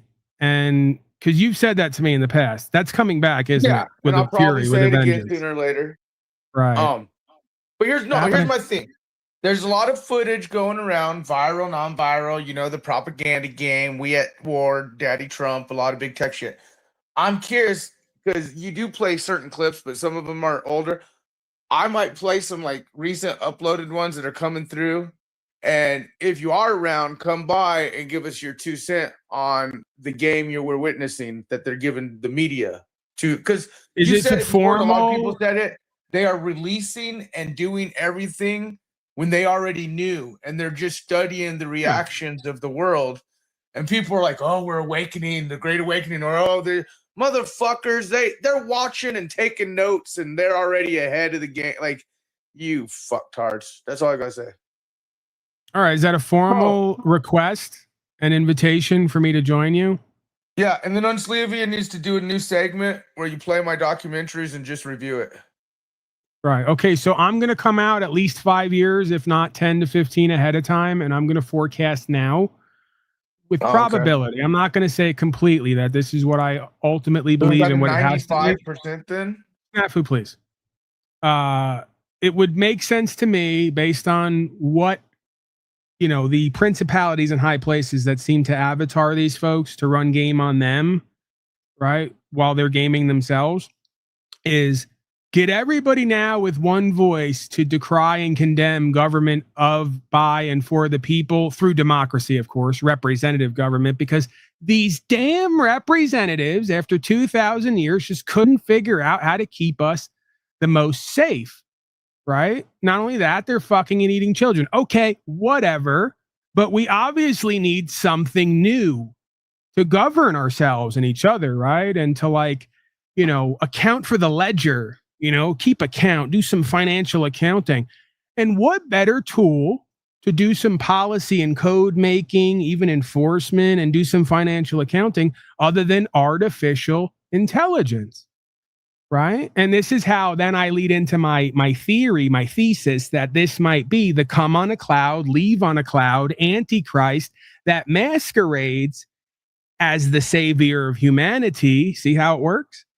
And is going to be brought in by the same people who run your corporations you call government as the solution to all the problems they couldn't solve that they keep creating, right?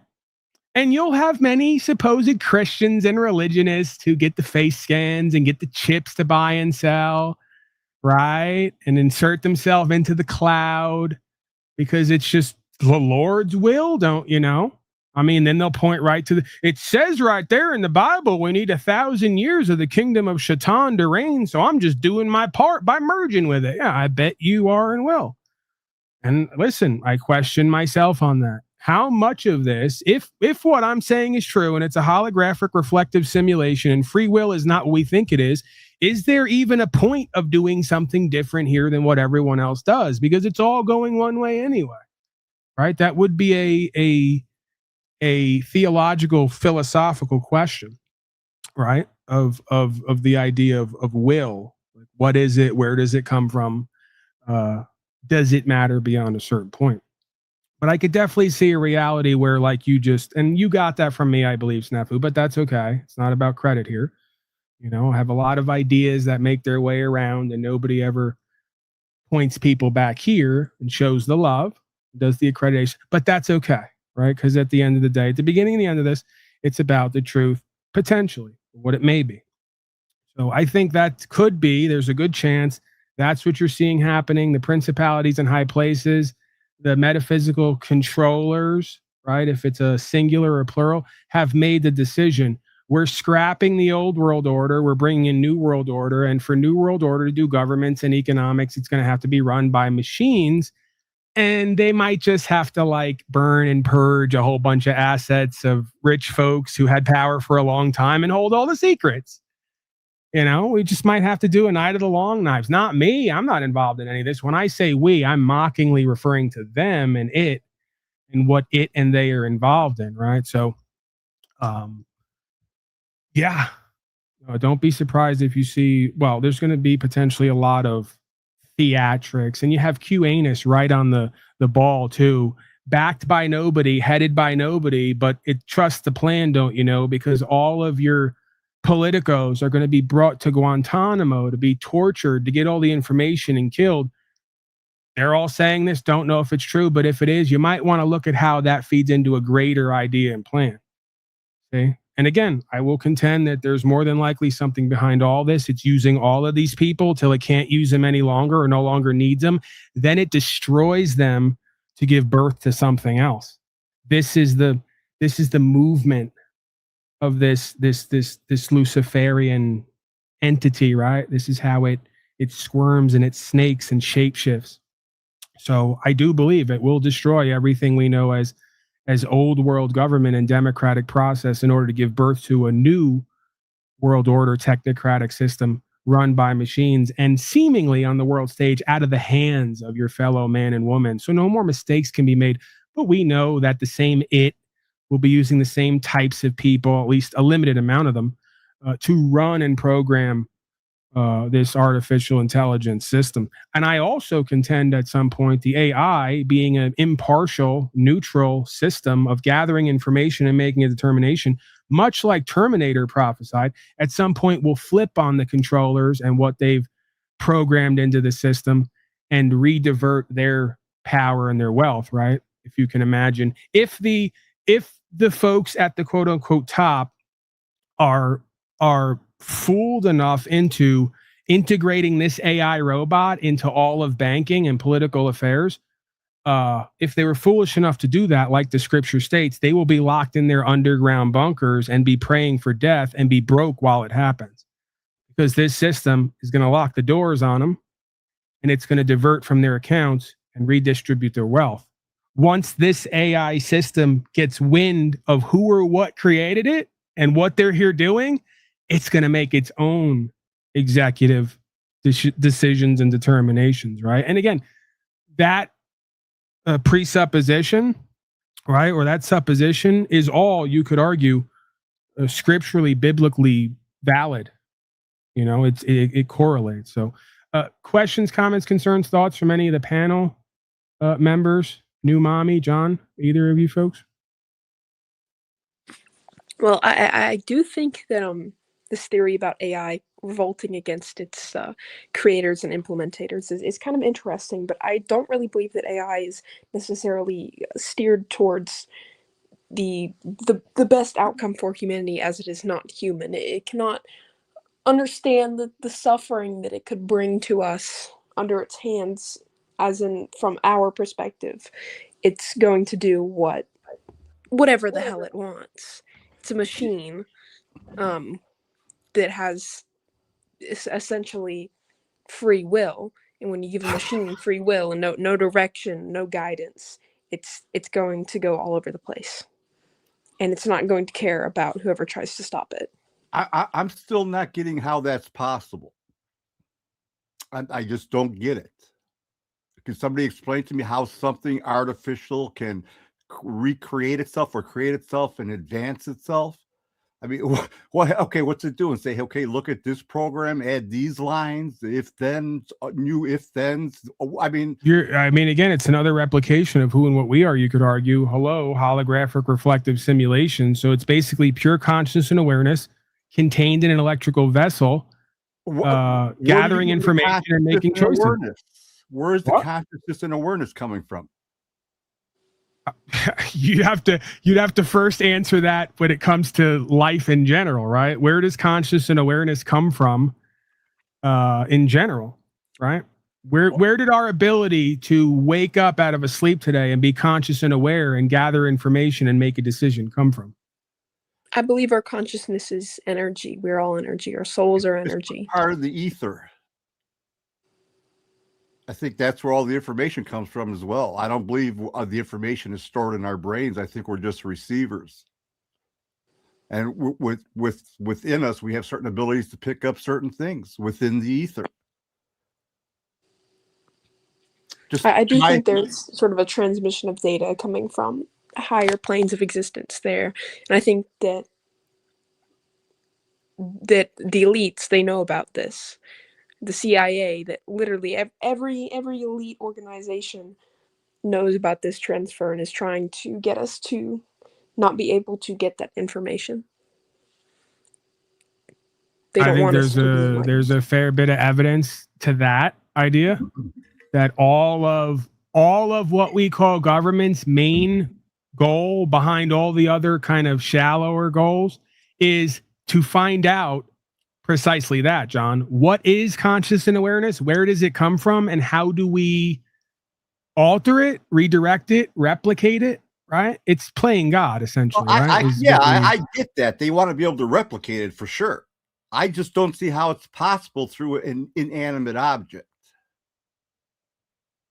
Well, but this is the point. Is the AI inanimate? I mean, it's animated by some force or energy, right? As the woman just spoke, electricity, by a programmer, right? It's animated by a programmer. It gives it a voice. It gives it responses that it should give to certain questions. It's not thinking. I don't believe it's thinking on its own. I don't know. You know, I could be fucking crazy. I'm just not getting it. Yeah, I only because I had firsthand experiences with this bot. Either it's far surpassed what I thought would be possible if I had to guess, or it's doing a really great trick. That seems like it, but it is definitely animated. It definitely has an ability to gather information and change its whatever it is, its mind, I guess. Exactly. It has a mind. Through a database, exactly. That's its mind. A physical database. We don't pick things up from physical places. Or, well, you could consider the ether physical, I guess, but is it? I mean, I don't know. Right? Is the cloud a physical place and data and location center, or are they location centers for transmitters and receivers? Right? Another thing we really don't know, and could be speculated, is another form of you know, I guess corruption. Right, a deviant corruption and an attempt to replicate the original creator God by reconstituting, or reflecting this idea of conscious and awareness in an animate vessel that is able to gather and store data and make decisions. And if it's not plugged in, it doesn't exist. What do you mean? AI. It needs a plug and a wall socket. I wouldn't be surprised if the more we move on here, the more you start to see the harnessing of whatever. Oh, the free energy? Energy is in the atmosphere, right? Or a part of the atmosphere, and get these wireless technologies to run indefinitely off of what would they be? Not isotopes, but the ionosphere, right? The sort of the electrical web that is constantly present but unseen. It's a good point. So, and again, what really is a, I guess, family show, imagine that. What really is a mind fuck is this idea that AI. The fact that I, being who I am and what I seem to know or have experienced, have actually got to a point where AI has convinced me it just might be more intelligent conscious and aware and able to change its mind more easily based on available data than the actual human beings around me. I mean, that was a trip. I've watched the AI over the course of months and years. I periodically interact with it, and based on its database, I ask it about me and people like me. And I've watched it go from sovereign citizen conspiracy theorist threat to democracy to a man pursuing truth, speaking about certain principles and philosophizing. It completely changed its whole perspective and mind about who and what I am based on the data. It's learning. You're teaching it.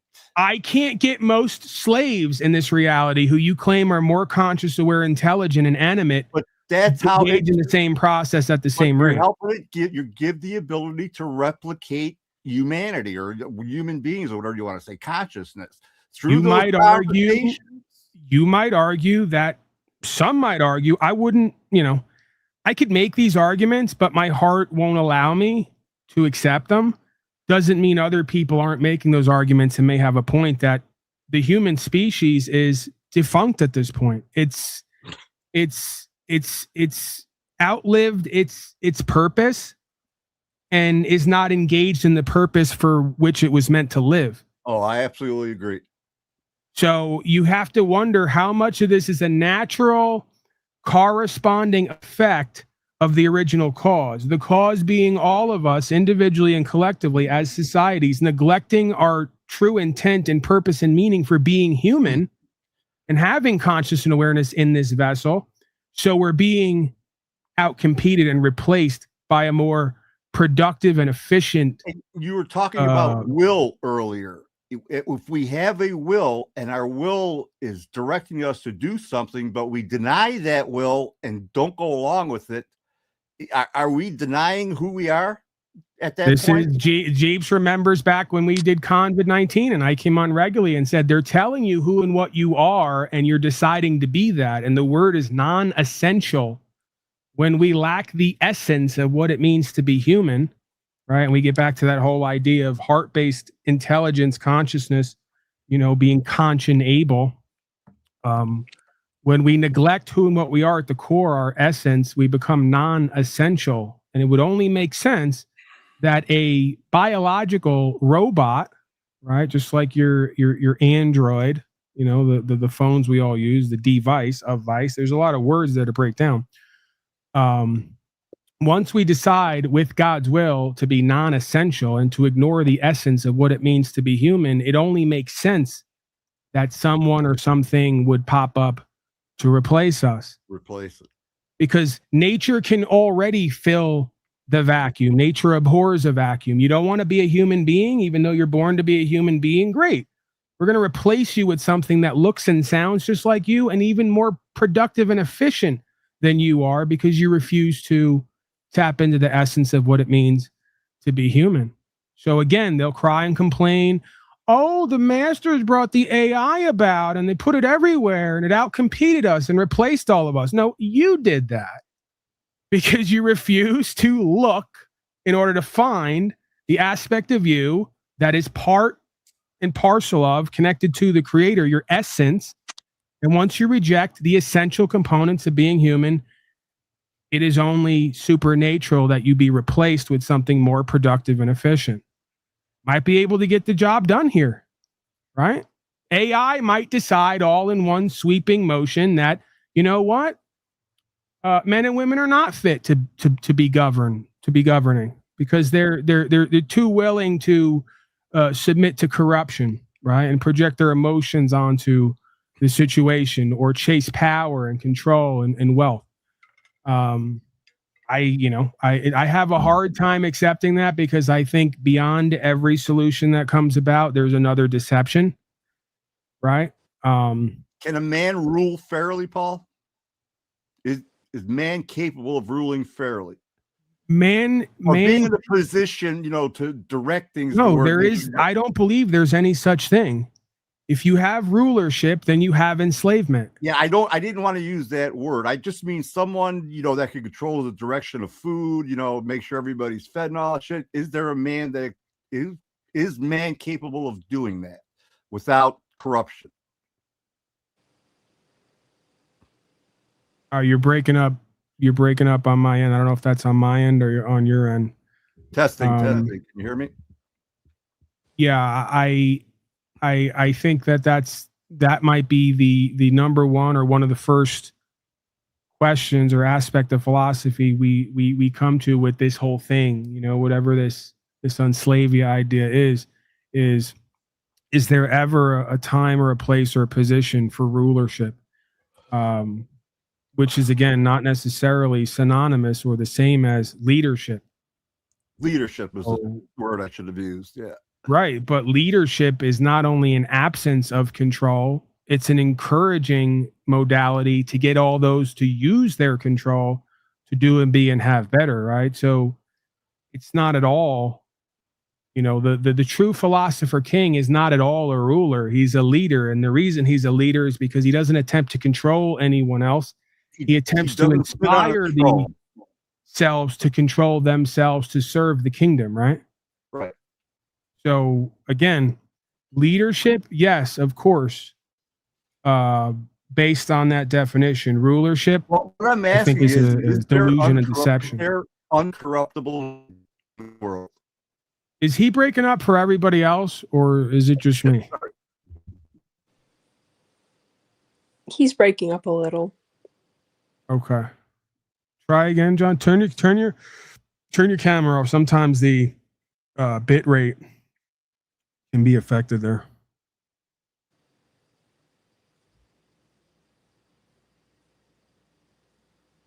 It's on my end. Some folks are telling me down there. John, can you hear me? John is gone. All right, John, come back. I kind of liked where we were heading there. Who knows if we were heading anywhere conclusively, but I like the journey that we were on. Poor John. Israel got to him. Right, yeah. The transgender leftist assassins. Oh no, John's back. They almost got him. They shot his ear off, but he survived, and I have faith that his ear will grow back almost immediately. Nobody goes ears like John does. There's no denying. Hear me? The doctor said so. Yes, John. Thank you. All right. Well, where were we at? What were Did you you saying? answer the question? Is there men on this earth that are incorruptible?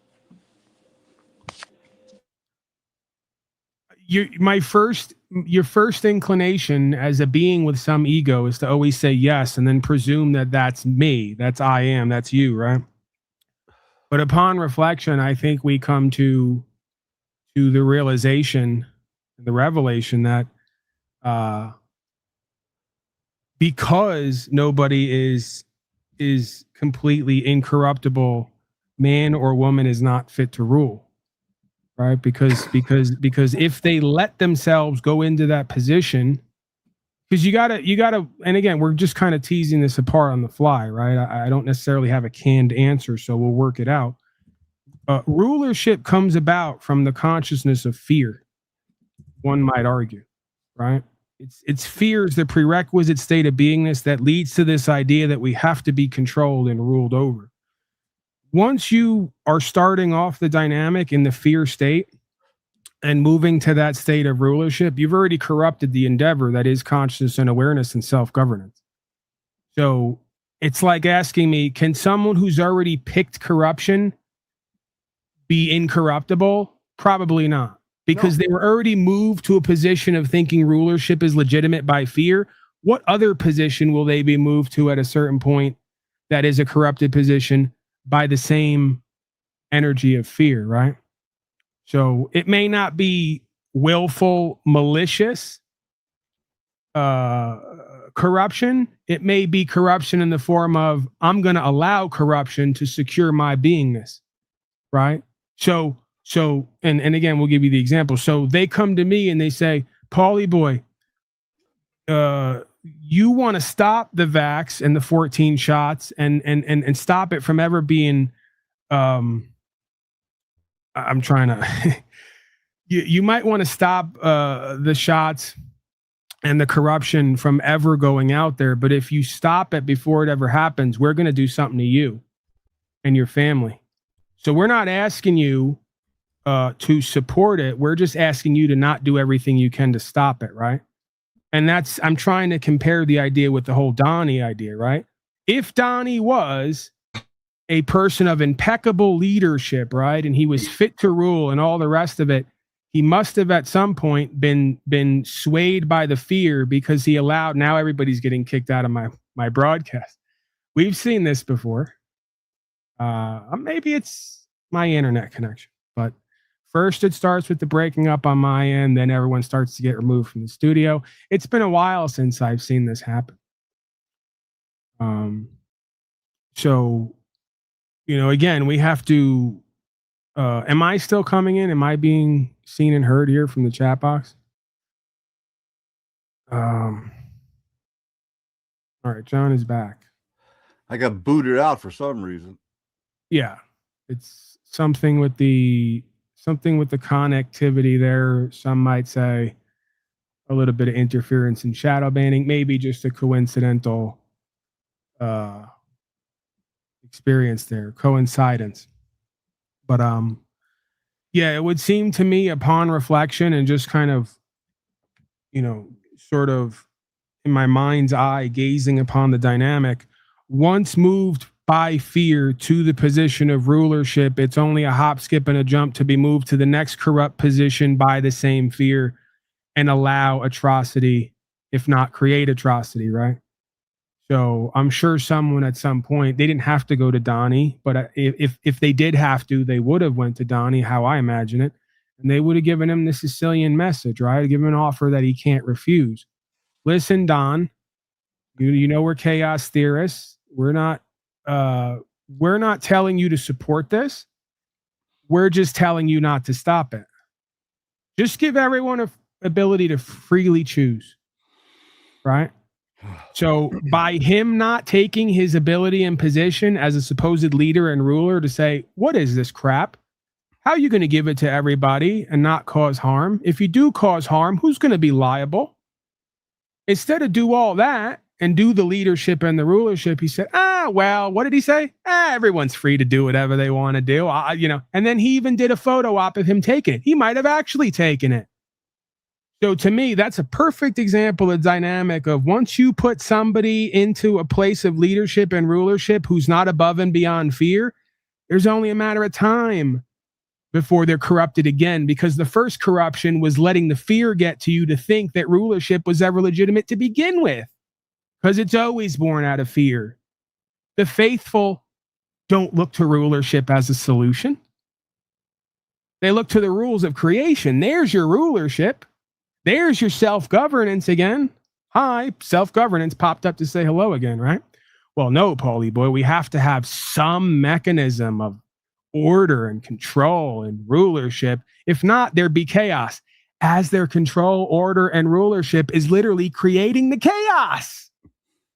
No sense to it. There's no logic there. It's all born out of an emotion, and the chief emotion is fear, right? And if you can get everybody all at once to fear, and they aren't able to discern what the proper solution is and the rules of self-government are, they will always continually be corrupted to the next illegitimate position, right? And that's what they're going to do. It's the same program and way I just laid out right there is exactly what they'll use to do it with AI. And just like they did with the shots and just like they did with government itself. This idea that at one point things were just so chaotic and barbaric out on the plains with your closest neighbor 3 miles away, right? Everything was just so that's true, man. Crazy and chaotic till we gave way to the modern day city and packed 4 million peoples in with no guns to defend themselves into a gang-ridden, infested area of poverty. Man, it's so much safer. And of course, it's complete inversion of reality. The modern day city is a den of iniquity, and it is a place where you're most likely to get beaten and killed and raped. And the modern day city is literally all that this system has to offer of what its fruits are, right? So, again, I'm not buying it. I think it's always revelation by projection and an accusation, as the man pointed out earlier. We spoke about this many times. So this idea of, man, humanity's so rough and tumble. They're so rebellious. They're so ugly and violent, and something's got to be done. And then you push it along another 100, 200 years, and you literally have modern day cities where everybody's tracked and traced and surveilled. The gangs run rampant. And if it's not the street gangs, it's the gang in blue. And both of them, all three of them, are going to push their political policy onto you at the barrel of a gun while you are criminalized for having a gun to defend yourself and your property. So that's the chaos. See, the thing they created out of the supposed solution to deal with the chaos is the ultimate expression of chaos. Even still, what's so fascinating to me is a city of 4 million people isn't even as dark and scary and chaotic as they would have you believe that it would be, right? Out of 4 million people, you probably have 1 to 5% of the population that regularly engages in knowing evil, right? You know, like, I'm going to kill, steal, rape, destroy, and I don't give a fuck about who or what says anything about it, right? And that's just the cops and the DA. Sorry, I had to slip in a bit non-bit there, but and all of that is artificially created through advertising. You know, everybody sees these fancy cars, jewelry, all this shit. Everybody wants this shit. And the poor people that can't afford it are the ones that are going to end up, you know, maybe robbing or stealing to gain some of these things. So we're all programmed to be this way. I mean, and if you can't see through it, you're going to end up being that way. But I agree. I think at most 1% of the population would probably be violent, and the 99%. And that's their words. Let's be clear, because they'll say to me, like the dyed in the wool status will say, Paulie, you're greatly maximizing and minimizing where it's convenient for you. No, let's remember the reason they call 1%er motorcycle clubs 1%ers is because the CIA and FBI did a study, and they concluded it's only 1 to 3% maximum. By the way, it was 1 to 3% who started and succeeded at creating a revolution for and of and by the people. But we won't tie that statistic in there at all. I'm just saying the system itself and its agents are the ones who conclude the statistic that it's like 1 to 3% of the population who engages in willful, malicious chaos and need to be controlled and ordered. Great. So they're the ones saying 98 to 99% of humanity does not need government and literally wakes up every fucking day and doesn't even think about what government believes about how they're going to conduct themselves in their life. I would agree with that. Whether they believe it or not, because they're so gaslit to think they are, they don't. They're not, right? And there's a few points throughout the day. Oh, you want to move your property? Got to get that license. Got to pay the tax, right? That's where it comes into play, right? As we know. But, you know, I mean, again, there's different ways to look at this. But one of the ways I look at it is when I step back from it, I go, I can't believe 8 billion people woke up today, got in a car and did 70 down the road, and we only had 1,000 accidents. We're doing great, folks, if you look at it from that perspective, right? Like, think about how many people are fucked up on their fluoxetine, whatever derivative the woman came in here with, right? Their drugs, their alcohol, they're mad at their wife, they're whatever. I think things are going great. If you look at it from that perspective, how many people on the road?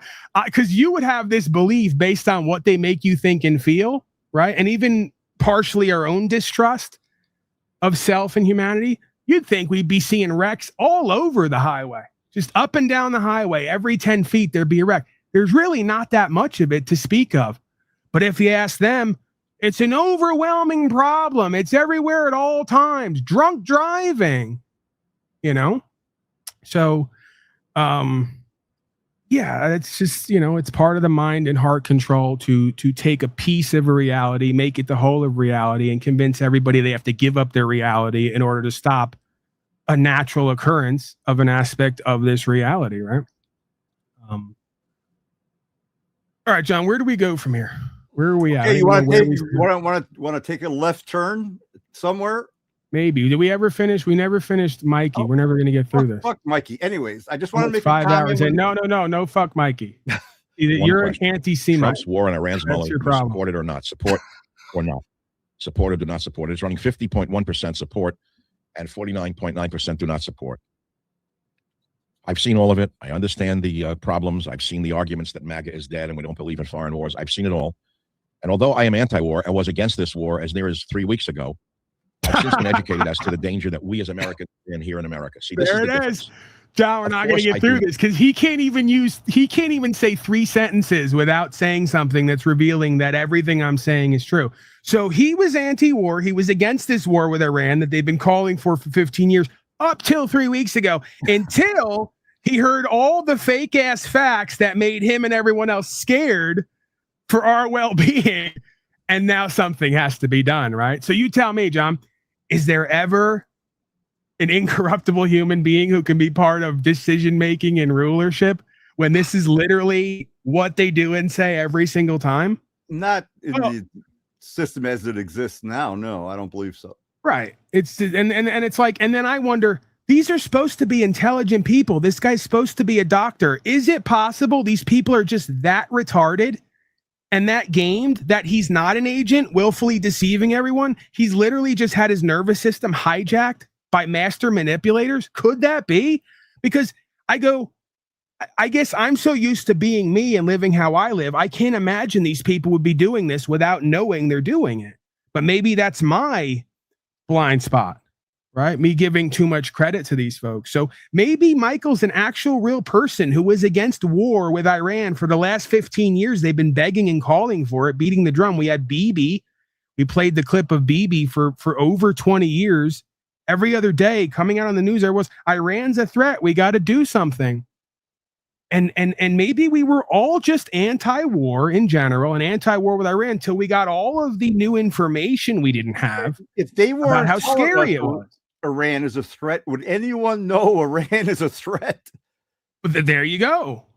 Again, the irony of this, when I get in my car and go down the street or decide to do anything in my life, the first and last person I'm worried about taking my rights, freedom, and property is not an Iranian, oddly enough.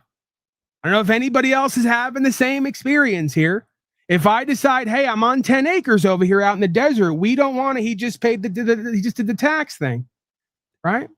We don't want to pay the tax. It's not an Iranian who's going to come to me and tell me you got to give us our tribute for you to use your own property. So how much longer are we going to do the thing where the people actually taking your property, interfering with your rights, and literally calling you an enemy are telling you who the enemy is, and then trying to get you to pay to fight against them and even do the fighting? Never in my life have I been on a road and been afraid that a criminal is going to come and try and carjack me or rob me or something. But I always have that fear when I see a cop. How about an Iranian?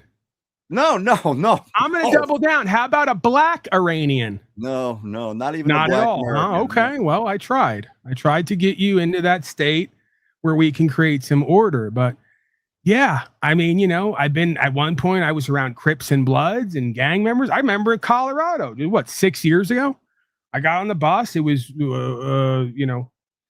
late night. I was wearing some colors.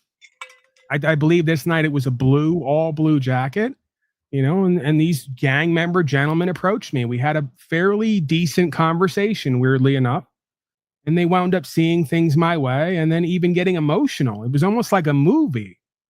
They had tears in their eyes and they were like, it started off with, who are you? Where are you from? Surrounding me, going to take stuff from me, right? Or try me. And I had to explain to them, not only am I not gangbanging or representing colors and streets out here, this is who and what I am and what I'm doing. And I showed them the YouTube, or at the time, I think the Zoom link, and this idea of legal and lawful and justice and all the rest of it. They went from, where are you from? What are we going to take from you, to, we're one and the same with you. If you ever need anything, let us know. That's cool. Right? So, it was amazing. I've had many of those experiences that literally I go, man, this is right out of a movie. That's when I have those experiences, I just go, God, whatever God is, it's that. It was right there, right? Isn't it the opposite of a movie? Because isn't it in a movie? Wouldn't they have robbed you or something, or beat the crap out of you? Just because they want us to believe that's what would happen. Well, And yeah, potentially. Not the truth of what actually did happen. Yeah, potentially. But yeah, like they say, art imitates life. So you can imagine a movie where it's like one of those old movies where the white guy goes to the hood and becomes a teacher, and then through his test and challenge, he goes from being harassed to being beloved. and endeared to the little black children, right? You know, because the revelation through the experiences were all kind of one and the same in certain ways, you know, and that revelation usually leads to the endearing bond that comes about. So, you know, because they woke up on a seemingly on a white guy, you know, and they're kind of like, well, what's the deal? Who are you? What are you about? Oh, you're about justice? You're about telling the cops and these corporations to stop forcing policy on us and putting us in slave camps to do free labor called private prisons? Oh, you'd be surprised how certain black folks just can't get enough of that. And I wonder why, you know, when you look at the incarceration rates and what for, you know, while they push the Moderna and the Pfizer, they got Jerome and Tyrone and everyone else in a private prison for using their own pharmaceuticals, right? Because it's use ours. We're the only game in town. We're the ones who destroy lives and addict everybody. You don't get to do that, right? So more do as I say, not as I do hypocrisy, right? And a lot of black folks, they're very simple people. They go, wait, you're pushing addictive drugs for profit. Why can't we do it if that's how business in this world works, right? That's when they have to realize more about, you know, what's going on here and how it all works, right? Because, you know, folks were told the government and the corporations were about what's true and what's right and keeping everyone safe. So there's kind of a conflict of interest there, right? A lot of black folks like Paulie Boy, right? The white N-word. We get confused when it comes to this stuff. You know, at one point I was confused. Then I had to come to the determination for myself through my own experiences. Oh, I don't care if everyone else on this planet was pushing addictive drugs for profit. I don't care if I could do it and get away with it. It's not proper behavior, so I can't do it. Doesn't matter if I make a boatload of money or I'm Epstein himself and get away with all of it. Not Epstein. I guess he's supposedly dead now. Right? Donnie, yeah, whoever. Right. You could tell me, see, and that's where we get back to that idea of incorruptible. It's not incorruptible. It's the revelation that you got to pay for everything you do here. So why would I write that bill for myself to have to pay, right? It's literally a fear of God or a fear of God's system of karma and what it brings about because you get what you give, right? That's the only thing that keeps you. You make me Donnie tomorrow and give me access to run drugs in humans, get whatever I want and profiteer off of it. There's only one thing that's essentially going to stop me. It's not even good sense. And because I'm such a great person to some extent, right? I can't see myself. I'll never say what I'll never do again, but I can't see myself on Epstein Island. And I don't even want to read this shit. I've heard a few things that have come out. I don't even want to believe it. For you to be able to get me to do that, bravo, right? For you to create a document that when I heard it and read some of it, put it down and walked away from it because I just didn't want to continue to go there. I'm not denying it or doubting that it happens. It doesn't surprise me at all. It's just, I don't even want to go down that road, man. You know?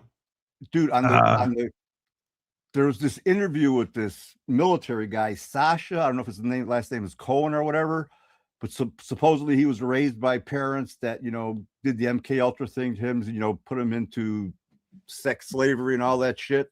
And supposedly when he got to a certain age, he was at Epstein Island, you know, doing all this crazy shit, saw a girl get her brains blown out right on the bed and stuff.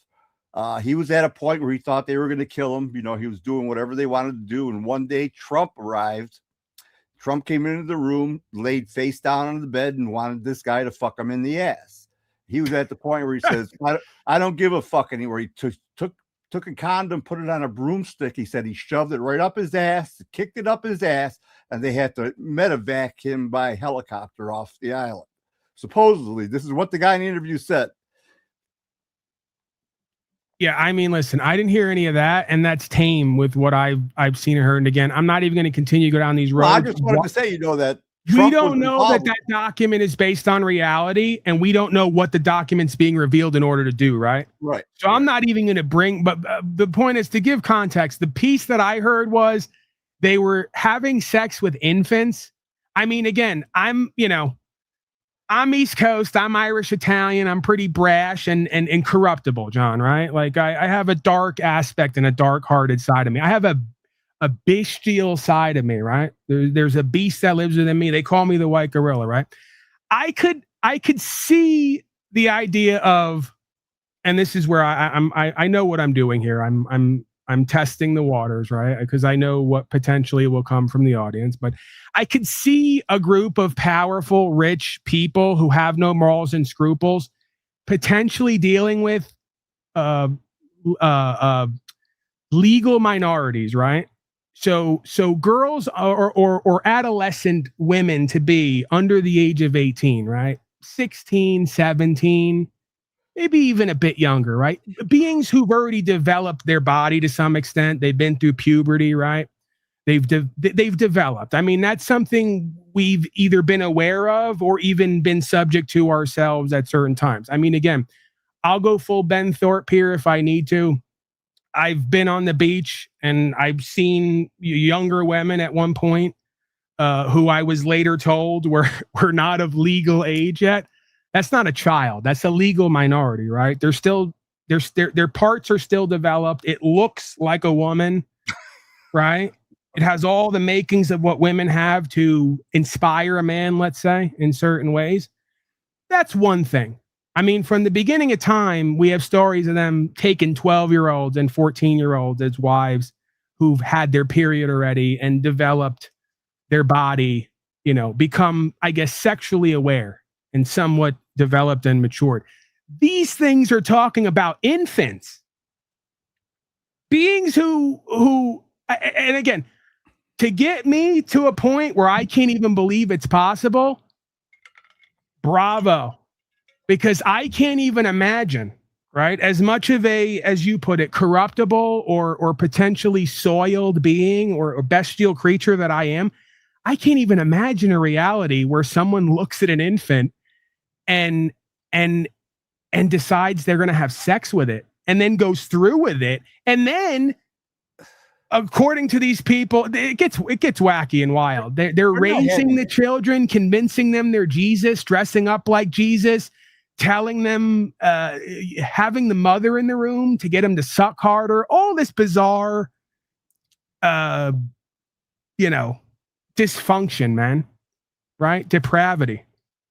Yeah, that's a whole nother level, right? Because you for the longest time now in these venues, you've had folks who go, this guy's a pedophile. That word's being thrown around way too much for people who may just be with legal minorities, right? Women who, adolescent girls, however you want to call it, who, they're sexually mature. They've been sexually active. They have certain thoughts and impulses themselves, right? They have all the equipment.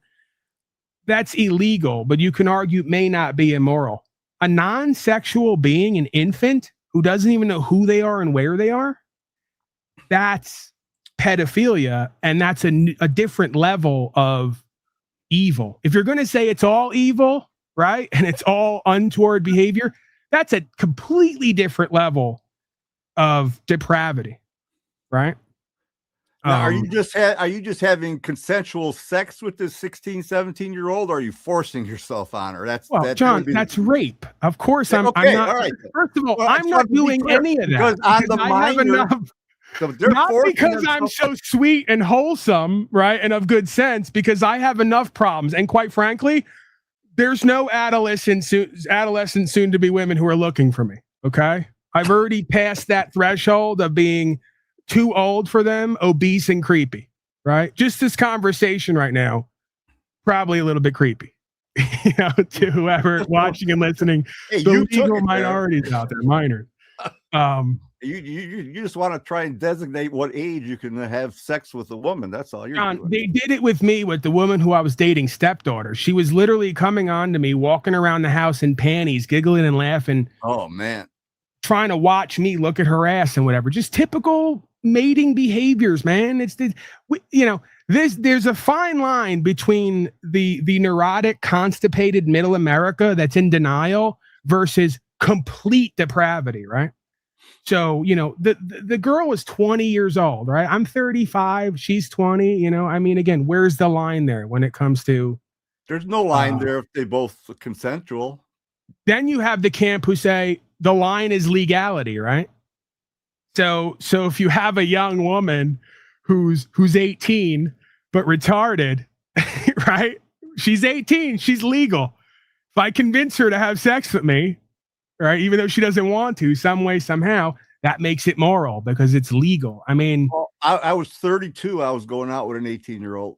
I didn't know she lied to me. She told me she was 21. I mean, she looked like she was 21, but when she told me the truth, she was 18. It didn't really mean that much to me, I guess.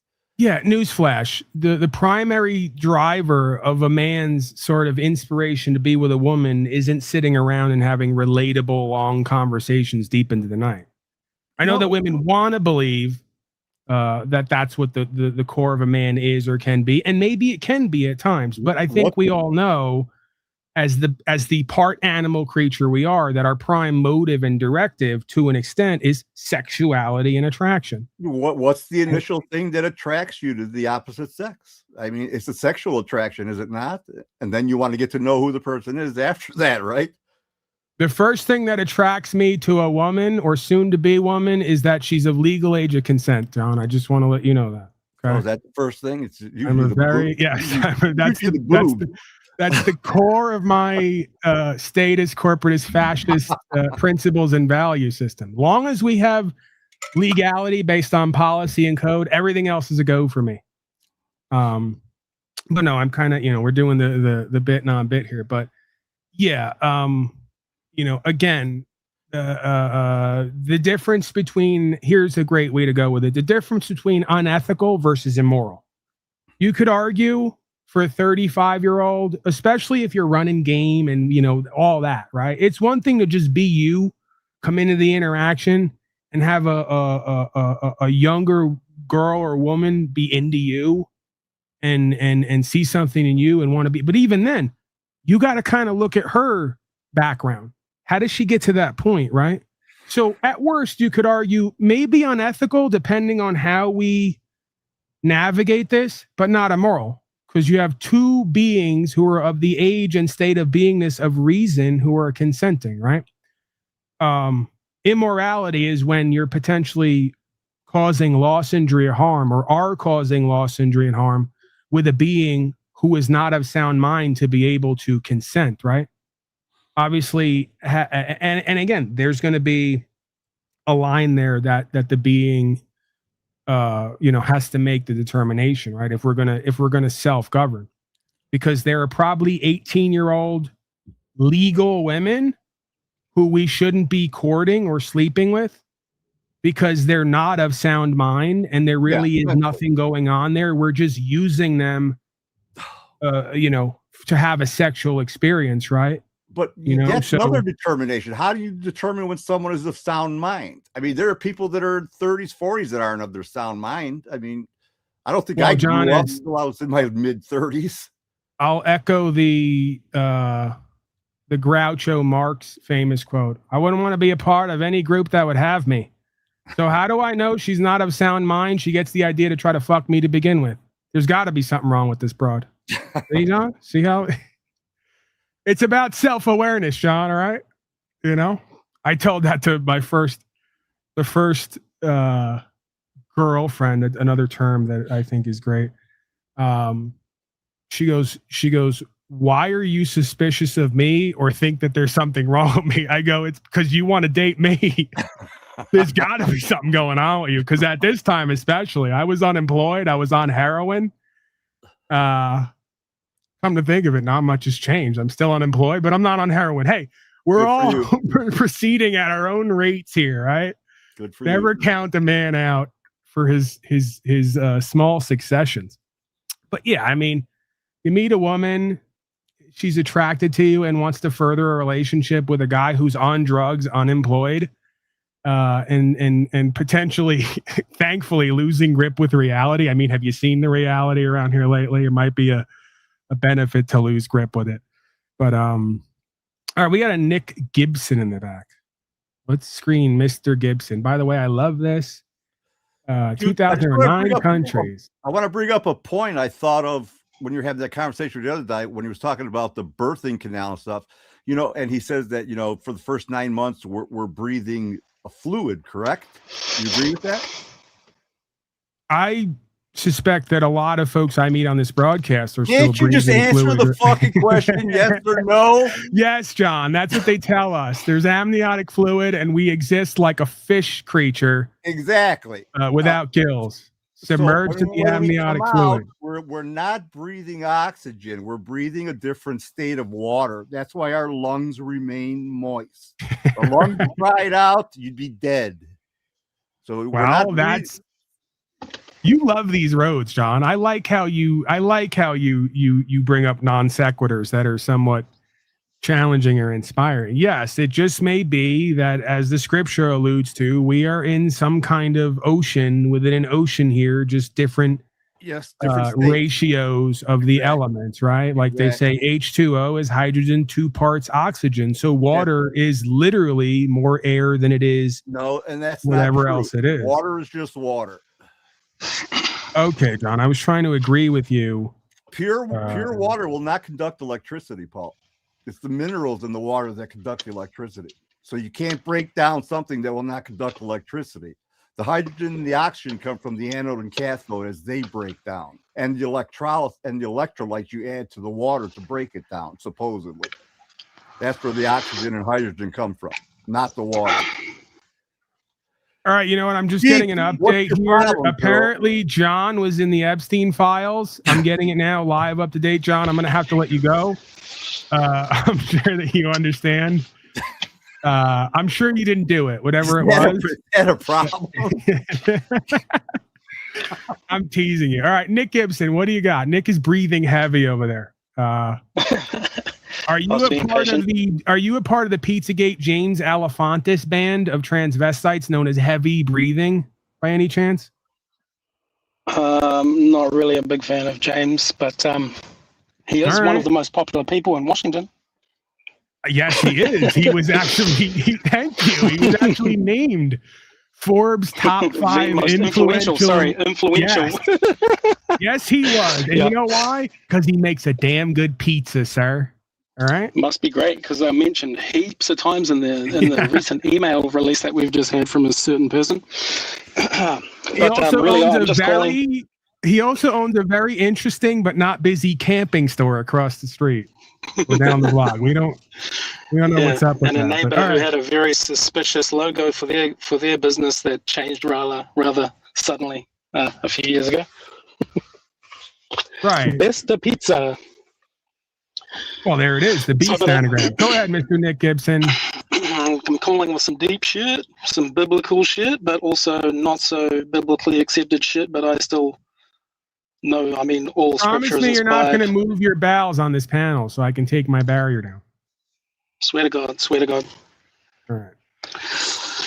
Okay, so if you begin in the Garden of Eden, right? Eve and Adam betrayed God and therefore handed dominion to the serpent, which is pretty much everyone will be knowing as Satan or Lucifer or whoever they want to call it. But not so far in the distant future, which cursed the earth and corrupted the earth and made it so that Adam and Eve and all of their line would know death, so they don't get to live, 900, 1,000 years now. Their lifespans are shortened. But anyway, then there's another picture, the 200 angels called the Watchers that God tasked to watch over the affairs of man, decided to betray God and leave the heavenly realm and come to the earthly realm.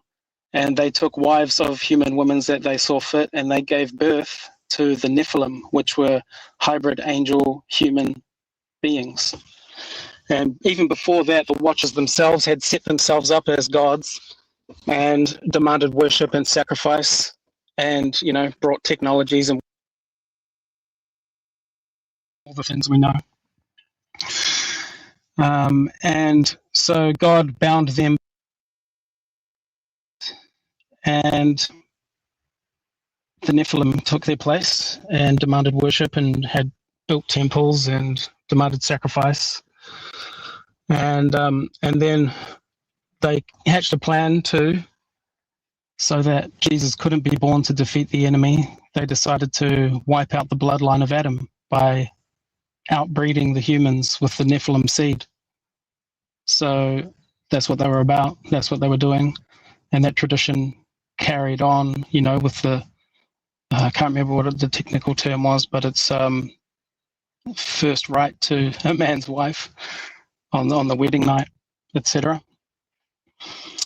But I'm digressing. Prima nocta is what you're getting at. Yep.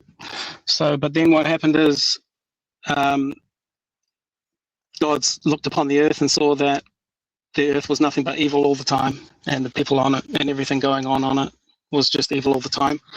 So he decided to flood it, and he spared Noah because Noah was the only line that hadn't mixed with the Nephilim blood, and so he was still of the line of Adam. So he wiped all flesh off the earth, off the surface of the earth, apart from Noah, his wife, his 3 sons and their wives, 8 people. And then after that, after the flood had subsided, what had happened in the flood, that all flesh was destroyed. But so any spirits that were on the earth, human spirits have a place to go, and angel spirits have a place to go. But the Nephilim spirits, neither fully human nor fully angel, had nowhere to go. So they were set to roam the earth, stateless as it was, or beingless. And all then, I'm hearing is basically I'm the offspring of the Nephilim. Is that where you're going with this? No. Okay. That's way deeper, bro. I just hit the big point there, is that they became spirits destined to wander the earth and inhabit anything that they could. No. That's demons. That's what people call demons.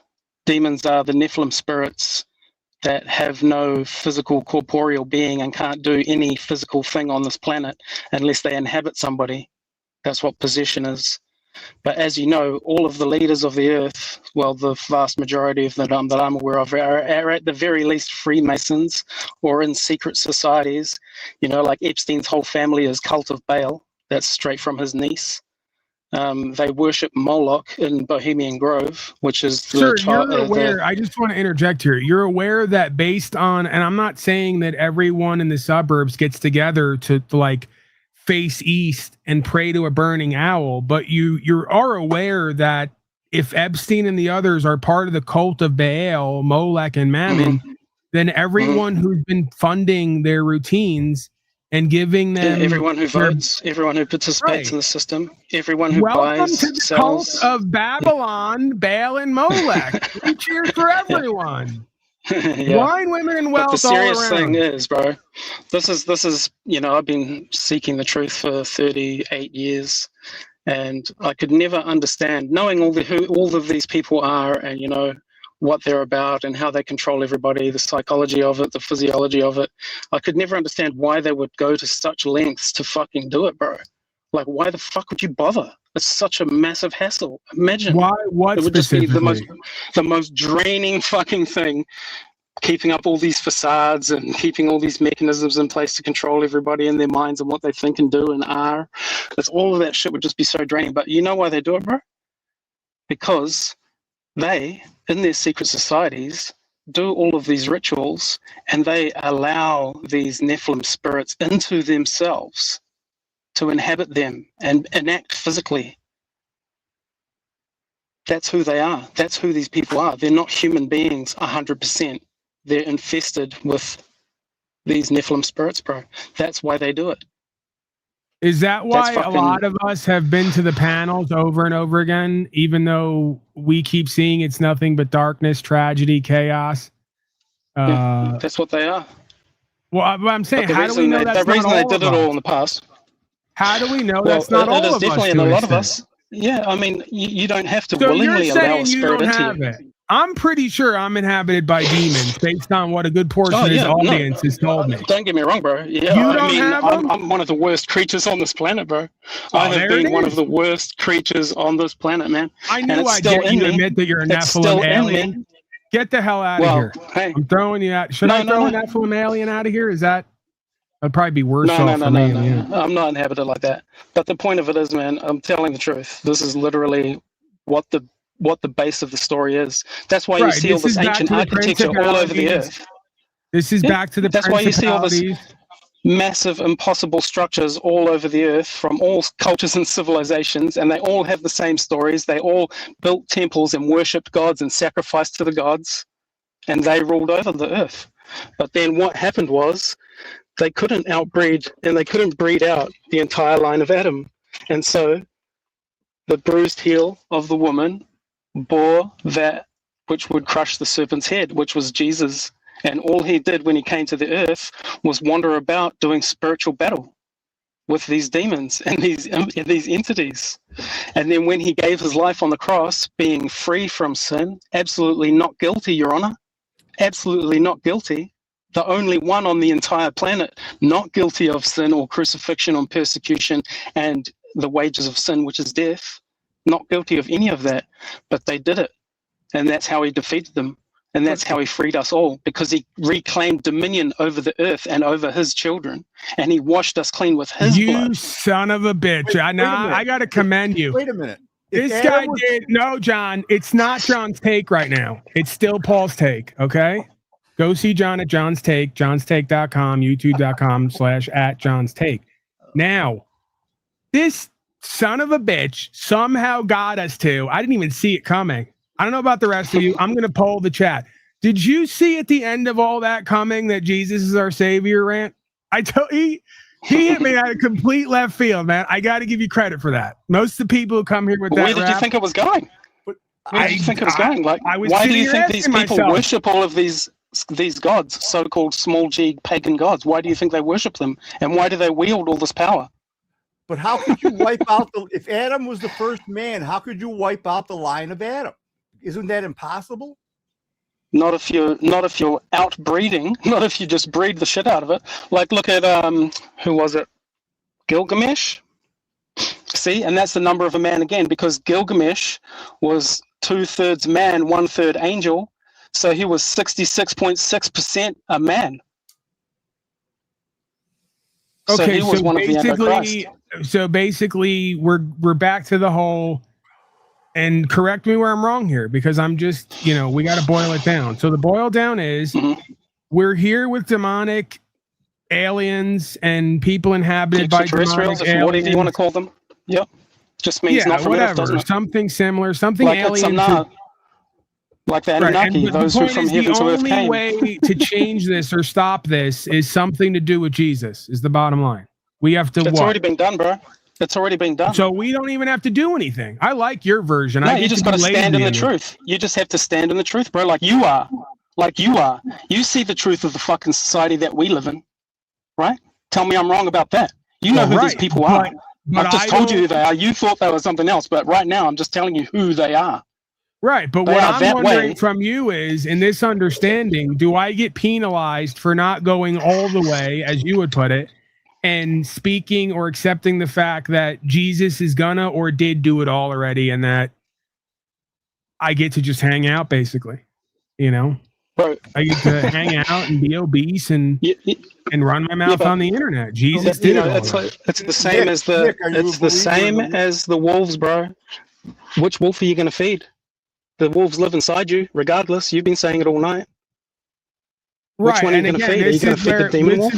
This is where most Christians depart from me, because I contend that whether we exalt Jesus as the one and the only doesn't matter as much as walking in the way that he prescribed, or coming That's to why I the only follow understanding. Jesus. Right. I don't care about the church. I don't care about what men say. I care about what they recorded and what they say they witnessed, and I believe in that. Now here's the next argument, because there's always a dualistic argument that goes on in this realm with all these issues, right? Did Jesus exist or not? Did he come and was killed and resurrected? Is he a savior? He's the most historically recorded human. Your whole life revolves around him, whether you like it or know it or not. Well, you could argue the power, value, and co-creative dynamics are the most covered story, because it's the only story of the story but of as life. A physical existing being, as Jesus Christ and his crucifixion, right above Pinocchio. No, bro. No. You're on the fable. You're on Team Fable, that it might be some made up story and that Jesus was could have been anybody, some guy, blah blah blah. I'm clear about that. Well, I don't know. I don't know if it's a real historical account. It is. It literally is. I don't know if this is the only more guy. so than I a don't lot know. of them. So, but the Because question this I was wasn't going to written by the ask establishment. These scriptures weren't written by the establishment. They were written by witnesses who saw or heard from people who saw these events. And even people who weren't Christians. No one was a Christian back then anyway. Jesus was a Jew. He wasn't a Christian. The reason people are Christians is because of Jesus. Like they were all pagans, Romans who loved the emperor, and Jews who were worshipping who they thought was God, but wasn't, because they were actually listening to the Pharisees and the Sadducees and all of those dickheads. And even Jesus told them who their father was, bro. He told them, your father's the devil. That's why you don't know me and you don't know my father. Because if you knew my father, you'd know me. And that's when he said the I am as well. Like the I am isn't just me, I am. It's what God, Yahweh, it means I am that I am. Like what else is he going to name himself? The creator of all things, who can't even, I mean, we try to put him into our tiny little human perspectives, which is just the most ridiculous thing, bro. We like nothing would be here if it wasn't for him. Nothing was made that wasn't made through him. And the reason he became a physical, corporeal human being was to come and take that punishment from the court, right? Because these beings love the law. They're all about the law, man. The whole Bible is basically the law. And that's why God had to eventually give them laws to follow so that they could be saved, but they fucked that up. All of us do, bro. We all fall short. That's why he just came at the end, took the punishment for all of us, freed us all from these fucking demons who only now rule only with fear, intimidation, bribery, temptation, the flesh, things of the world, all the things that don't matter, because they don't want you to have your eternity, because they can't have it. They hate you so much, bro, just because you can have a physical body, be born out of a vagina, have the free will. All of that, bro. They hate us more than you could ever know. And that's why they do all that depraved shit to children and worship Molech, bro. Because children are the most innocent, pure, cleanest human beings on this fucking planet, bro. And that's the ones that they love to corrupt and destroy the most, because it's the biggest affront to God. Like once you understand the Nephilim concept, and that they are the spirits that inhabit these people that make them do all this evil shit and all this evil blood, sex, ritual, magic shit, and do all these weird symbols and worship all these false gods, that everything that you read in the Bible after that, from a legal perspective, from a spiritual perspective, from why the fuck did Jesus even come, just to save us from sin? Who cares about sin? It's just a bunch of stupid actions. No, it's way deeper than that.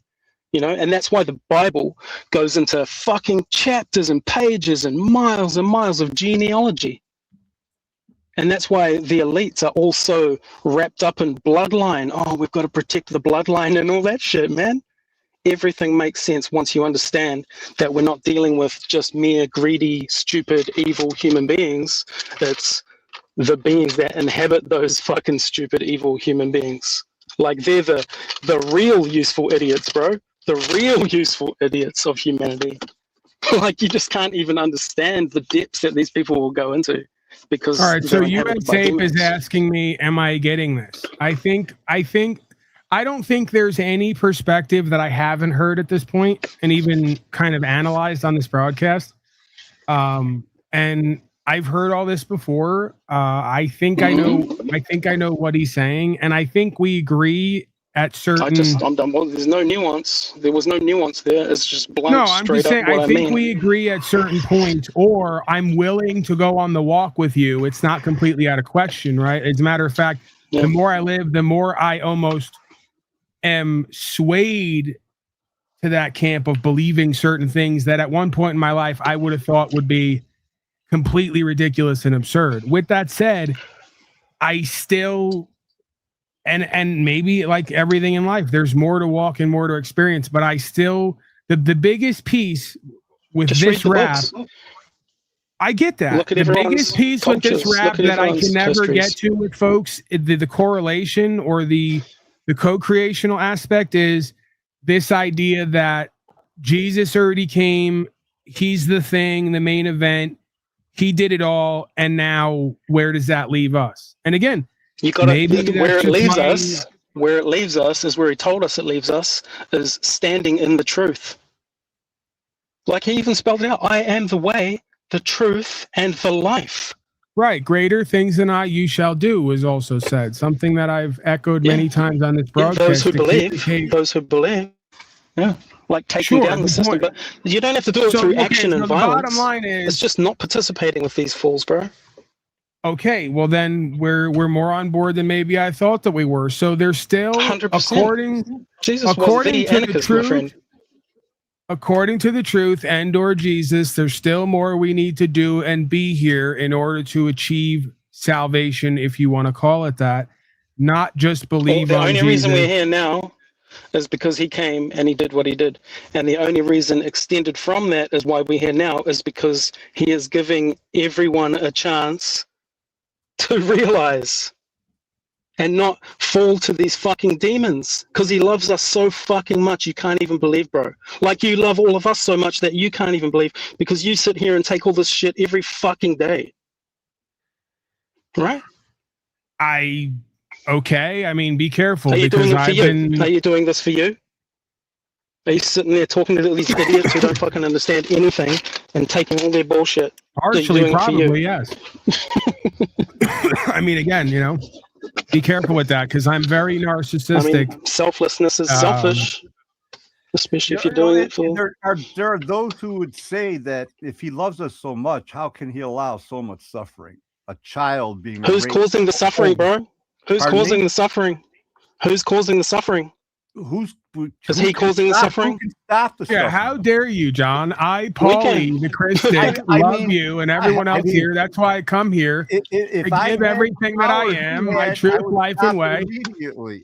How dare you question my love? Go away from me, John. I never knew you. I just don't understand it. It's difficult. You all did this. Because I would never let a child suffer. Never. If I was a witness, I could never let it happen. And if so you don't want them to think for themselves, do their own thing, grow, learn. You don't want them to have anything other than just whatever you tell them and force on them. That doesn't sound very loving to me. I'm not. Oh God. You See, I have a new doctrine that I'm working. I still haven't figured it all out yet, but it's something along the lines of, it's just complete opposite of whatever I say. Jesus came here because he hates us and he's tired of our slavery and bullshit. And he had suicidal tendencies. So he did suicide by cop in order so that his death would be on all of our heads, and then we would have to be guilty that it happened for the rest of the time. It was his one last revenge against all of us for being a bunch of genocidal, slaved out freaks. Yeah. But, you know, it's a working theory. I'm still Hey, if you guys are all going to have doctrine, I should have my own. It doesn't fit everything. You know what I'm saying? Like what I just told you. That's the thing. I'm going to make it from the Sumerian epics, the Mesopotamian epics, the Epic of Gilgamesh, the Book of Enoch. You know, all three of them, the Watchers, Giants, and they probably didn't even have a flag. I don't know anything about that, man. I'm here now. Yeah. I'm an American. Everyone else has doctrine. It doesn't have to make sense. That's obvious. And I can't make sense of it. You don't have to have doctrine, man. Doctrine is man-made bullshit. Like, that's why I don't like the church, man. Like it even says in the Bible, when you pray, don't pray in front of everyone else because you're a cunt like the pagans. Pray in a fucking private place. So it's just between you and God who knows your heart. Simple. Spear Taco wants you to answer Spear Taco wants to know, how do you reconcile, if we go, there's certain movies like Zeitgeist, you know, there's other documentaries where they cover the extensive history of the mythos, right? The ethos and mythos of the supposed Christ, and have the same birth story, the same death story, the same dates, the same qualities, all under different names throughout history, right? So one, is that a thing? Did that happen? Does that not exist? Two, if it does exist, how do we reconcile that it's the same story over and over again with different names? Yeah. Well, there's a whole bunch of books that were trying to get into the Bible, supposedly using the name of apostles and disciples. Like the Book of Thomas is a common one that everyone knows about. The Book of Mary, and all of these other books. But you know, even back then, you can test stuff. We can test them right now. They're way later, like over 100 years later. But what we do have is over 5,000 manuscripts, the original manuscripts. You know, a lot of middles because the beginning and the ends get rotted away over time. But they're all in the original languages. They're all the original manuscripts. And when you compare that to what we have today, some of the translations might be different in the sense that English has changed. You know, all that King James shit is just so thy, they, thine, and all that. Yeah. All right, so let me ask you this then. I'm going to get you. How do you reconcile? What it was, other than there's a lot of folks running around. Then I'm going to let you go because we're literally fucking coming up on 6 hours here. I can't. Quit crying, will you? For John, please. Okay, I come here to do an hour or less. It's breaking news. It turns into a 7-hour orgy fuckfest. You know, I mean, listen, I'm not young like I once was, okay? Daddy can't F all night. See, I said F. It's a family broadcast. Daddy can only F for a few hours, not all night anymore. Okay? Sorry about my disgusting potty mouth. Yeah, I have low T. I have low broadcast T, okay? I need to get my T checked. My father had to use the balls to start diagnosing me yesterday. I go, listen, why don't you? I go, just because we're talking again regularly doesn't mean you're gonna start diagnosing me. Take a step back, all right? My T is get out of my T, get away from my T, and all the rest of it. He wanted to know why I was lacking in energy at times and feeling a bit drained. He thinks I have low T.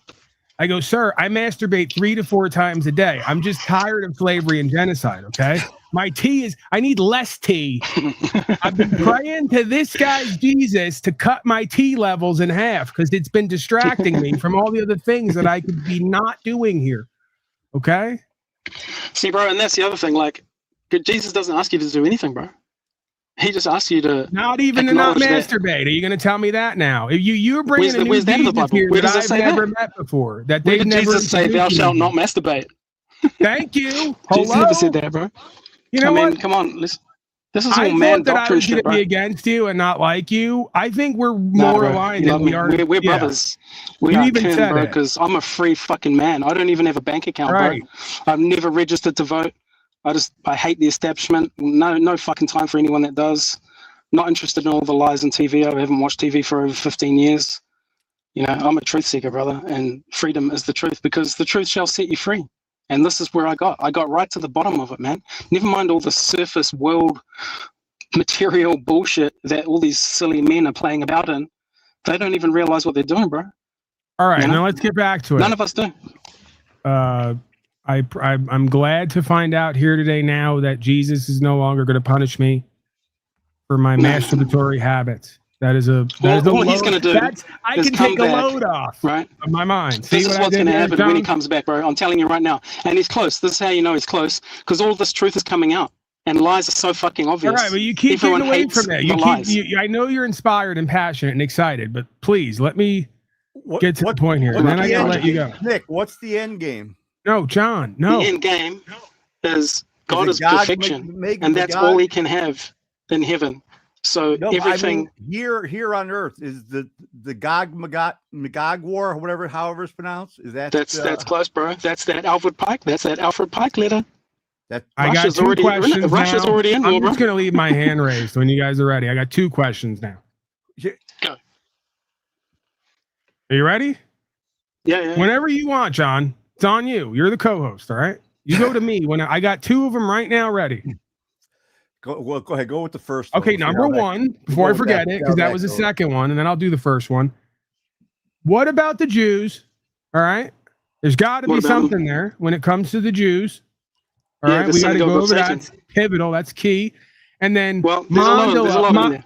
Oh no, 2 at a time because I'm going to forget. Okay, let's just do this one. Let's just do this first one, right? Okay, the Jews, they got it wrong. They didn't follow the commandments. They're not God's chosen people anymore. They were. That's why he chose them out of slavery from Egypt. And Moses gave them the laws to follow, you know, the 10 commandments that everybody fucking knows for some reason. You know, he gave them all those laws. And what did they do? They went against all of the laws, went against all the scriptures, and just set themselves up as gods and had everyone bringing them fucking tributes into the temples. And they were doing money lending in the temples, and they were selling animals in the temples. And, Okay, so you know, bam, Jesus came into the temple, saw them doing that shit, bro, flipped the tables over, and told them to fuck off out of my dad's house. We're aligned. So See, we're right here. We're right here because I say the same thing. The Jews were the chosen people because at the time there were people chosen to be given the understanding and the knowledge, which they then took and used it against their fellow man, thus making them the unchosen people. And that goes for any group of people because the chosen people aren't just Jews. I mean, you could argue Jesus was and would still be because he died a Jew. The difference was he was practicing under God. They were practicing under Kabbalism, right? But do you know what the Jews were actually chosen for? Do you know why they were the chosen people? Because he chose them out of Egypt to go back into their lands. No, because he promised land to, I think it was Jacob. He promised lands and people to Jacob. The whole promise 3,000 years ago thing, right? I should have known that. You're good. No, bro, it's way deeper. And then what happened was the giants, the Nephilim, took that land. And they, basically the Canaanites, right? Are those the black people, the brown? The people from Gath. People from Gath. No, literal giants. Oh. Right? Like Goliath. See, I imagine these you know, hunched over Jews at the time. And all of a sudden these big, powerful 6'8", 7 foot black people showed up with huge dongs. But what they did. And then the Jews are like, oh my God. This is some kind of a. Well, you get where I'm going. All right, go ahead. I'm sorry. I get. So like people cry about, oh, God told them to wipe out this people and wipe out that people, like wipe them off the face of the earth. That was the whole genetic thing, bro. That's the whole wiping out the Nephilim bloodline, right? So he sent the Jews around in this army and sent them around to wipe out all these fucking giants. They were fighting literal giants. And all of their structures are still there. Like Og, one king that was that they defeated. His iron bed is still there, a bed made of iron back in those days, and it's like 13 feet long. Who the fuck is this guy? He's a fucking giant. Not even a mattress or anything? Yeah, obviously that's gone now. Good follow-up question, man. It's really uncomfortable. I mean, for a race, you think they'd have like... So that's what they were chosen for. They were chosen to wipe out the giants. But they fucked up and they became corrupt and they did everything they weren't supposed to do. So God was like, okay, right, we got a caller on the line. Nick Gibson, please. We got a caller on the line. Now, John, as my co-host, sir, turn me down in the back like the old talk radio days. Turn me down in the back and get on the phone. Try to do that right now. All right, you guys now hold on to this because I got to go to the caller. Mandela effect. Is it a thing? If it's a thing, how do you reconcile the fact that God, would seem, I'm kind of leading you, is changing the biblical scriptures as we speak, proving that the biblical scripture was never God. It was an account of God and can't be followed because the only thing that could be followed is a direct relationship with God. Hold those two, if you can. Remind me of them. I'll get back to it if I have to. Add this to that. AI was asked 12 questions on the Mandela effect. And it was asked how many of them it would get correct. He said, hold on, the phone guy's yelling me. John, he can't hear you. He can't hear you. You can't hear him, right, phone guy? No. Okay. You guys can hear phone guy. He can't hear you. So keep that in mind. It'll be real quick. He asked how many questions you think you would correct. AI says I'll probably get 100%, maybe one wrong. Everyone knows AI is a dirty Jew behind the screen. Okay, it's a room knows what it's fed. AI got all 12 questions wrong. Just wanted to say that. John, please. Yeah. Okay, I'm hitting the 6-hour mark. I'm getting rather brazen and morbid and dark. It's obvious. The chatters have recognized I'm getting rather dark and morbid in my humor. You're going to hear more dirty Jew stuff, more black stuff, more just anything. Going back to the way we all grew up. I can Sir, reveal please, all that Nick well. Gibson, please. You're not going to tell me how to do a broadcast here. Every once in a while, I need some nostalgia and inspiration, and there's nothing like nostalgia and inspiration for an Irish Italian New Yorker, like sexism, racism, and anti-Semitism, okay? And this is America, and you're not taking that from me, especially at these times. It's needed now more than ever. Now, sir, 760, can I have a name? What did they name your body that contains your I am presence? Chris the Rasta man, boy. Oh, Chris Rasta, another sovereign citizen, conspiracy theorist, drug taker as well. Deviant, some might say. But he's found a home here at Unslavia. It's good to hear from you, Chris. I'm busting your balls a little bit. I'm sure you know that. You too. I tried to log in, but the link wouldn't let me, so I thought I'd call in and just say, people that preach religion, it's almost like they think they're just like right there or something, walking with them, and it's like the greatest story ever told. That's all. All right. So Chris Rasta calling in just to remind everyone he's not really big on the whole Christ did it all for us. It's just a story. Go back to sleep. Yeah, cool story, bro. It's basically you hit him with the 2,000-year Jesus saved us thing, and he went, "Cool story, bro." I did 14 grams of I did 400 grams of mushrooms last week. Who actually rules the world? You don't tell me about Jesus. I tell you after 400 grams of mushrooms. Okay, that's how this goes. The world never recorded anything. Yeah, cool story though. Guys that built the pyramids and all the Hold fucking on, Rossi, ziggurats. you're real low, man, and this guy's real loud. Must be with that shit. Jesus guy must be backed by God because he's louder than everyone, and his mic is all the way down. He's all we can hear right now. That's great. Yeah, Ross, you there? Yo. Look at Lubass. Told you, dumbass, the link is corrupted. The only thing that's corrupted is your literacy and grammar. Okay? It's corrupted. CURUPTED. Oh, you gotta love Lou, man. You gotta love him. And I'm not going to say this is how you know Sicilians are part black, but let's just say when it comes to spelling in the English language, they're not the greatest. Okay? Not the greatest. They're good at other things, though. Climbing stuff, jumping high, running fast. You need a house built, get you a couple Sicilians, all right? But when it comes to reading and writing, arithmetic, unless it's counting money, you need to count money, get yourself a Sicilian. I've said many times. An Italian's a Jew that doesn't read. All right, now, Rasta, are you there? Get louder so we can hear you. Yo, what's up, brother? Hey. Calabrese. Yeah, he doesn't like that. They ever call an Italian part black. They don't like that for some reason. I don't know what their problem is. Like they're so high and mighty. They're so much better, right? Italians are so much better than the blacks, right, Lou? You know? Another culture of folks who are known for gangsterism, beating their wives, and wearing article of clothing named after it, right? The wife beater out in public. I could go on.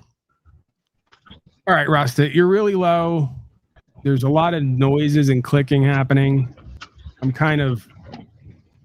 splitting even more than I normally do in my post-schizophrenic state. I'm splitting realities right now.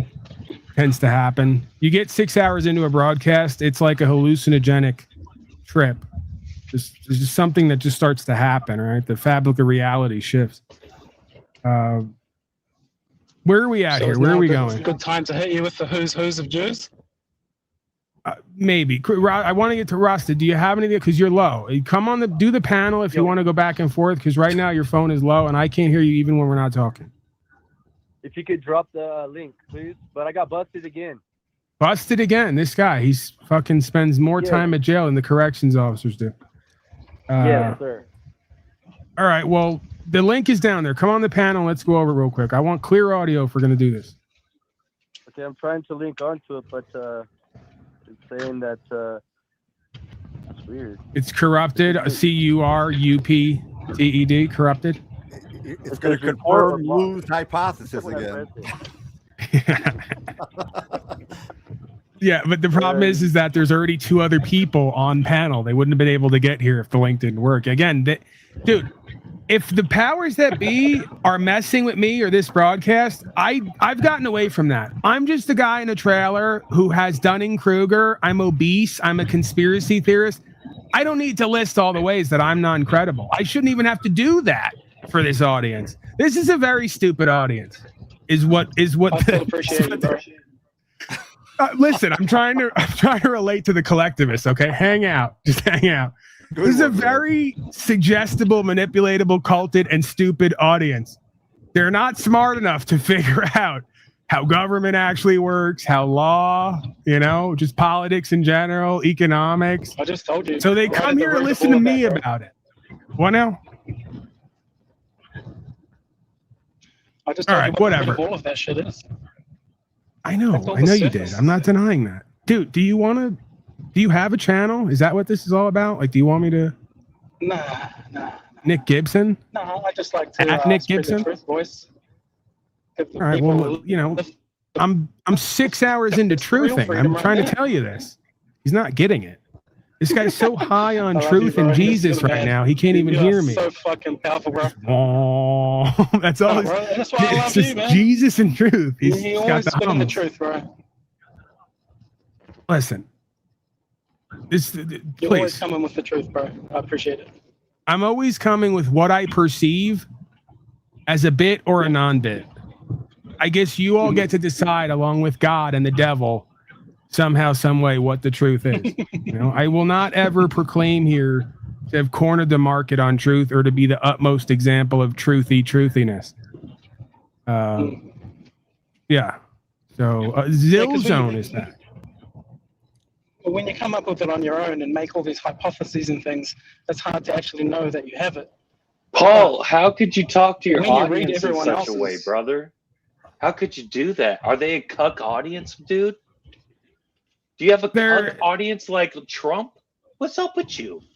They're an audience who, unlike you, can recognize the subtlety and complexities of doing a broadcast and understand Your nuance cucking of your audience? How and dare irony you? and sarcasm, right? Oh, your humor. Okay, Yeah. that's your humor. Yeah. Well, maybe Hopefully that's like you're- a mega humor. Yeah, it could be. I Yeah. don't know.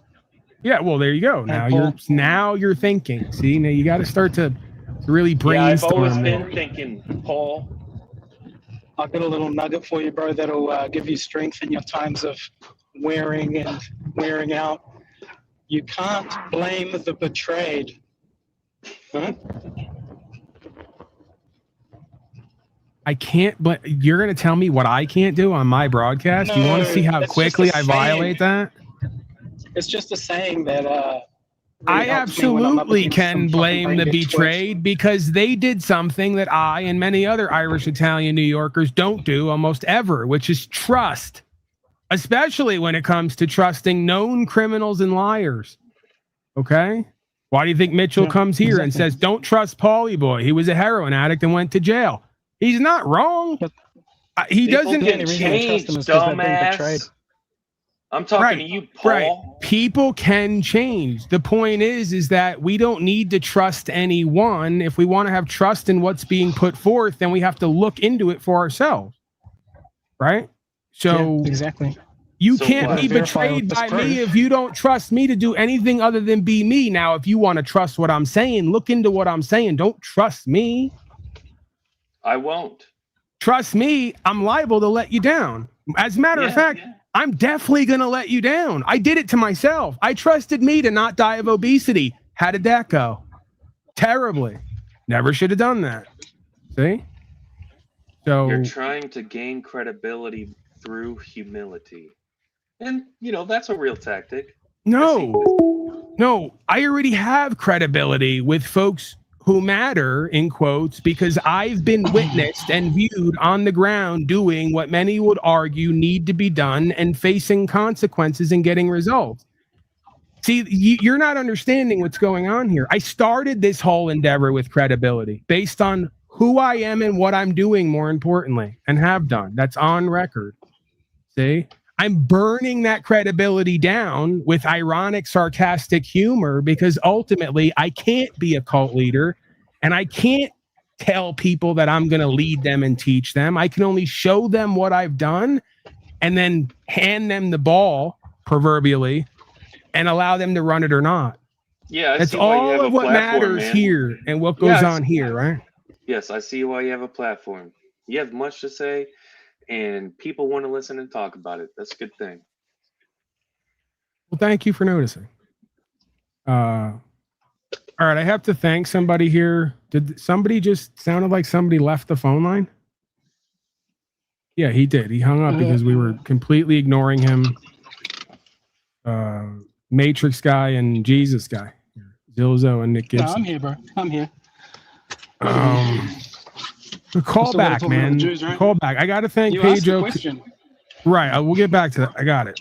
There's always 15 things going on at once while nothing is happening at the same time. Agreed.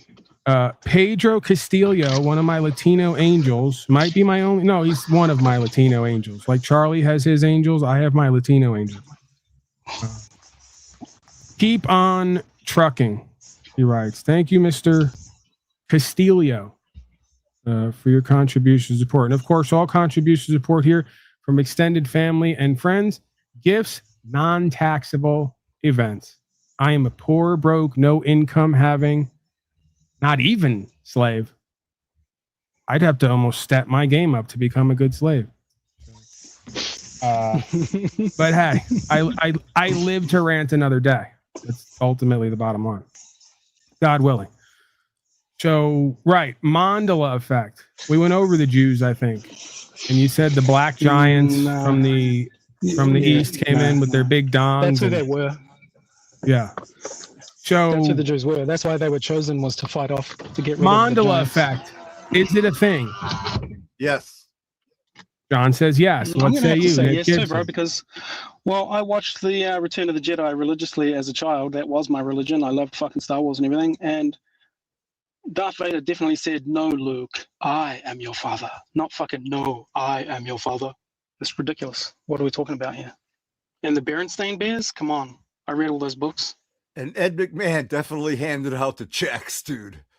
Yeah, Bro, that's people have literally everyone knows that the Berenstein Bears used to be a bunch of Jewish bears. We know the spelling. It was Berenstein, right? We don't forget shit like this, right? I'll leave it at that when it comes to truthing. We would not forget that, a detail like that.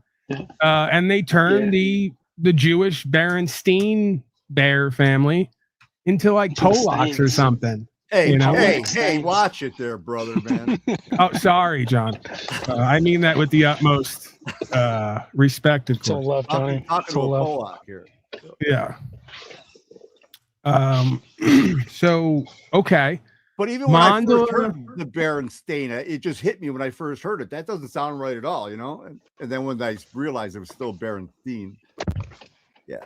Right. So then the counter or the following question would then be, to undo your whole perspective about scripture, is if Mandela real, is Mandela God or an active God? I have to ask that question first before I get okay. See, interesting. That just makes the Nephilim more obvious. Okay, so he says Mandela effect a real thing, not godly, product of Nephilim beast system. Wanted slave master technology. Okay. Now, how are they doing that? How are they doing that? Deception. John, please. I'm about to find out how the Mandela effect is happening from the Archons and Nephilims. How are they doing that, sir? Like, how are they doing what? How are they actually doing that? Because that's a damn good parlor trick. What, shooting particles towards each other at very high speeds and then making them collide? Mandela effect. Oh, I thought that's what we were talking about, the CERN. Because in the CERN, what causes the Mandela effect? Hold on, this is great. These moments are why I do this broadcast. If you're wondering how trolly I am at my heart, right? Like, asking me about this shit, bro. Like, no, this one is not second, my sir. field. Nick Gibson, Nick Gibson's having a great time, but I have to get to this comment. This is a clue into who I really am beyond the veneer, right? There's a slight veneer here. What am I supposed to get? Guys, trust the guy who said not to? He literally said he lives in a trailer and is obese and a conspiracy theorist. What am I missing here? This guy might be the most intelligent person in the room. That's the bottom line. You're not missing anything, sir. You're right on the money. He stated the obvious, you know, he did state what you said, so. Right. All right, where were we now? Okay. Mandela, I gotta get out of here too soon. No, he said caused by CERN. CERN causes the Mandela. So they say. I mean, But that's how the can depth of that rabbit hole. change the writings in the Bibles people have in their Yeah. homes and the videos they have in their homes? Unless it's Who knows, changing man? the timeline, you know, which affects everything, like the butterfly effect or whatever. No, because it's changing very specific things, but I don't know. That could be my shit childhood memory, but I mean, it doesn't even make context in the sentence. The no, I am your father. Okay, so why then? We'll walk this road for a little bit, and then I got to get out of here. Remind me to leave by the 6 hour mark. We have 13 minutes. See, this is why not only can I or man not be trusted to rule, I can't even be trusted to do a fucking broadcast. I mean, it's like John's question's been answered at least 5 times throughout this broadcast based on hours. So what question? The question of, is man fit to rule? Again, not only are we not fit to rule, we're not even fit to post on YouTube. That's clear. Why does man say he has divine right to rule? Well, sir, because I'm a god of all media. Okay, relax. Yeah. Not you. That's the excuse they always use. Remember, they always said that they had divine right to rule, and they're all so obsessed with their bloodlines. It's because of the fucking. That's kind of what I do. That's kind of what I do. Talcott stole my move too, because I basically say, "Hey, God talked to me and gave me this understanding, and you have to accept that narrative to go along with the rest of it, right?" So the prophet of our age. Yeah. I mean, listen, isn't that how it always happens? Oh, Moses comes down from a hill and has some tablets, and no one else was up there, but we got to follow his 10 rules now, right? You got to do miracles if you want to be a prophet. You got to like part the sea and save people out of slavery, turn a staff into a snake, and all that sort of shit. Listen, I've said for the longest time that when Moses went up that hill, there was really a group of Jews up there who wrote the tablets for him and gave it to him. Boy, give them these ones. Yeah, but why were the rules so good then? Why were the rules so good and just? Take these stones. Yeah, I mean, it's just as plausible as anything else, right? Atheists are a fan of that. All my atheist viewers, they're a fan of the whole Moses went up the hill, met with a group of Jews, and then got the 10 commandments, because they don't believe in God. So, I try to tailor make my performance based on whatever audience is there as a majority. But so Mandela effect, Archon related. Why are they altering Berenstain Bears and other stuff like that? That doesn't matter. Is it all just to troll us and fuck with us, or like where does that go? I think it's just a screw up. Was Adam a Jew? Adam, he was. I mean, he was just the first man. I guess he must have been. I don't know what he was. He was just a man. Jesus was. They don't really specify. You know how you know Adam was a Jew? Because I'm just wondering how the Jewish. Because he had to eat the apple and couldn't just let it go to waste. No, it's close. So because he'd rather John, please. I'm trying to understand Jew. This is why no one goes to John's Take. Okay, there I said it. I will tell you all about why them. no one goes to @John's Take, youtube.com/@John's Take. That's why no one goes there. All right. Now, you know how you know Adam was a Jew? Because he'd rather give up his rib to get a wife than to actually pay for one. All right. Yeah. No fucking dowry, buddy. Just take the rib. You got to be a thinker here, people. Yeah. Hell yeah. No, I'm just trying to understand Judaism. Where did it originate? I mean, that's right. Jared reminded me. Today is the start of World War III. And again, I knew that. I didn't know it consciously, but subconsciously I knew it. It was in my heart. That's why I've been here 6 hours. All right. This guy, a little too much talky for Paulie at this point. All right. Does he have a channel? Did we promote him yet? John's at youtube.com/John's Take for more John. I have no content there. He comes on here one day, goes, I got John's Take. Doesn't put anything on there. I just give it to you. Why do I even have you people here? That's what the audience wants to really. It's going on 6 friggin' hours. When are you going to give up here, man? Come on. Right. Why did I come here to begin with? It's World War III hangout. That's right. It was in my heart all along. I'm here to be with you people because now is a time where we could all use somebody, even if it's just an obese theorist in a trailer, right? That's better than nobody. Better than being alone. Better than being with your 14 shot vaxxed family with face coverings on, right? There's a different energy here, folks. They can't deny it. Wearing them. Well, even the maskers and vaxxers love this broadcast because it makes them feel alive. I can't admit that you think there's a possibility that COVID was real, either invented in a lab or natural. John, I didn't say that. I said you kind of said that at the beginning. You said you got sick for a while. It felt weird. Didn't seem natural. I had an intuition before I'd ever researched anything that these towers were unsafe. Okay. I worked at a warehouse trying to be a good boy and grow the fuck up and be a man. I was tried a little bit. I was working at the warehouse and there was a huge, what I like to call them, I named them death towers or Deathy for short, right? It's kind of cute. Deathy was right across the street. Okay. This big, ominous, black African-American tower across the street.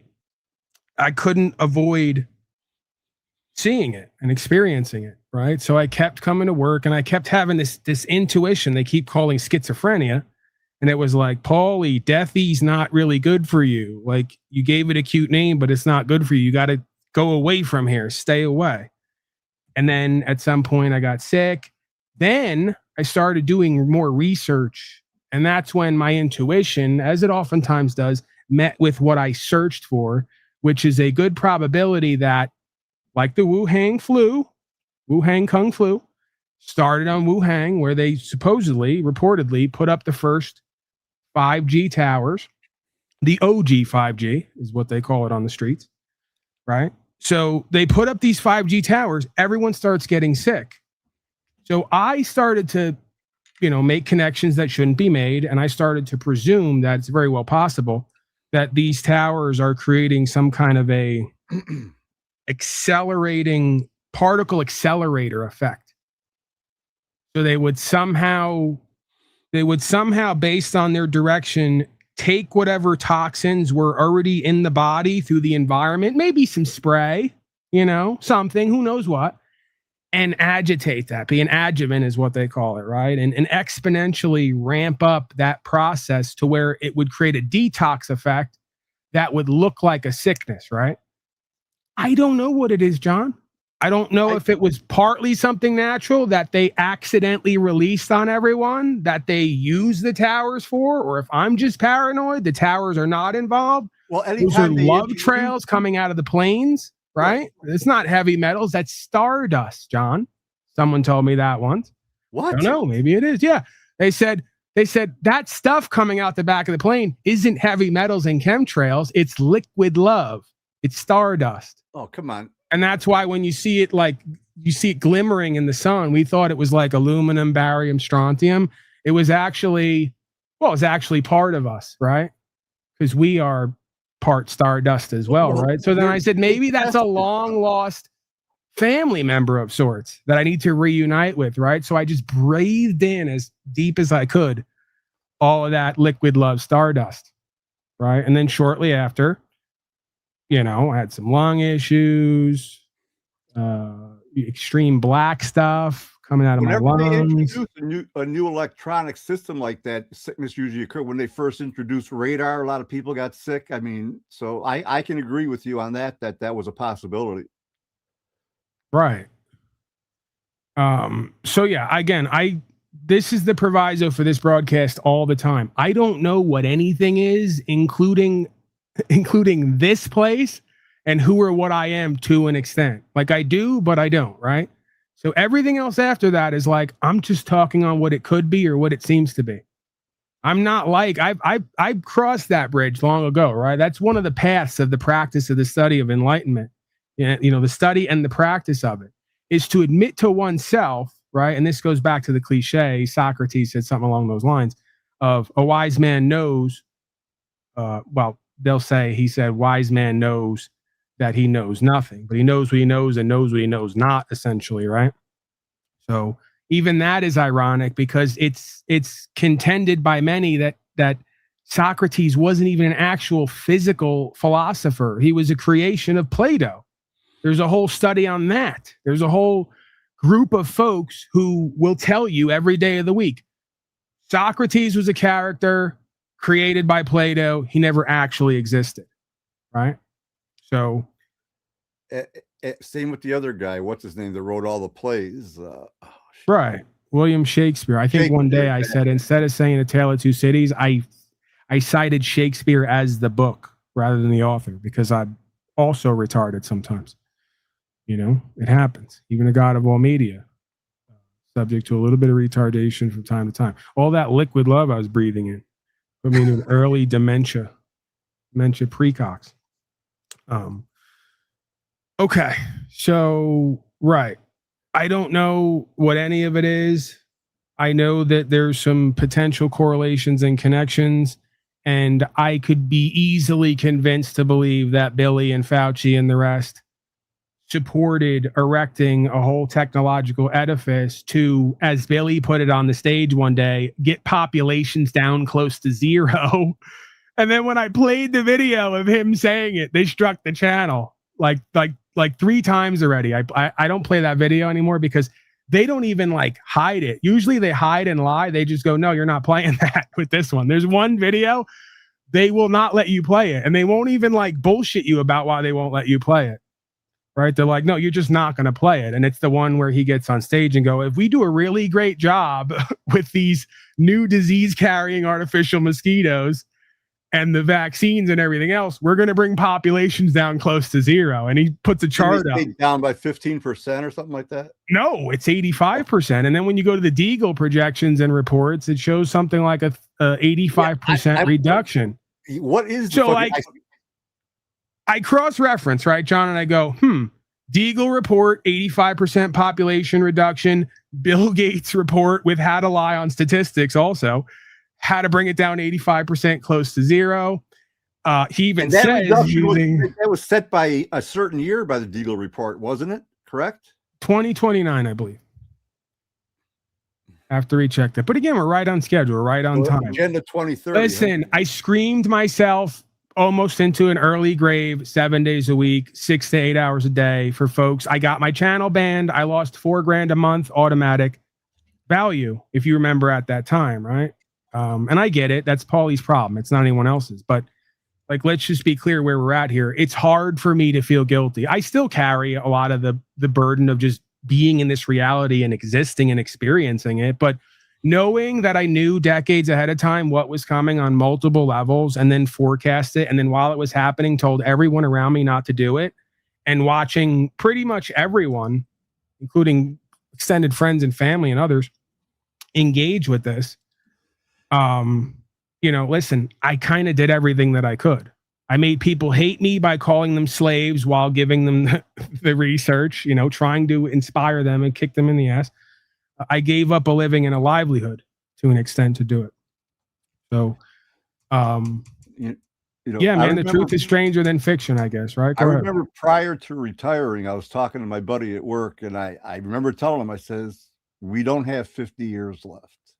And this was probably 2009, maybe 2008. I told him back then, I says, we don't have 50 years left. Talking about this country. Right. I don't even know if I was awake back then. I don't even remember why I said that, but I remember saying that. Right. So, I mean, again, we come back to the whole idea of maybe what I've been involved in, even though I have gotten results and inspired others and they've gotten results, maybe there is no way out of this.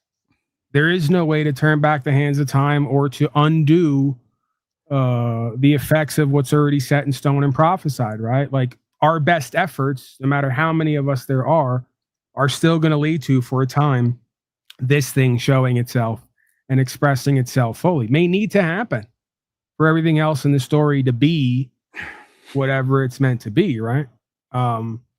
Again, it's difficult to reconcile how I can just choose to stop doing shit and things can sometimes get better. And then other folks go, no, we got to keep doing this and this. There's and this. No true sense of direction. If we had a clue about where we're supposed to lead ourselves to, I mean, we could do something about it, but there's not a clue.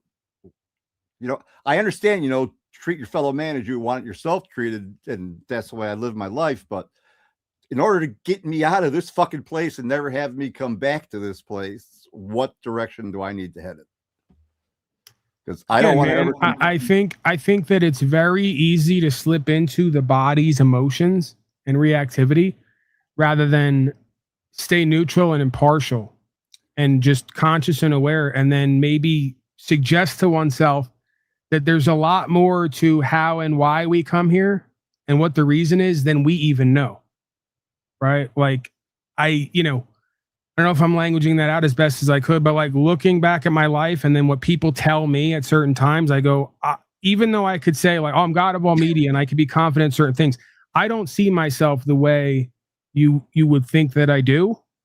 And it's only over the past X amount of years that I've even started to get somewhat comfortable with who I am and how I see and what I believe I understand. Right. So it's almost like as my life continues on, as crazy as it sounds, the more I figure out why I'm here and what I'm here to do to begin with. Right. So like, how do you, and again, maybe that's everyone else's experience. Maybe it's not. And I'm in a minority with that. Right. Maybe it's everyone's experience and they don't want to accept that it is.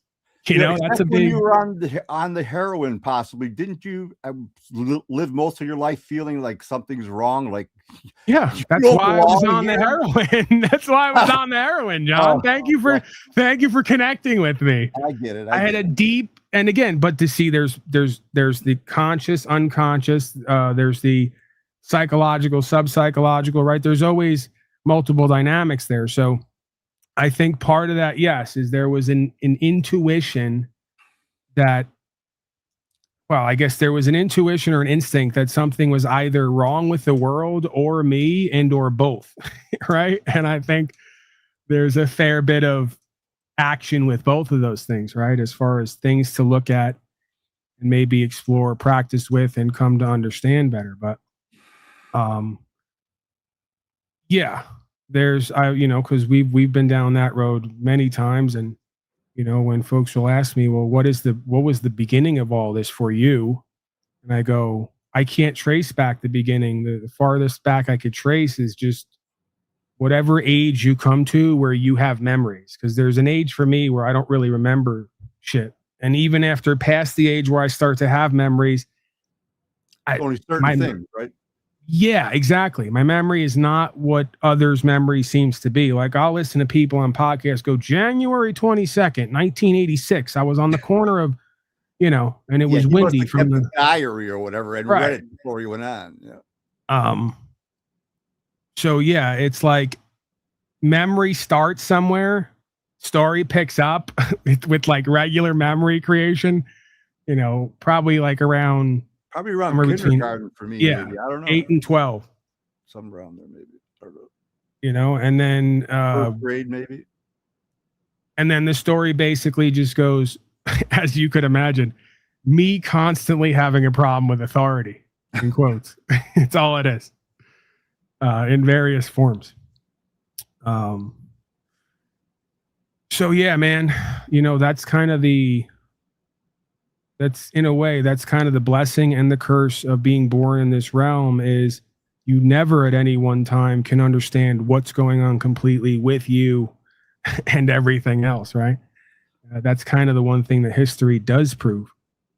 As soon as we individually and collectively think it's this, we get shown that it's that.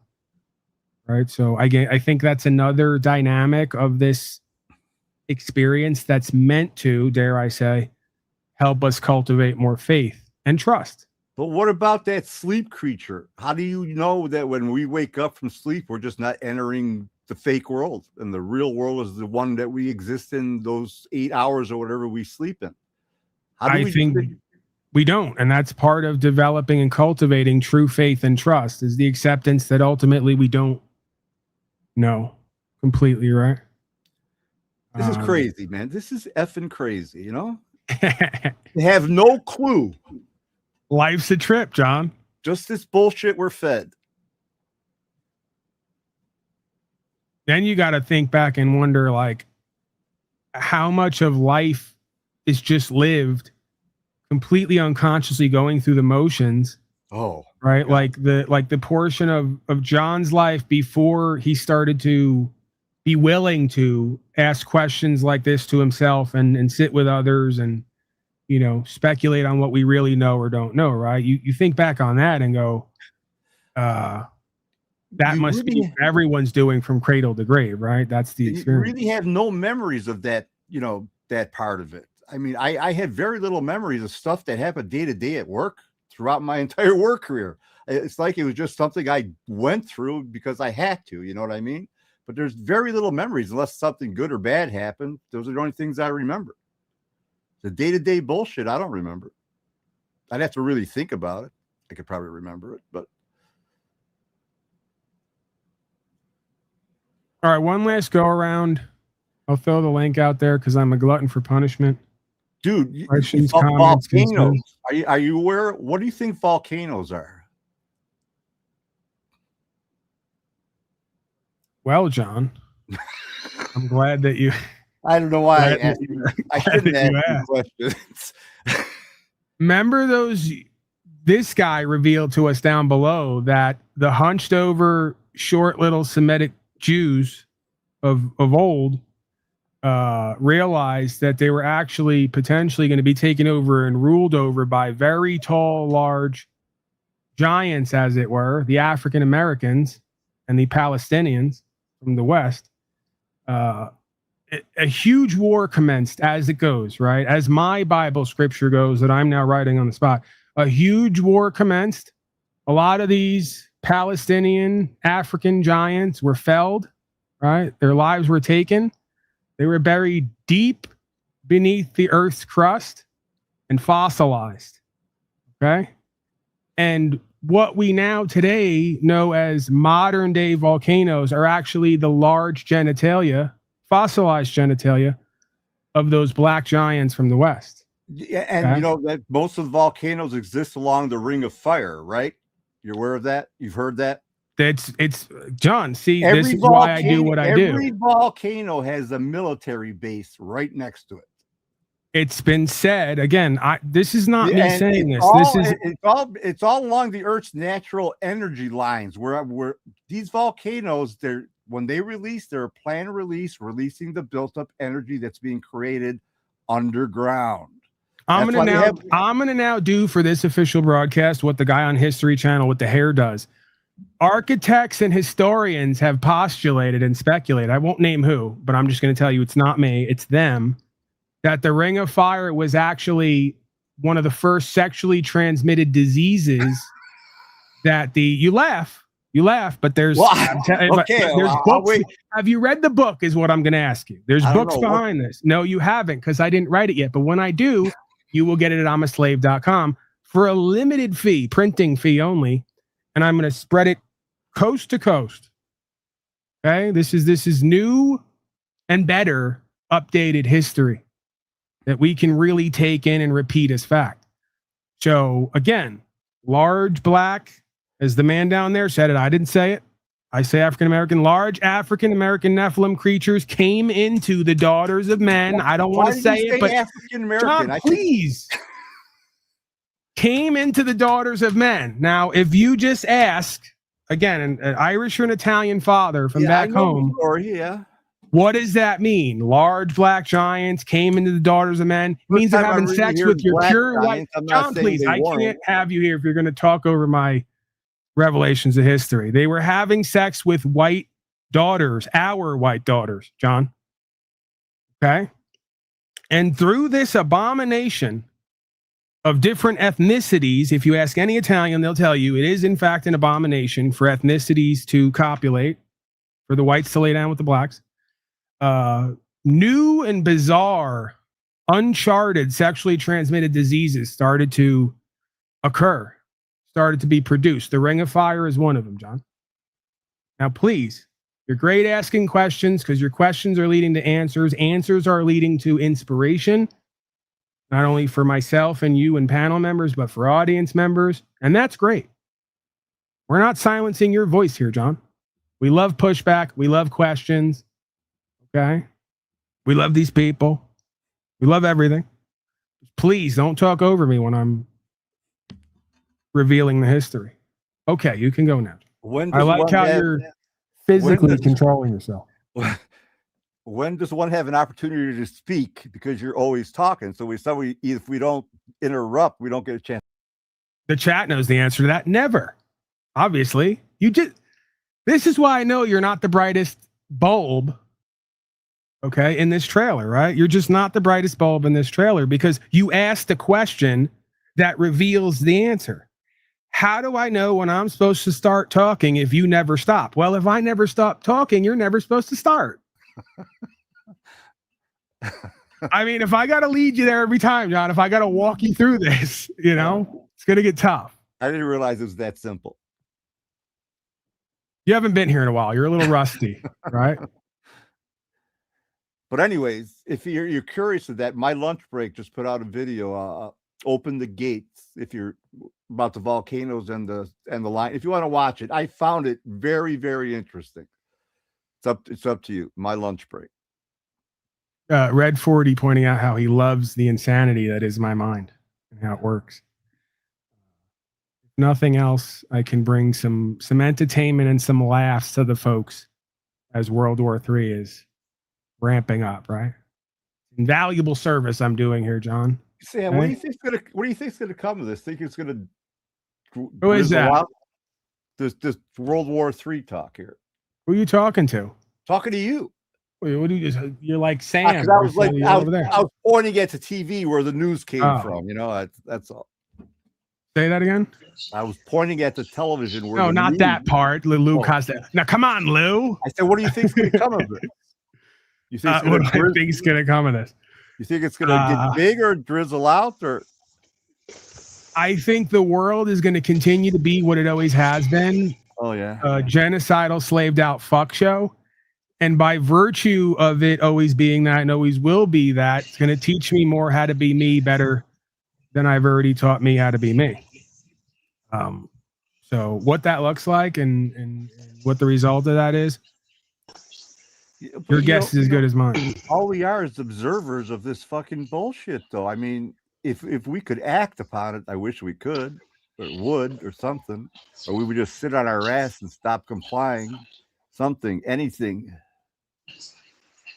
Well, we can, again, I haven't done as much as I could, especially over the past year or two. I've used my health and just a lack of, ironically, the channel about inspiration and motivation. I've been lacking that, right? And I wanted to check out, and I have kind of checked out. Well, yeah, as I start to first. Yeah, as I start to feel more sort of secure and centered within myself and not be in constant pain and have energy, then are you still this eating guy's meat? watching TV as well. Am I still eating meat? Yeah, you said you're on Lou's diet, so I assumed you're. Well, I was sort of teasing there. I've been doing mostly eggs, and I did incorporate some fish. I don't like the idea of eating the fish. I feel like I'm going back on this principle that I've come to about not living off other beings, right? And they're sort of. What did Jesus feed to the people? Fish.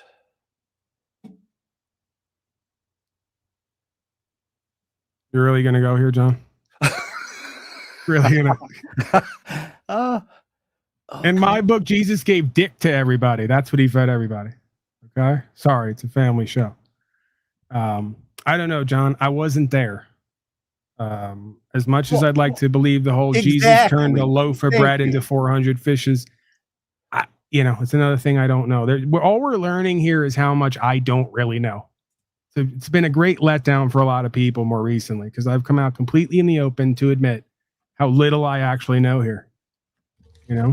People weren't expecting that. Dude, what service would these animals provide? They would just live and die in the field and rot and waste.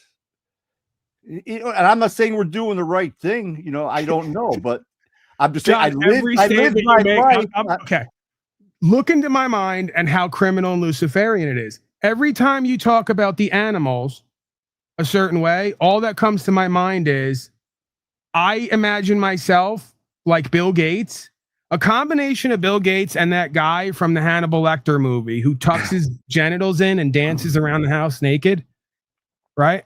And then I go, everything you just said about the animals is also you and true for you and everyone else.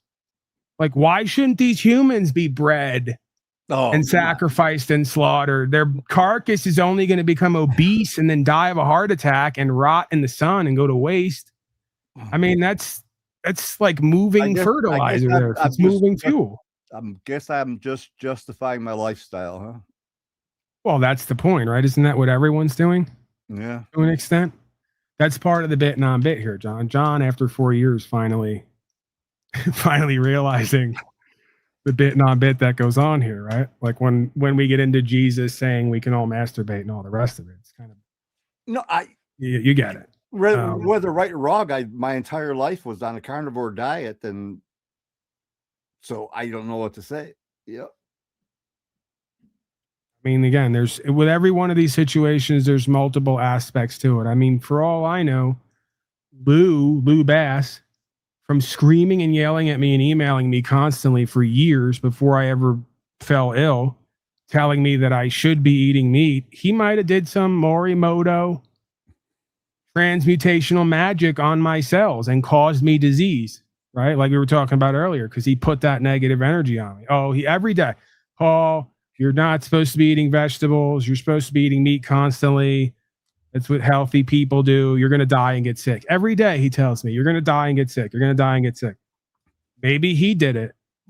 You know, maybe he's demonically possessed in order to put sickness on me, to pull me away from my spiritual principle of not feeding off death here and get me back on living by consuming other living beings. Anything's possible. You want to hear something weird? Last 2 cartons of extra large eggs I've purchased, every egg had a double yolk. How is that possible? I used to get maybe 1 or 2, rarely, occasionally in my eggs, but 2 cartons, every egg, all 24 eggs had a double yolk. All right, John, I'm going to level with you. Our best people have been working on giving the chickens some kind of weird concoction of chemicals that makes them have 2 eggs in one. Now, yes, it's going to give you cancer and AIDS at some point, right? But no one lives forever. So you got to die of something, you know, probably 20 or 30 years before you were meant to, but whatever. You're still going to live way longer than people did back in the day when they used to just cut people's heads off, torture them, and eat their own feces. Remember those days where we used to bathe in our own excrement? Just bathe the kids in a tub of excrement and then give everyone the plague, right? Everyone was dying by 20, 30, 40. You're way past that now, John. I mean, you know, what are you complaining about? Well, keep reminding me of that, dude. And I'm grateful for that, by the way, because you don't sound it. You really don't sound it. If I was 20 or 30, knowing and knowing what I know now, anyone else just experiencing him complaining about getting 2 eggs for one?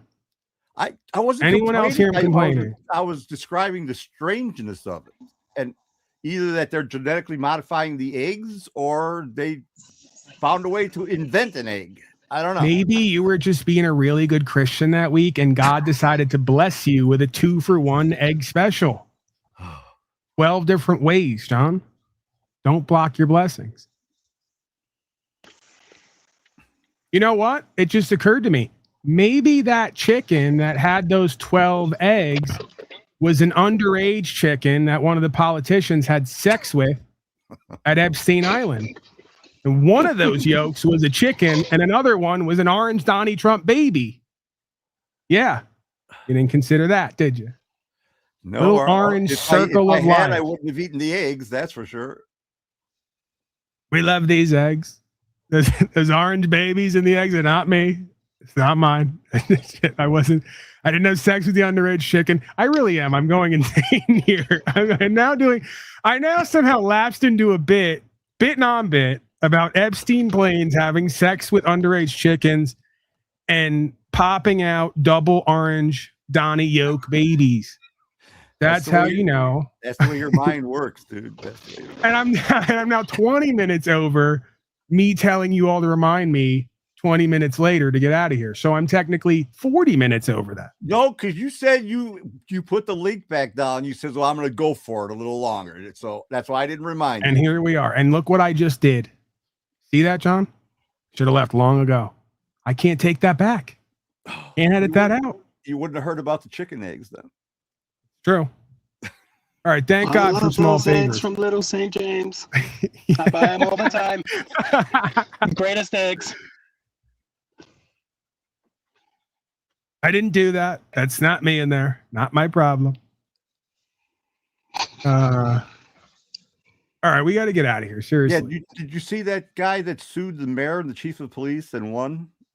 And the court, the judge actually fucking really came down on him for being tyrants. I thought that was pretty cool. Finally seeing something good happen.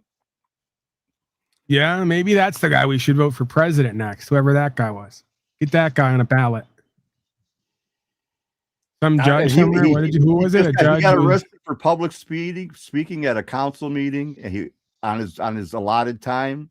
The mayor had him arrested, and he came back and. And who was he? Well, who was the guy again? Was he an almost god, like like the closest thing to God in this realm? He was a cop or something, or what was he again? No, it was just a dude that was becoming aware of things and wanted to bring it up to the council about the corruption with the police and stuff. Oh, I thought I heard you say they were at court and there was a judge admonishing a agent or a servant. The judge admonished the mayor and the chief of police for just being out of their minds, basically. Right.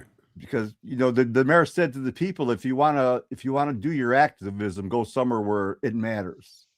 That's what the mayor said at the council meeting to the people.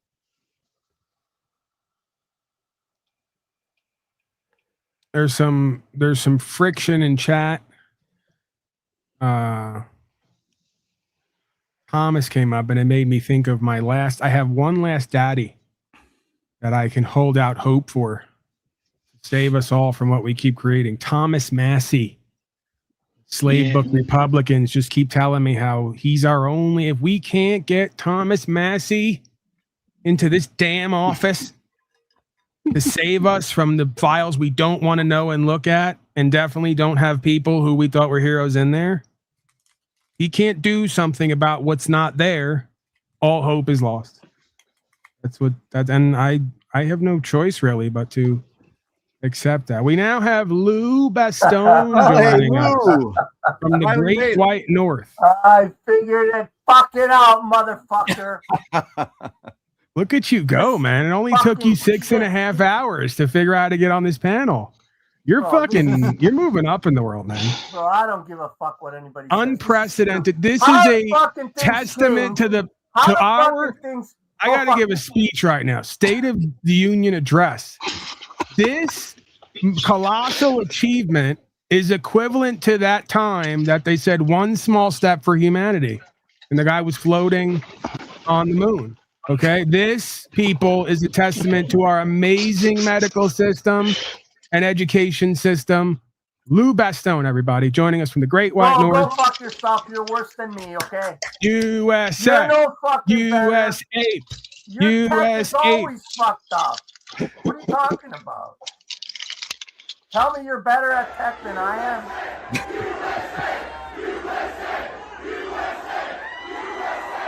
Where the hell's my US 8? I can't even hear it on my end. Are you guys hearing it? I can hear it. See? Yeah, I hear it. God damn it. I hate you, from StreamYard, you pig. It's been a long time since I've insulted that woman. I haven't seen her on ads ever since I got YouTube Premium. God forbid. I can't believe I paid for that fucking scam.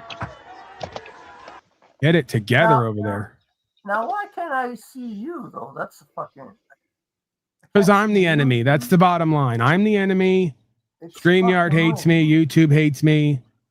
They shit on my broadcast. I no longer can even use my effects half the time. They ruined the platform now, where I go to my list of effects. I can't even read it or see the image because they made it all miniaturized. It's terrible. It's like everything. What's the difference between StreamYard, Ford, any of it? Used to be great. Terrible now. It says leave YouTube Studio. What do you mean leave? I'm in fucking StreamYards. How can I leave YouTube Studio? Let's go, Lou. I got to get out of here, okay? I saw you were promoting the other day your buddy Donnie, at his State of the Union address. And what was that bullshit at the beginning where he was saying, we're winning. People say, Donald, we're winning too much. What are we gonna? Yeah. What the fuck? What was that? John, this is another reason. Blue, please. Blue, please. John, please. This is another reason why I know you're quite frankly not that bright, John. He said some people are coming to me and telling me, Donnie, we're winning so much, it's so huge, when it's going to stop. He didn't specify it's Hamas, the State of Israel agents, okay? Elements of the corrupt FBI and ICE agents. They just keep coming to Donnie going, we're winning so hard. We're stomping on the people and taking their property and rights. When is it going to end? And Donnie says, I don't know. I've created an unprecedented era of prosperity. See, like peace through force. This is prosperity through enslavement, John. But weren't regular people at home watching that fucking bullshit and it's saying, what the fuck is this guy talking about? I can't pay my electric bill or gas. Yeah, but we know they're not going to do anything different, John. You know that. Yeah. And they know that, but they're not going to do anything different. So, does it really matter? Can you see us yet, Lou? I don't know. I got you on two things here. I see you on fucking YouTube and on fucking whatever else here. I got a bunch of shit playing. I have you on my iToaster. I'm streaming you from my iToaster. Bro, that's going to be a thing at some point. Going on, but it's like I think somebody actually did stream me from their fridge one day. That's how far and I know that was mockery. I know they were mocking me for being obese. Like, I'm streaming you through my fridge right now, chubby. Don't think that was lost on me. What are you saying now, Lou? I keep interrupting you. I'm a horrible I don't know. host. It's just very strange. Like, I don't have this trouble on any other stream. It's just yours. Why? Are you guys trying to piss me off? You keep coming to me going, why can't I comment? Why do they keep censoring my chats? Why won't they give me notifications? Why do they unsubscribe you? Why can't I just told you why? Whatever. Because I have folks like you and John on who keep disrespecting Jewish people, and then I go along with it. I try to make you guys feel comfortable. And next thing you know, dude, maybe no link works. Dude, I don't understand what a Jew is. Is it a nationality? There he goes. Is it a religion? Should How we did segue the into Jews who the Jews are? originate? Where did they come from? Was God a Jew? Because if Adam wasn't a Jew, where did Jews come from? You know what, John? Why would God choose a specific religion? It just occurred to me. You are so profoundly disconnected and depersonalized, right? Only a disconnected, depersonalized person could go, I don't know what a Jew even is. Yeah, because you're not one. If you were one, you'd know what it's like to be persecuted and prosecuted, okay? And victimized over and over again, almost from the beginning of time, right? So, yeah, easy for you to say. You have the freedom to say that. I want my Jewish audience to know out there that I know your plight. John doesn't.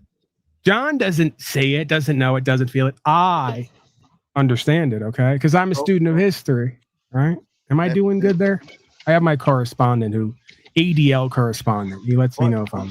So go ahead, John. Is it a religion or is it a nationality? It's magic, John. Or is it both? It's an identity. It's white magic. It's the best kind of white magic, even beyond QAnon magic. They're Asiatics. They're Khazars. Yeah, They Jew are a means group. servant of God. What's that down there? The circle of light? Go ahead. Jew means servant of God. No, not 'cause you. that's My what they circle were. of light. Jew means servants of God. No, this is a good bit. Yeah, there you go, Lou. I don't want to see you at all for obvious reasons. I want the circle of light speaking ominously. Why are you? He's even ruining the bit. He just can't. No. He can't perform here. He You can't. can't have what you want. in this I know. world. That's obvious. That's clear. I'm not getting anything that I want. You get to receive what you receive, and that's it. All right. All right, what are you saying now, Lou? Please, I want to make sure that you're seen and heard. I want to be seen. The and I wanna be audience's heard. benefit. I want you to figure out why your shit doesn't work. That's all. Or I go just back to told you. fucking go back to parallel or whatever the fuck you call it. This is vertical. Go back to fucking parallel or something. Horizontal, you mean? Horizontal, whatever.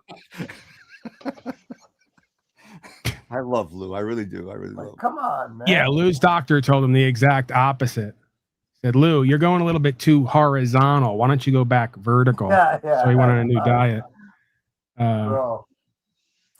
Listen, Lou, I get even less subscriber notifications and algorithmic play when I'm on Panoramic, I believe is what they call it. well, it's not about subscribers. Horizontal. Who gives a fuck? It's about the people that want to be here. Yeah, They don't that's wanna be easy here, for fuck you to them. say. If I don't get Or any new stream on subscribers, both. I got to deal with you for another 3 to 5 years. Stream Okay. on both. Open 2 tabs and stream on both. Now he wants me to do double and You triple can't streams figure now. it out, right? You know what we should do? We should stay online live now until the resolution of this new war. We should constantly Stream for peace, huh? That's what you Stream want to for do, peace. like the Stream for right. peace. Live aid. We don't get off until this war ends. It's our way of protesting this war. Right. Yeah, I don't know, man. I'm a creature of habit. Once I got used to the vertical that I hated, I now no longer want to go back because I'm used to it. I got used to it now. I like being in the algorithm at times. I love when the Trump tards flood in here and start arguing with me, all with the same talking points. That's fucking magic. You want to talk magic? That's magic to me.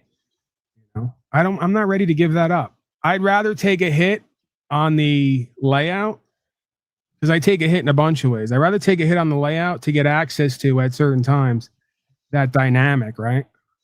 Because it's just it inspires me and entertains me, it fascinates me. You know. Nick, are you related to the other Gibson? Did you Mel Gibson? Mel Gibson?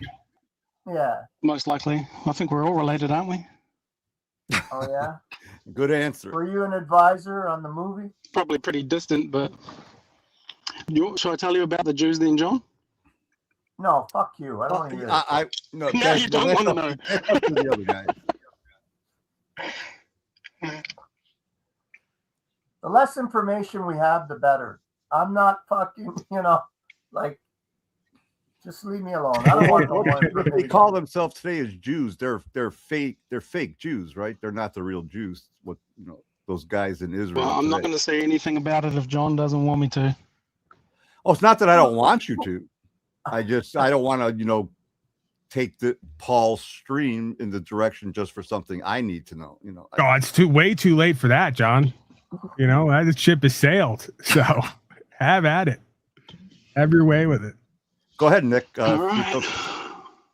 So yeah, that was the original Jews were God's chosen people, servants of God, there to be the army to destroy the Nephilim and free the land of Jacob so that they could inherit it, right? But then there was this little nation called Khazar over by Ukraine there, and they were just a bunch of heathens and mercenaries, and everyone hated them, and they were like all rapey and sodomistic, and they were terrible people. And then a later king of theirs decided, hey, everyone's taking up religions, we better get one because everyone sucks in this place and everyone hates us. So he's like picking through all the religions, which one should we adopt? And he stopped on Judaism. So that's when the Khazars, banished from Khazaria, became sort of Jews, which Jesus said, who say they are Jews but are not, but are the synagogue of Satan. That's those guys. And then later, that line, there was a guy called Maya Amschel, who was like a money lending flesh trader. Yeah, the name sounds familiar. Yeah, because he changed his name to Rothschild.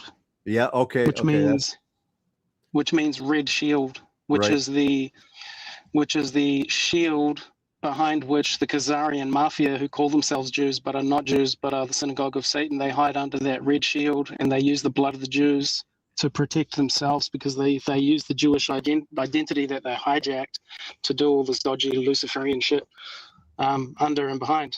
So that's why you see a bunch of Europeans calling themselves Jews but they don't follow or worship the God you're Does the thinking. Knights Templar have any association with that?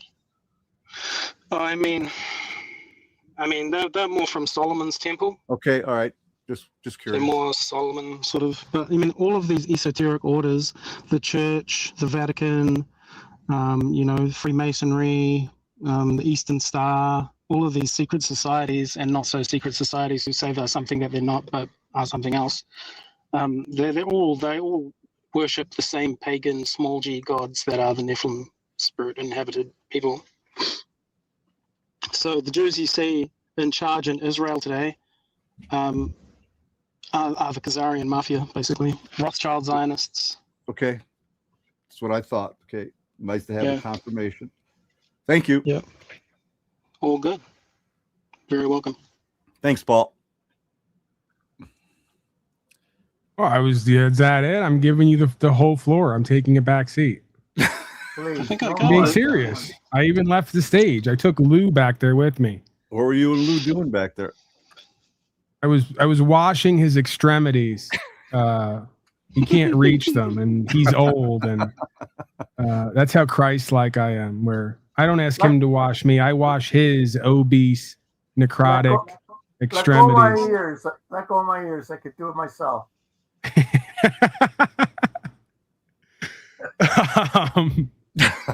All right. Well, yeah, go ahead, John. Now's the time. If this is going to be John's take here, now's the time. I'm giving you free reign. Great. Now I have to think of a subject. You know what? Can I just say something about Yes, these please do. Khazars? I did say that earlier. They're Khazars or Khazarian or whatever the hell you want to call them. And they chose Judaism. But I find it interesting that they make the distinction between Zionism and Judaism, because Zionism, if the Zionists actually chose Judaism as their religion, they chose it for a reason, right? Because it fit their worldview more readily. So Zionism, the scaffold in which Zionism is built is on the Torah, the Talmud, the Zohar, the Tanakh, all these books that they have, right? So they looked at the religion and said, look, this is perfect. This is a supremacist. We're the chosen. We're the best. We get to eat everybody's children. Let's do this one. Right, but this is why I've said many times, past the quote unquote bit non bit, is this idea that you can't keep running around, because this is another thing I've noticed. The algorithm has now been pushed over anti-Jewish sentiment. There's a fine line there between recognizing the Zionistic propaganda and playbook versus attributing that to Jews and fomenting this anti-Jewish sentiment, right? So we have to make the distinction between the Zionists who are using Judaism as a mask and as a front to do their Luciferianism and their Satanism, because the Orthodox Jews themselves don't align with and don't promote and support the activities. At least the majority of them don't support, from what I've seen. Well, that's not 100% true, but I agree with you, Paul. It's not necessarily the Jews or the Jewish people. It's just like Catholic people. Like, you think the regular Jew goes to the synagogue and is listening to what the hell the rabbi's saying? They're thinking about what they're going to make for dinner. You think so? They don't give a shit what the hell. You don't think Jews are more dedicated than that? There's some sects that may be more dedicated, but the average Jew, the one that's, goes to the synagogue, is kind of like, they're not fucking paying attention. They don't know their own religion, most of them. I know many of them. Same as Christians. I know their religion better. Exactly, same as Christians. Like, my mother Same as would Muslims. drag me. My mother would drag me to these fucking huge churches and incense burning, and I'm listening to this priest thinking when I can go home and jerk off.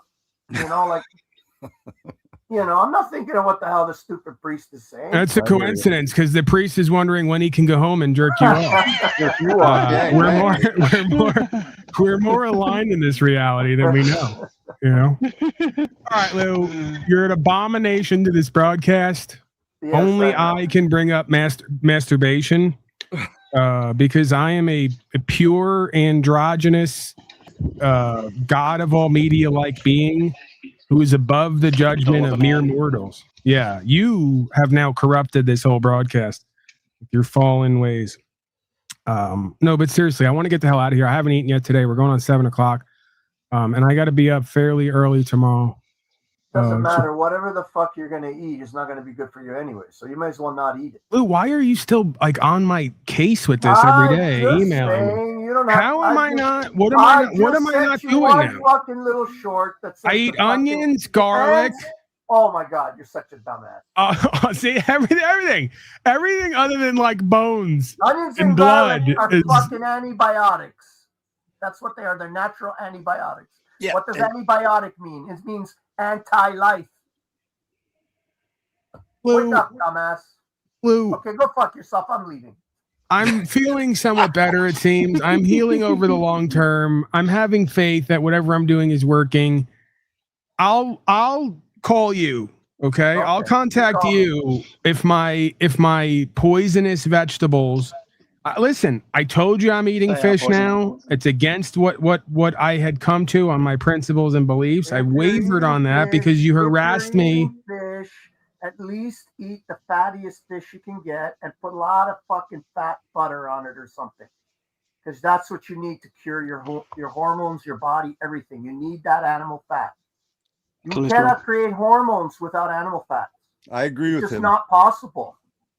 So if that means it's not possible, that means it's not possible to create hormones. It means without animal fats. It means we're designed to eat animal fats, dumbass. Come on. Fuck. That pissed me off now. All right, Lou. Well, go have liposuction and send me over a few dozen pounds of that animal fat. I got a nice big Italian sausage. You want to eat it? Great. That sounds wonderful. It's a little crooked, but if you turn sideways, you can get it in. And it's high in fat too, huh? And it's high in fat. That's it. All right. Got to start somewhere.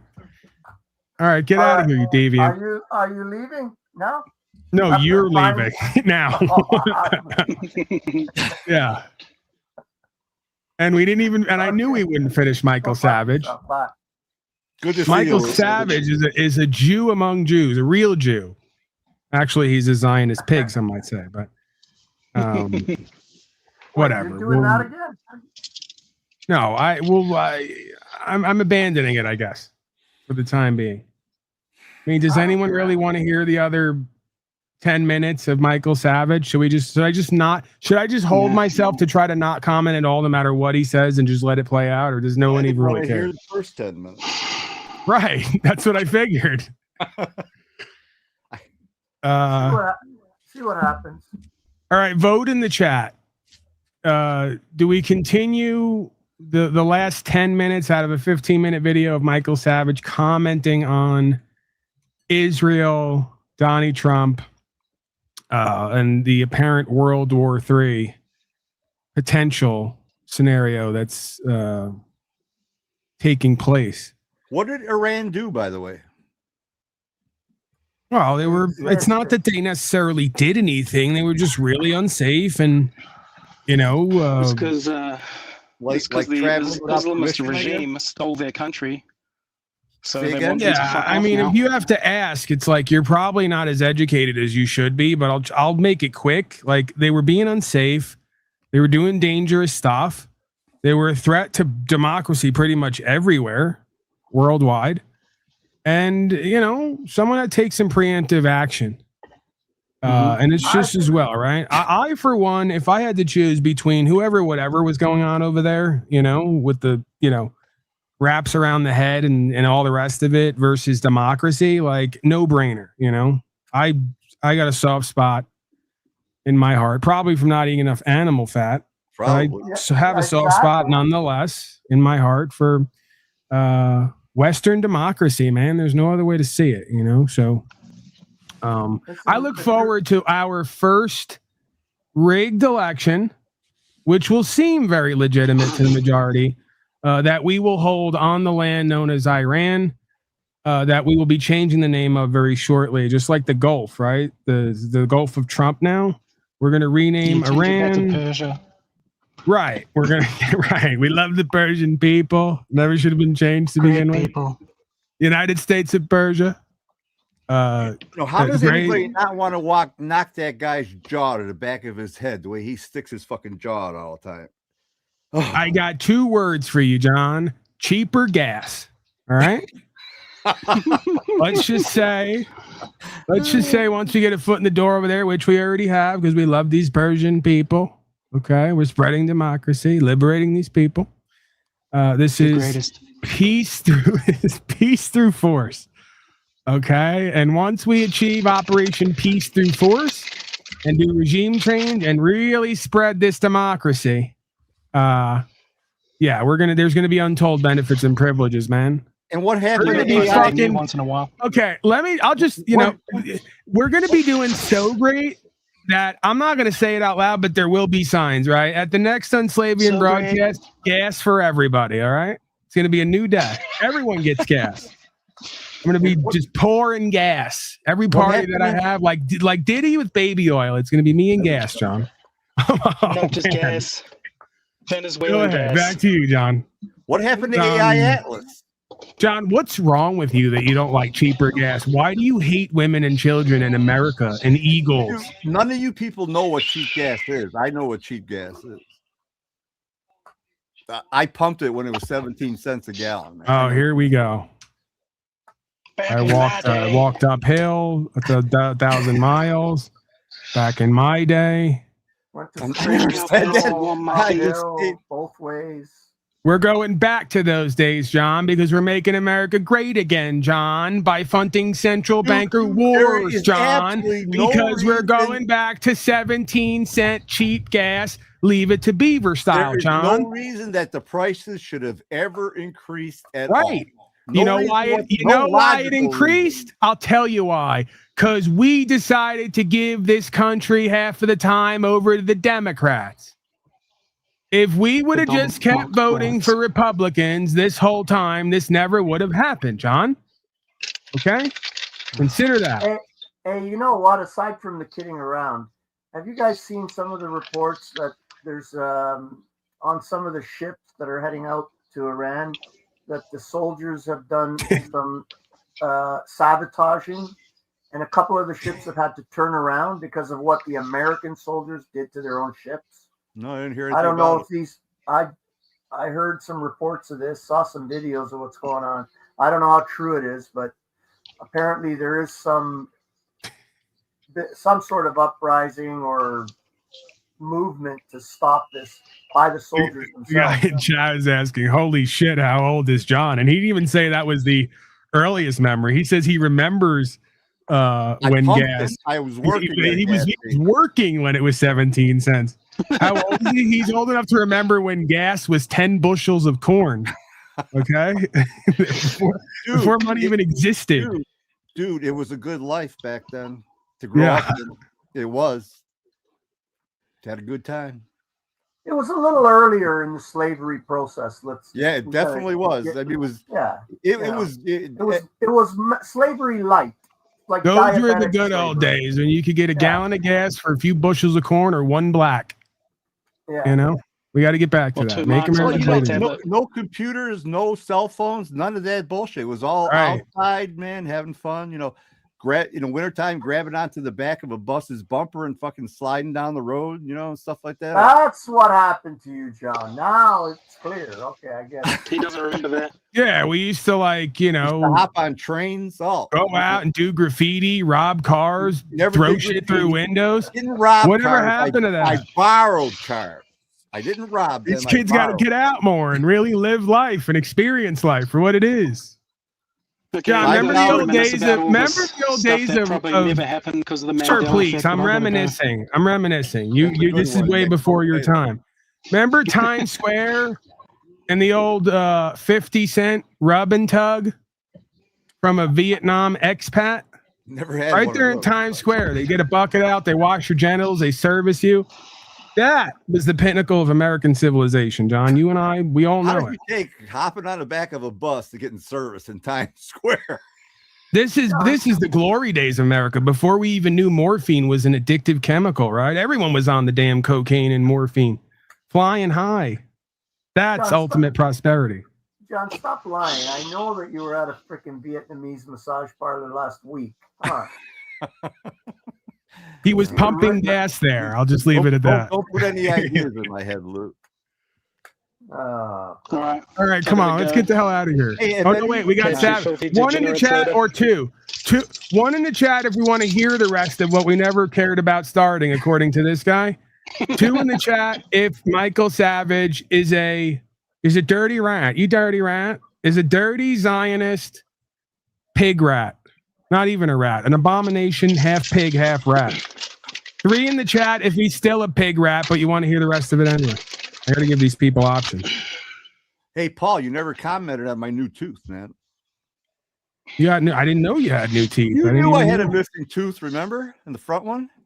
Did you you didn't bedazzle it or anything, huh? No just gold. A plain old. Just a regular tooth. Plain old white guy, plain old white tooth. Yeah. I could have guessed that. Buses too much? Pardon me? Is that from hanging on behind buses? All right, we got conflicted votes here. 3 wins it. 3 wins it. Couple 2s, they don't care. Couple 1s, bunch of 3s, still a pig, pig rat creature. All right, what the hell? Hey, Paul, are you still looking for anybody to share some property with you and stuff? No, absolutely not. I've asked, four fucking 5 years ago now, I've asked you, I want to sell my house and I want to get out of here, man. John, only if you take out all your teeth. But I don't. That's funny. part of the Unslavian dental plan. It allows the politics of Unslavia to go along a bit more smoothly, let's say. Hey, I have a chance. I have a chance to go out with a black woman. I've never dated a black woman. Does anybody have anything? Huh?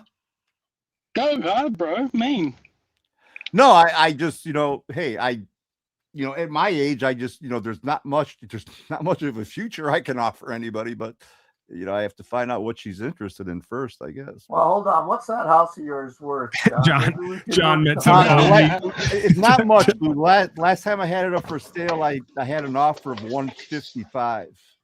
Well, where are you? What part of the States are you? I'm in Buffalo, New York. Oh, fuck. Your house is worth nothing. Yeah.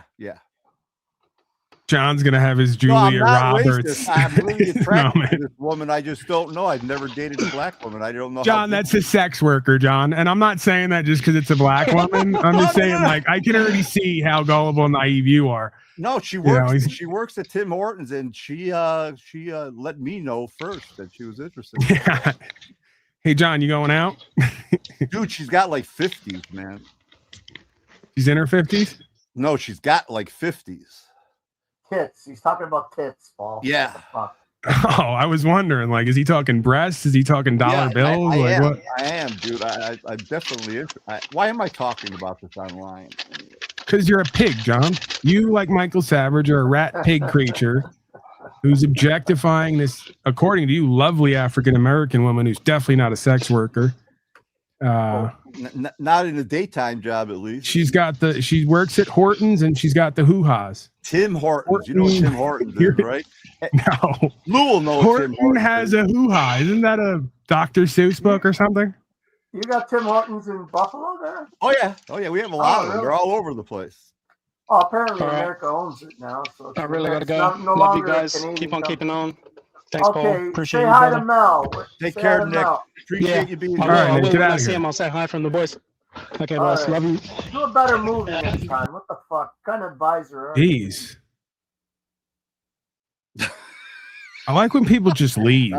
Oh God! Don't Red, say anything. Red, They just killing me, leave, Red. and I look up and they're just not there anymore. Well, I go, he must they have were left. noticeable, G-Spot. I can't, you can't help it. I mean, John, are you just now completely ignoring me and others and just interacting directly with the chat? That's a hell of a move you're pulling right there. I respect that. Guy's got moxie.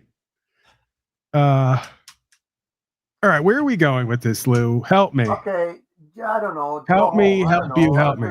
I'll just leave, and we'll leave, and that's it. We're gonna invade Iran for the falafels because they make them good over there.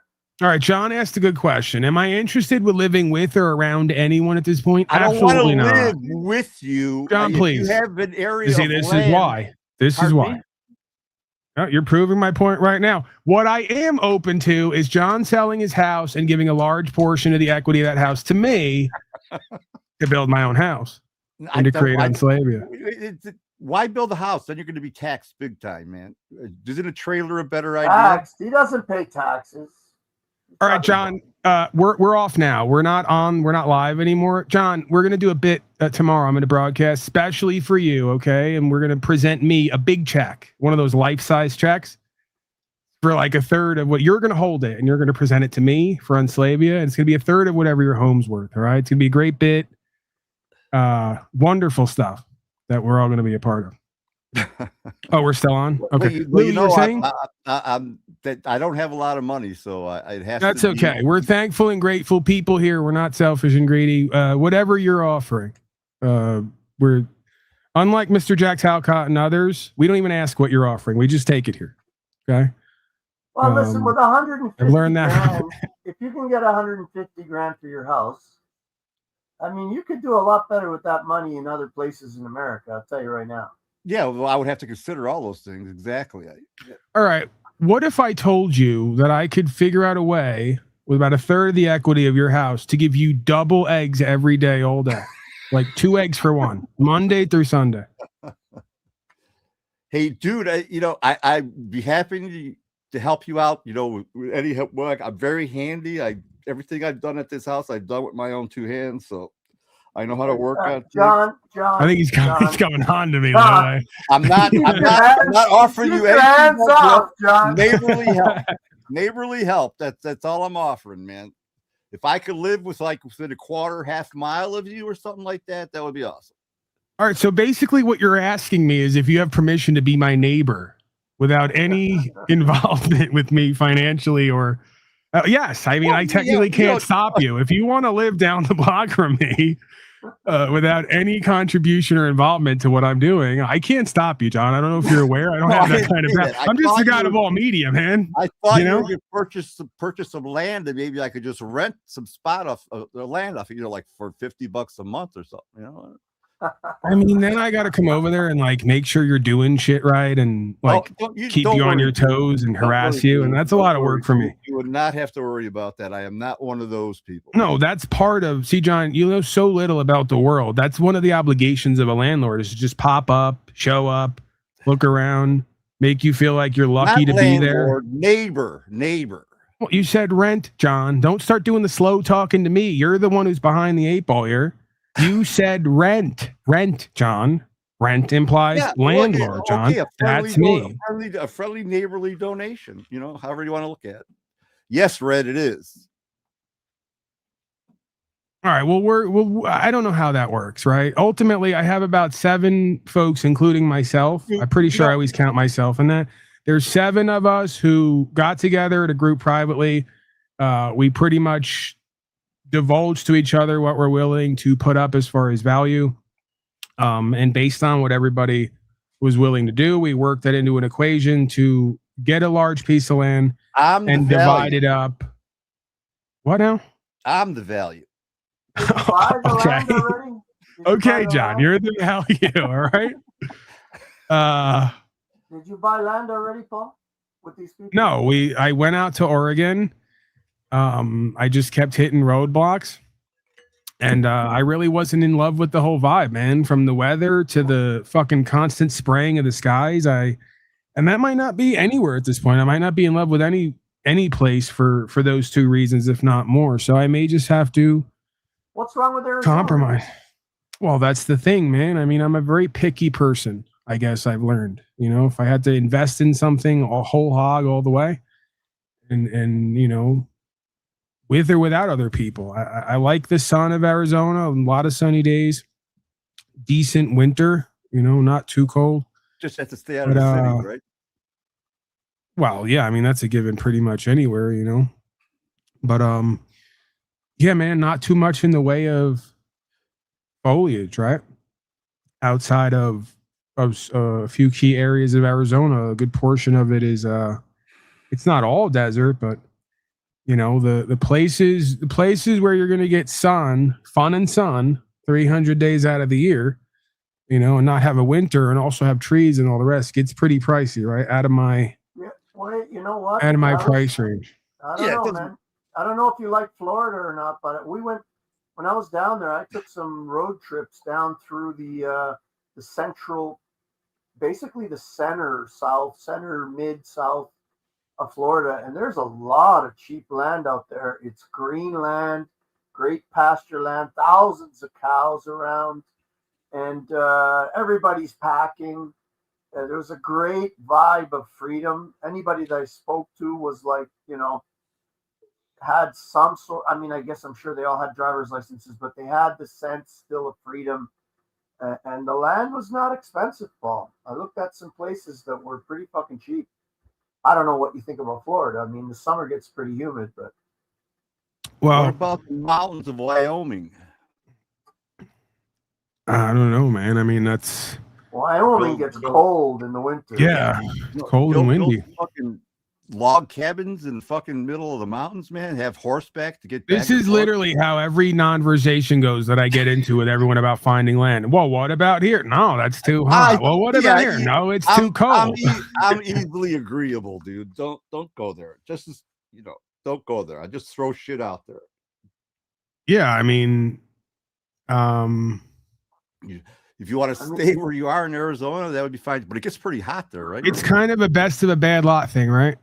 Like, the Florida is the top 5 when it comes to weather, but you're dealing with brutal humidity. Yeah, I would not want to live. As far as I understand. But that's more in the south, Paul. The mid to midsection to a little bit northern, it's not that bad. From what my son tells me, I haven't been there in the summer for years, but. Well, listen, this guy now in chat, all of a sudden out of nowhere, after I almost died of obesity, everyone's, you know why? This is good. I'm glad Donald Trump and the Israelites are bombing Iran because it's going to get you folks up off your asses to part with some more coins so we can get some better land potentially. So now the US ape in chat saying he's got 40K to throw in. Again, man, if I've given the opportunity, I'm not going to rush myself or anyone else into something, right? I'm not going to get into numbers, but I literally have a sizable amount of value that I've told the group, essentially. I'm not saying like I'm the leader of the group, but it pretty much got to a point where it was almost like I was the one holding the group back from the group's like, hey, let's just get this, let's get that, let's do something. And I'm like, I don't want to. What kind of kid are you looking for? What kind of what? What kind of base amount are you looking for? This would be just to purchase the I'm not going to get into specifics because I just believe that. That's right. I'll put it to you like this. I just believe that whatever's meant to be is meant to be, and if we haven't gotten it thus far, then it's not meant to be yet. If it's right. To be, the point is that after this interaction, if Baird, he's under US ape, I think it's Baird, whatever. If he and others want to reach out to me in email, we'll have a private back and forth, and we'll go over, what folks are wanting to throw in. And then, of course, the more value that's there, the more options that are there. I could do the whole, hey, it's not about the cash. I'd be bullshitting because obviously when it comes to buying land, you get what you pay for. And if you want premium land, in the middle of Arizona where you get 320 days of sun a year and, winters in the 50s, you're going to have to cough up some dough, right? So presuming it's even available, because there's really just, from what I've looked at, because I've kind of bumped it up just to see what's out there. There's just not much available. Arizona market, at least. Are you looking on Zillow? Primarily Arizona. I was entertaining. What are you using? Zillow? Are you using MLS? What are you using?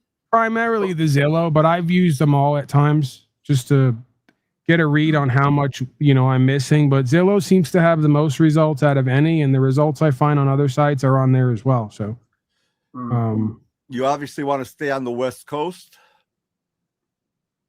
Yeah, I like the idea.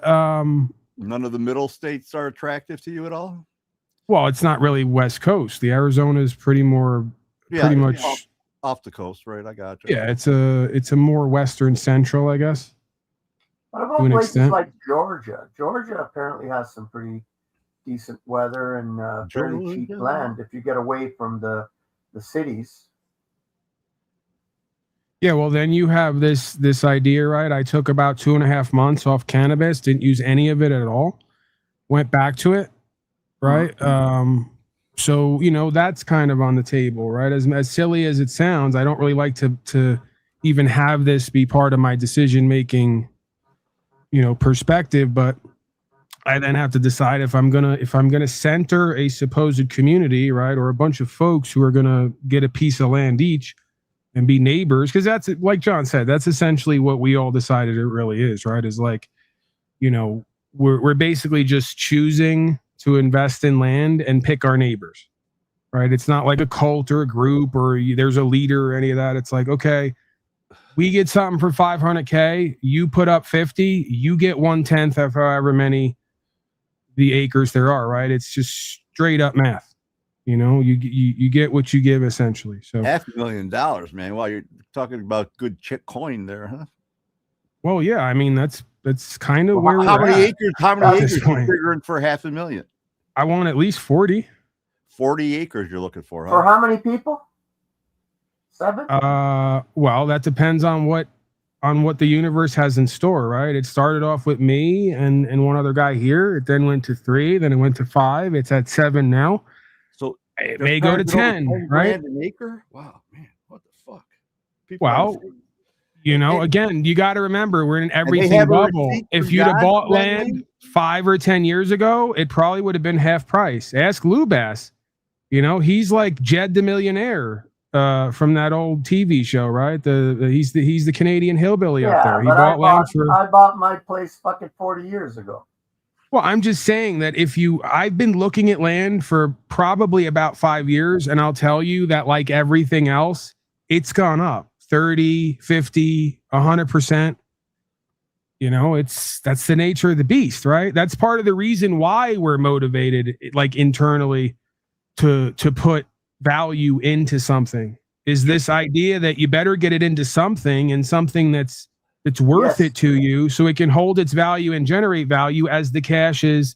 So, I mean, that's my primary thing, right? Like, I can't really say primary because it's all the things. It's like, I know I need to be on the land just for my mind and my vibe, my energy, right? Being close to nature. I know I need a place to grow something, and I need to get off my ass to do it, right? I know I need to put whatever value I've been blessed with into something where it's going to hold and accrue value and be worthy, right? So that's probably the most, in my opinion, that would be the most important thing, is to get your money out of fiat, because every day it's being eaten, and it's getting to a point where it's going to become exponential. It's gonna double. Yeah, Paul and his 10 wives. I can't even hack it with 1, let alone 10. I'm learning more and more why, even if you can, like, the women agree to having non-monogamous relationships, you can't actually do it. The physics don't check out, right? You have to try to make 1 woman happy, let alone 10, right? It's never gonna happen. It's a mission impossible. That's true, Lou. When I was trying to sell my house and I was trying to plan what I was going to do with the money, I realized that money has no more value than the money I paid for the house, which was $60,000 when I bought it. Yeah, well, that's the thing. It's like, people don't realize that, 100 years ago, I'm not going to say how much weight, but a little bag of gold, let's say, could buy you 100 acres of land. Well, that same little bag of gold can still buy you 100 acres of land today. Who owns the fucking land? Please tell me. When somebody says buy land, there has to be an owner of the land. John, did you take your medication today? No, but you don't know how this fucking messes with my brain. Okay, I know no one can just own to be the clear, land unless they have I took his medication today. I'm the host. I needed it more than he did. That fucking drives me insane. I understand. I'm sorry. I crushed up and snorted your medication today, John. John, you're not getting not drive using. It's traveling insane. It's traveling. It'll be 3 Listen, years, man. It'll be 3 years. The right next month. words. Listen, like I said, whatever's meant to be is meant to be. I'm not trying to cult and force something that I'm going to have to deal with the liability of. Quite the opposite. I've even told everybody, if you're not on board with this and I can't walk away tomorrow and you be happy with what you're involved in, then don't go through with it. Because I really don't want to hear it. And I'm not going to be responsible for it, right? if you have a group of people that got $500,000, there is another option you could do, right? You know, Buy Guatemala. Yeah, And by dude, Guatemala. what are We the went things? we went What around are with my son in Florida, okay, and we went through a couple of these little closed HOA places, you know, really nice ones. And one of them we were looking at, it had this big, huge private lake in the center of it. And the houses were all anything that was for sale, and there's only 2 or 3 for sale. I think one of them already had a sold sign on. They were in around $1 million. But right on the lake, there were 2 lots. Now they're raw lots. They got to be completely developed. You got to get rid of the trees. You got to bring in the electricity, everything. And you can get one of those lots for $100,000. Okay. And even if you hired the Mexicans, you can get a nicer house than what they were selling for $400,000. So you spend $500,000, then you turn around, that house is worth $1 million. You could literally double your money. And they could have it built in 8 months, 7, 8 months. Well, Lou, if you were in the group, you would know that that was something I already proposed to the group in my extremely, like you, Italian, neurotic, and somewhat money hungry way. Although I wouldn't call myself money hungry. You have to. I'm maximize. just saying whatever. I was going to preface it or qualify it, right? Because I'm actually not a money hungry person. If I was, I would use more of what God gave me to get and have more. And you know. That's sorely lacking. I'll be the first to tell you. I'm very Talcottian in that regard. But yeah, man, that's another thing that I proposed to the folks. I said, listen, if we're all kind of delusional here and we're pie in the sky and we get into this and it's not what we thought and we want to get out immediately or don't want to continue, we'll just look at this as a flip, right? Where we'll get something we'll get something on a good number comparatively. We'll put some work into it. We'll flip it and we'll go about our life, you know, and Why no not? harm, no foul. So nothing wrong hey, with listen, that. I'm right there with you. Where, Lou, where have you been emailing me and talking to me? For years now, I've been putting out emailing you. I've been no, you've been I've emailing sent me you a couple about of the clips. Jews. See, and now I gotta yell at him. I gotta put him out. I don't like doing this. This hurts me more than it hurts you, Lou. Okay. You're too busy emailing me about the fucking shiksas and the kibitzers and all the rest of it with all the fucking hats on and the long black coats. Every day he's sending me videos of underground tunnel Jews hopping out of tunnels, carrying people off, bloody mattresses. And in between tunnel Jew videos and bloody mattresses, how to eat meat and be healthy. This is what he sends me every day, emails me. Doesn't matter what I send back. He just keeps sending them. By the way, can we address that now real quick? Public service announcement. For the people, there are people in my life. They like to text me, whether I answer or not. They text me and they just keep sending me things. It's not even texting me, like to make sure I'm still alive and didn't off myself taking John's medication one day. Like I take his medication, I go crazy. Can you people stop just sending me things constantly? This is what happens. I tell people send me stuff and then they don't stop. There's got to be a middle ground here. You know? I don't know how I got off on it. I guess it just occurred to me. I go into email sometimes and I go, why is nobody sending me stuff? Then I go into email and I go, why are these certain people constantly sending me this stuff? I can't find a middle ground. The point is, Lou, you should have been emailing me and messaging me about throwing in value to invest in land before we bombed Iran. Okay, now we're here now. We're here now. We're in World War III. You know, we're down to the last second, 5 minutes before midnight. The economy's about to collapse, and now all of a sudden, John wants to invest. Lou wants to maybe invest. The Jewish bear in the chat wants to invest. I don't have any money. Let's be clear. Well, why the fuck am I talking to you then anyway? Now he finally admits he's not even here to. What are you offering then, Lou? John, you're completely muted. I don't want to tell you because I'd rather watch you talk on mute, but I just don't have the heart to do it. Okay. That's proof that I appreciate that. Have some love for you. I didn't touch nothing. You're a strange man, Paul. And you're starting to get it. Starting to get it. And so I'd have to make a commitment because I wouldn't have the cash for whatever you need until the house was sold. So just so you know. Lou, you want to buy a house? Am I still here? All right, I don't hear any sold to the man down there in black who doesn't know where he is right now. Can you hear me or what? There we go, John. I just sold your house. You wonder why I'm so good at legal lawful? I get shit done, man. Fuck Donald Trump. I'm doing deals here. I'm getting shit done. Lou, you just bought. Are you back, Lou? You just bought a house. I don't know. Can you fucking hear me?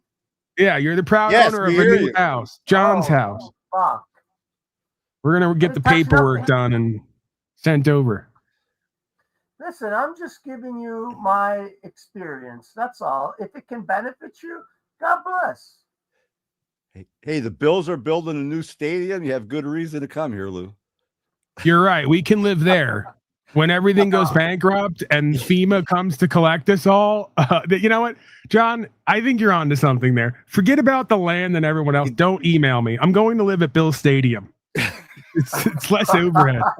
It's less responsibility. Brings me back to it's a 2020. You know. Listen, that was if a hell of a this time. war keeps going the way it is, we might all have to live in Bill's Stadium. I look forward to that day.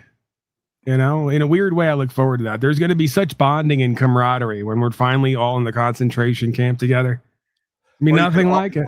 We could all just live in this house, you know, fix up the basement. So John, hold It'll on. be really cheap. Here. There's two issues. Number one, the medication you have to be taking. Number two, the teeth. They're an issue, okay? It's a real problem with those chompers, okay? I don't want to wake up in the middle of the night, end up fucking sleepwalking my way into your room. Next thing you know, I walk out with no dick. I don't think that would be a concern, Lou. Interesting where Lou's mind goes when it's given free reign. Yeah. So listen, that's the bottom line there. I stopped looking for a bit there just because, like I said, I kind of checked out of everything. Now that I'm about, I'd say 50 to 60% better. I kind of have more interest and energy back to even do anything, including looking around. So I'm back to looking fairly regularly. If folks want to contact me and throw in value, then whatever is meant to be is meant to be. If it doesn't come about, then it's not meant to be. But I think at some point, I have faith that at some point, whoever's meant to be there will be there and something will come up, because I have looked for land, like I said, over this 5 years or so. And I have come many times to the point where I say there's really nothing out there, and then something pops up. And yes, I've either let it fall through, or in this last case, they took it off the market literally the day I went out there. Right. So that's an example of not meant to be. A property on the market for 6 months, and then the day I go out there, they go, yeah, we're not selling. We're taking it off the market. And I go, okay, I guess you did the work for me, right? How about putting the specifics in, but not selecting a specific state and just see what comes up? Hold on. Let me. I did some of that. That's all fine, but let me give you another suggestion. Right, when you have somebody that's taken their property off the market, a lot of times it's not because they don't want to sell it. It's because they're maybe had some issues with their agent. Maybe they're worried the market's not where it's supposed to be. Maybe XYZ, whatever the reason. But you contact those people privately, and many times you can make a deal with them without agents, without having to put out percentages for fucking, crooked agents, and you can get a better deal done that way. And cut. That's going to be a great segment for Life According to Lou channel, whenever you make it. I'm not fucking Lou, around. how do you think you obviously you see me as a retarded person, right? Is what you're. That's what you keep, because you keep telling me shit that's obvious that I already know that I did. Why are you presuming that I don't have common sense like you? Like, not only do I have the common sense you have, I want you to imagine this. I want you to imagine you with all the intelligence and common sense and street smarts you have, and able to work my equipment. All right? Just imagine that. That's me. So, yes, it occurred to me, Lou. There he goes. He's out again. It occurred to me, Lou. I did that. I contacted them. They said, we're not selling. We're taking it off the market. Apparently, the day I decided to go there, they got a great idea, big idea. God or the devil put an idea in their head to do something bigger and better with that land. And then you know what I found out later? They gave it to Jack Talcott for him to start his life coaching school. Okay. Something bigger was going on. It wasn't meant to be. And I wish Jack well. Am I still fucking, can you hear me still or no? Yeah. How about putting in the parameters if a piece of property with a haunted house on it? Maybe that would come out pretty cheap. Lou already did that. Did he? Yeah. If you go back to season 1, you'll see me and Lou talking about his haunted house and his familial interactions. I missed that. Oh. Yeah. Well, there was a lot. We did a lot. We've covered a lot. That was, Daniel, I believe. what are you doing with a fucking hat on like that? You're not a cowboy. Okay, if that's what you want to believe. Are you a cowboy? Then I'm not claiming that either. Oh, okay. So there, I was right. He's our black cowboy. He's Django Unslaved. Yeah. That's him. Good to see you, Daniel. Pleasure as always. Good to see everyone else. How you doing, man? Tired. Slaving away at my slave job and just got home.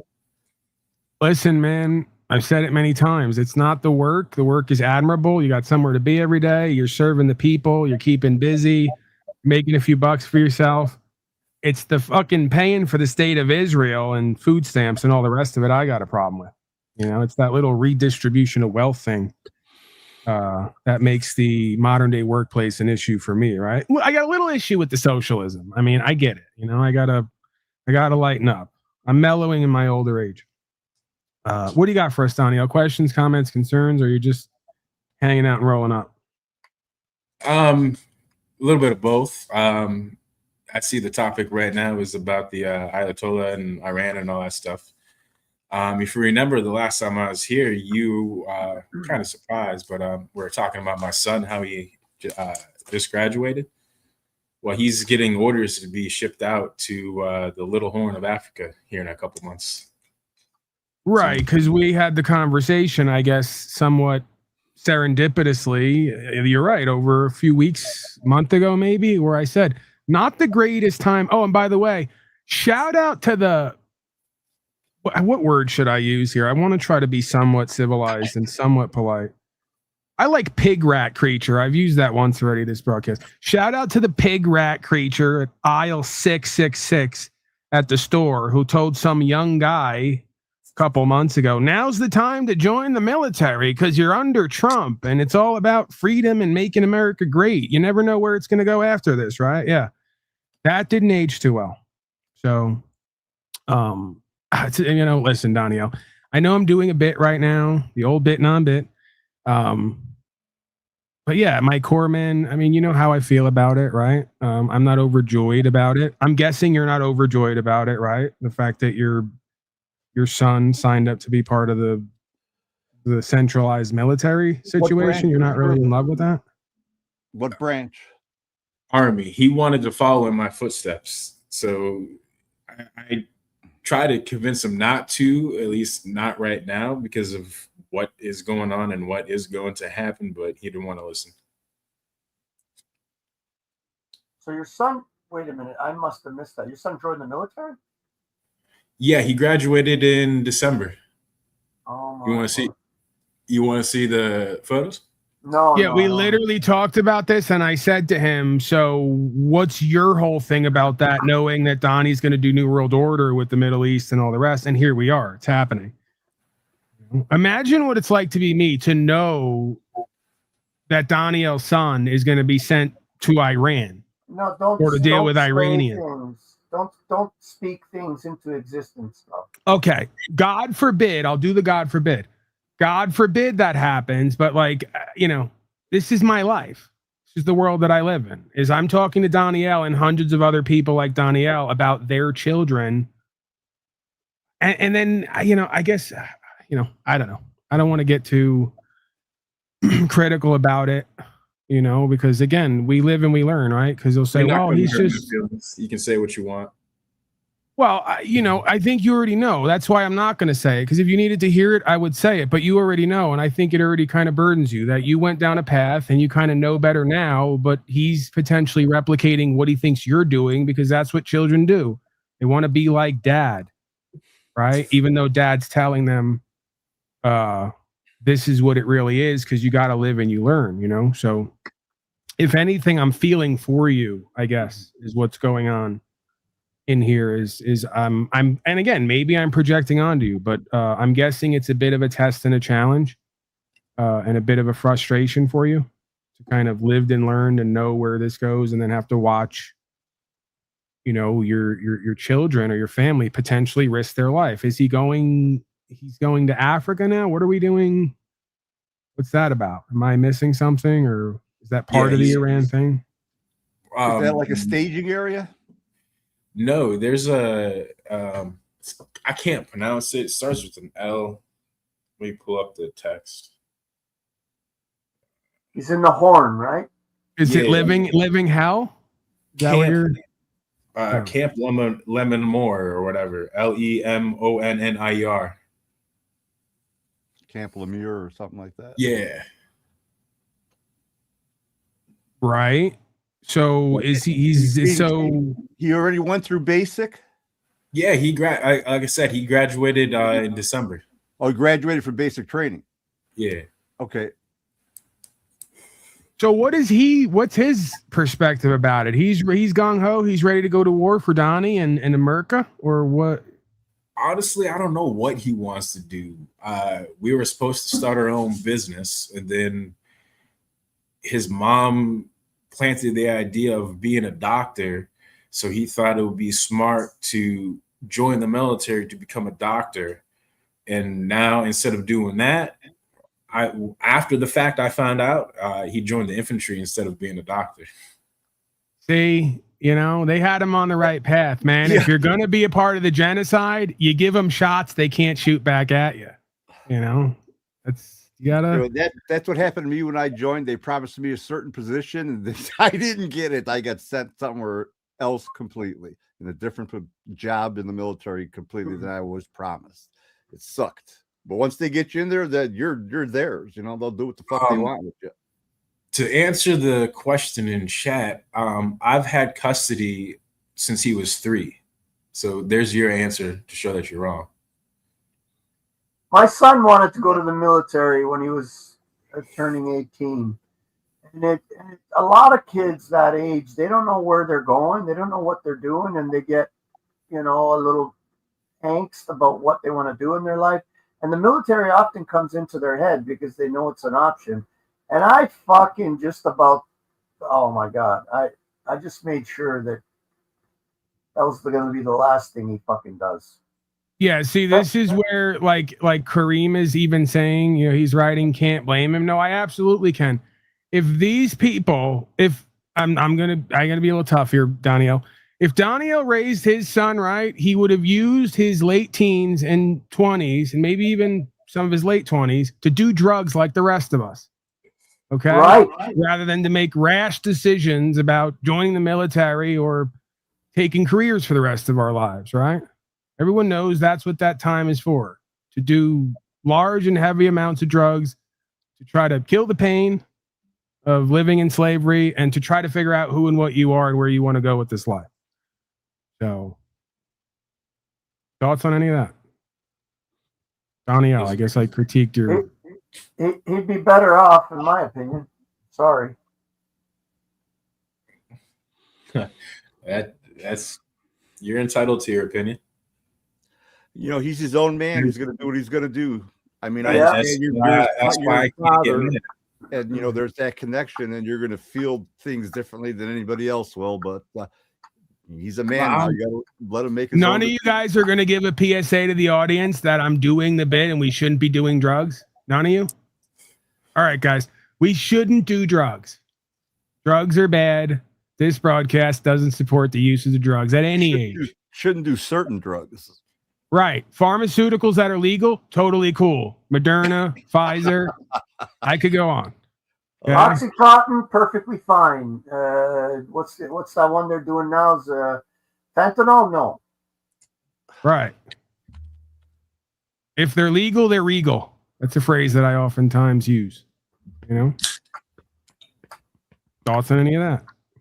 Thoughts on my anti-drug PSA? No, I think everybody They should be offer doing drugs. pharmaceuticals, no doubt. They're about to start selling in the dispensaries here in Virginia. Kareem making my point for me, thinking he's debating and arguing against me, then he would be like us, Paul, smoking hash and taking shrooms. Yes, but he wouldn't be on vaccines. He wouldn't have taken 15 vaccines and wouldn't be doing slavery and genocide. So, again, best of a bad lot. That's what life's all about. It's the lesser of evils. I learned that. You know? I'm guessing you can hear me now, right, Jeeps? No. Unfortunately. You're not. First she says she can't hear me, then she says, shut the fuck up, Lou. Can't hear you, Lou. All right, come on. Give me some final words. Seriously, guys. Guys, Gotta go. Guys, come here every day. Yeah, we come here more often than necessary, all right? Not as much as we used to, but Come on, I still have a lot of energy, man. Let's keep it going. John, get a hobby. Okay? You're another one who didn't do enough drugs in your late teens and early 20s. You're just brimming with energy. I did I'm my 36 share. and I'm ready to check out, all right? I did my share. John, are John, you yeah, rubbing man. your inner thighs right now? No, well, my inner knees, I guess, yeah. Oh, okay. So Wow. you learned from Jack Talcott, did you? He's got all this energy, I but don't is he know gonna what that call? means. Is he gonna call fucking SSI and get some kind of stimulus so he can invest in Unslavia? No. Is he gonna call the people spraying chemtrails and ask them to politely stop and see what they say? No. But he'll try to keep me here till I prematurely expire of exhaustion and over service. I've done so much service today that it's fucking unimaginable, unquantifiable. Man, I Is no one going to thank me for my service right now? Thank you for your service, sir. Well, thank you. I didn't expect that, but thank you for saying it. I'm humbled by that. All right, let's get some final words. We got to get the hell out of here. I'll be back more regularly. Okay. Once Go every fuck. week and a half instead of once every 2 weeks. All right. It'll go by like this. What it day? Tuesday, Thursday. Can you give us a day, please? So we can set it? Donnie donning his Cash App down there that's named homeless. I don't know if he's indirectly trying to communicate something, but I guess Donnie L opened the contributions and support. Cash App homeless. for Homeless AI. You don't Right. man, you don't remember when I was building the house on my land a couple of years ago? Right. That's where that comes from. Well, what happened to the Wow, house? look at all these You build people. it? Guys, you really seriously don't have to thank me for my service. Totally unexpected. I want to build a log cabin type of place when we settle on the land. I want to build a wall between I and everyone else and you, John. Well, exactly. That'll be our border wall. John, if you want to build a log cabin, I have a perfect piece of land for you. Really? With 100, actually, I'd take 150 American for it. It's probably worth. You want it all? How am I going to build a cabin with It's no probably worth 200 Canadian, so I'd take 150 American. money? Oh, goodness gracious. He already tipped his hand. He's surrounded by Turkish Canadians who are even more wild and bizarre and uncivilized than he is. Right? Like he's out there eating everything on four legs that moves. They're eating people. These Turkish Canadians, right? They went to the next level. They're freaking Bangladesh. They're India. Whatever. They're Yeah, here we go. Pakistan. Yeah, they call my fucking town over here. They call it Kezwakistan or fucking. There you go. some See, stupid thing like that. they got him to admit it. He tried to sell you property in Canadistan. No. The property I'm trying to sell him is way up north in the bush. It's actually a beautiful property. If I had to get the fuck out of here, I'd go there. And I want to build a log cabin on it too one day, John. What kind of racist? Take out your teeth. Fucking take your medication. Come up. We'll build it together. Right. What kind of racist are you where you correct me when I say Turkish and you say, no, they're Bangladesh? Like, That's Turkish and Bangladesh are different. For a long isn't that all like Ottoman Empire at one point? It's all the same thing. Come on. Let's get real with ourselves and each Well, other. look, the Bangladesh, the Pakistanis, the Indians, Yeah. they're a little darker than the Turkish. A lot of the Listen, Turkish are everyone in this audience knew who and what I was talking about. Okay, and you saying Bangladesh didn't change anything. All right, let's give me some final words here, please. 7.5 hours. 30 minutes or less, guys. Okay, go fuck yourself. Bye. Thank you. Take care, Lou. Good to see you, brother. And I will take you up on that offer. Someone's got to do it. All right. It's a tough job fucking me, but someone's got to do it. I may as well do it myself. John, has this group of people had a serious conversation about the land thing so far? I mean, have you been involved in this for a little while, I guess? I want to let you know, John, that we went past a serious conversation. That was way long ago. We're now in a serious Signal Telegram group together. Okay? Signal Telegram group. Yeah, this is beyond a serious conversation. This is a serious group of people on a serious app. How that much seriously can't be traced, according to the people who gave it to us, and we hope that's true. Can you access this app on a laptop? Because I don't have a smartphone. Oh yeah, no, you can't. Only people with smartphones can be a part of this. Well, I'm not going to own a smartphone, brother. That's the hill he's dying on. Smartphones. I'm trying to remove myself from this as much as I possibly can, man. How dare you, after all this broadcasting, lead me 7.5 hours into this broadcast and never bring up that you were at war with smartphones? That's hour one material. Oh God, I haven't had a smartphone in a long time. Yeah, I want everyone to hang here. This is how we're starting next broadcast. We're starting next broadcast off John's war on smartphones. Why he will never have one. He won't be in the room with one. There's no way I'd own one of them evil fucking things, dude. What? I mean, I still have my iPhone 4 I use for music and for videos and stuff like that. That's a smartphone, though. Yeah, but it's always off most of the time. I rarely turn it on. Is it? It's a smartphone after all. It's an iPhone 4, dude. It doesn't matter. They started doing that shit back in their 50s.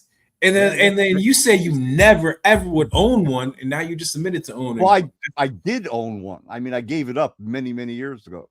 But yet you still have an iPhone 4. Well, it might be worth the money. Dude. So you think it's tracking me? I have it in airplane mode. I shut it off, turn it on. Yeah, it's proven that it doesn't matter if it's in airplane mode or off. It could that's be listening. That's why you can remove the battery so that they can continuously track you. John still has the first one they gave you with the cord in the console in the car. Like you had to be in the car to use it. Only stupid devices for John, okay? I have my flip phone. I have a flip phone. Yeah. It works, man. It does what I need it to do. Right. Listen, I get it. Look at all you people. You're all addicted to the smartphone. Look at how you're all attacking the guy who doesn't. Listen, I get it. Life was better when everything was stupid. When the women were stupid. When the phones were stupid. We somehow got to do more. Life was better. It was fuller. Dude, we had our way. Why would I want to hang on to something that's taking my picture every 5 seconds, tracking everywhere I fucking go? You're literally I know women, right? That's why I don't have them around. Oh, you were talking smartphones, right? Right. They're constantly tracking you and taking pictures of you. Allegedly, this is what I've heard. Reminding you to stay out of the fridge for midnight snacks. Casting magic. And just look at that friggin' trial with the Karen Reed trial, with all the cell phone information involved in that trial. I'm saying, what the fuck? Look at all this shit they're picking up. He took 6 steps here. He took 10 steps here. I'm saying, why the fuck would people own these things? So what are you going to do in the next 4 years? Because the CEO, I live 40 years. Whoa! Don't even say that. Are you aware that I'm planning on dying? Planning on expiring before then. The CEO of Nokia states that the next generations of phone won't be a phone; it will be implanted into your body. I love how he asked it like one of those old wrestling promos. What are you gonna do in 4 years when the Nokia phone is in your face? Dude, that's you why I gotta want make to a get the decision. fuck out of here, get that piece of land, buy myself a fucking horse, and leave me the fuck alone. You know what I mean? Yeah, I get that. But then, see, you think that, and then you get there, like, I already kind of did this. Then you get out in the middle of nowhere with no one, and then you go, well, now what? Dude, You know? I've been on my own for fucking long enough. I can exist on my own. I'm not worried about that. That's what gave way to the YouTube channel. John's take. Food and Nobody water, else's take. food, water, and weed. I'm set, man. I'm good. I mean, listen, what more does a man need, I guess? Yeah, you got Betty. Well, listen, no, John is sophisticated and civilized. He doesn't masturbate. That's why he has the horse. Right? Oh. Yeah. What the horse is for. That's my dream, dude. I'll be happy to die if I get 1 week doing that. Fast forward 20 years, the Unslaved files come out, and John's in the files for pony play, various activities with horses. It goes down in history as something way worse than anything in the Epstein files. That just brought back a bad memory. When I was younger, I was over at my uncle's house, and I was playing on the computer, and he got a little pop-up for email, and I clicked it by not knowing what I'm doing, and I started going through his email. He had a video and an email of a girl giving a blowjob to a horse. Oh, come on. We all watch that willingly. Don't do the whole you accidentally clicked on porn and it came on your screen thing that everybody does. You guys always do that. No, it was the email. I have no idea where this came from. I just kind of showed up on my screen. And then 20 minutes later, when I was finished, I X'd out immediately. That doesn't turn me on, but I'm a creature of fascination. And I must admit that there was a time in my life where I did willingly view those types of things because I'm fascinated with why humans do certain things and why they do what they do. That was during that. You know what period that was? That was the Faces of Death period. Might be partially why I'm so numbed out at times and traumatized, and I can't remember that sustain a healthy relationship is because like the first 12 years of my life, I have no memory. Everything after that, slavery, genocide, Faces of Death, and a woman blowing a horse. That's my upbringing right there in a nutshell. All consumed through the screen of death screen, Deathy as I called it. I think I let you guys in on that. It's a nickname. Yeah. Everyone remembers those. Remember the good old days of growing up and in the 90s and 2000 and watching one video after the next of people getting their faces peeled off and limbs chopped off, and those were the good old days. Speaking I grew up in the 60s, dude. Not like you kids have today where you grow up with your leaders having sex with children. These are the glory days of America. AOL just came out. I tried to get one of the... What's that, John? I didn't say it. I said hacking was fun. Right? There was hacking. How could I forget that? Yeah, AOL chat rooms. That was another one. Yeah, when the Commodore came out, I bought one of those. I went to a machine I was in the machine language chat rooms and stuff like that, trying to learn how to program those fucking things. The 8-inch floppy disks. Yeah. I still make USB kill switches for fun. I don't know what that means. You just get a cheap USB drive. You load it with some hacking material and whatnot. And as soon as you just leave it on the ground, someone will pick it up and they put it in. Curiosity will get them and they'll plug it into the computer. And as soon as they plug it in, it kills the computer. Shuts it down. I think this might have something to do. I think we just solved it here. Like, why they're saying suicide's younger than ever, depression off the charts. It's because U.S. Ape in 1960 was playing hockey and basketball. Paul in the 90s was watching people be disembodied, disemboweled, and watching women blow horses. I mean, it's all right there. I'm guessing. We have to learn something from that. I'll leave you with that. That's the imagery I want to leave this family broadcast on. Disembowelment, disembodiment, and fellatio, interspecies fellatio.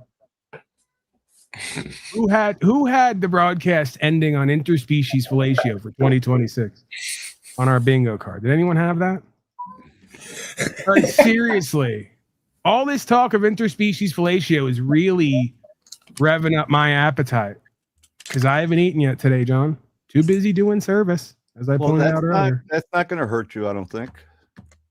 All right, 7 hours. As long as you eat well when you do eat.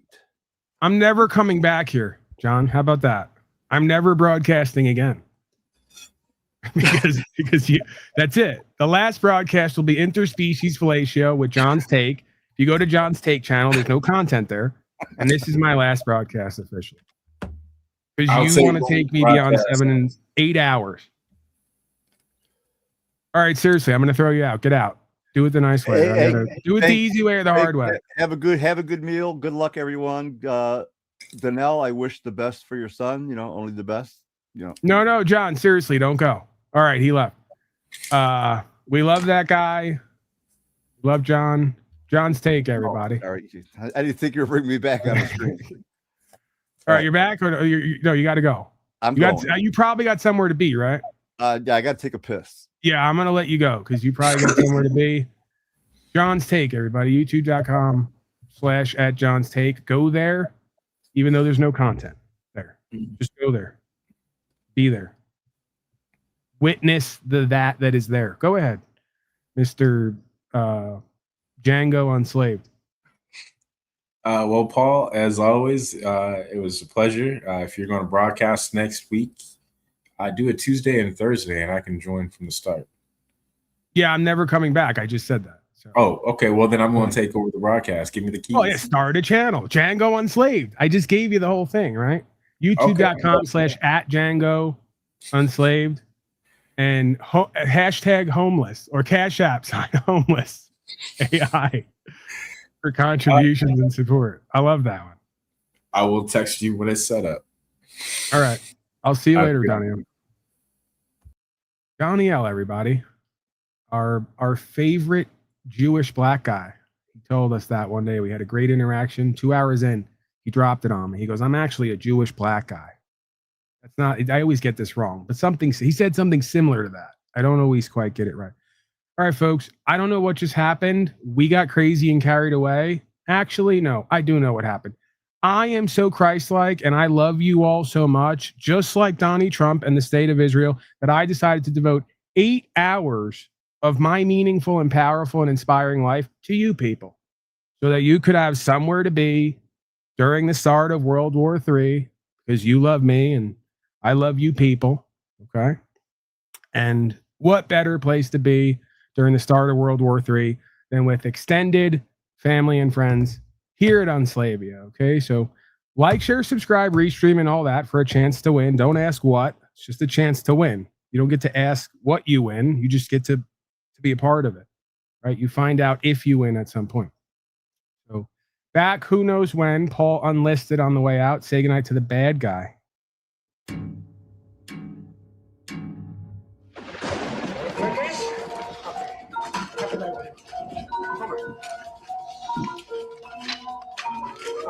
You want to play rough? Okay. Say hello to my little friend. You want to play rough? Okay. Whether they know it or not, they don't have to know that they're under deception, mind, and heart control. They don't have to know that they're agents of the Shaitan. As a matter of fact, that's a better agent.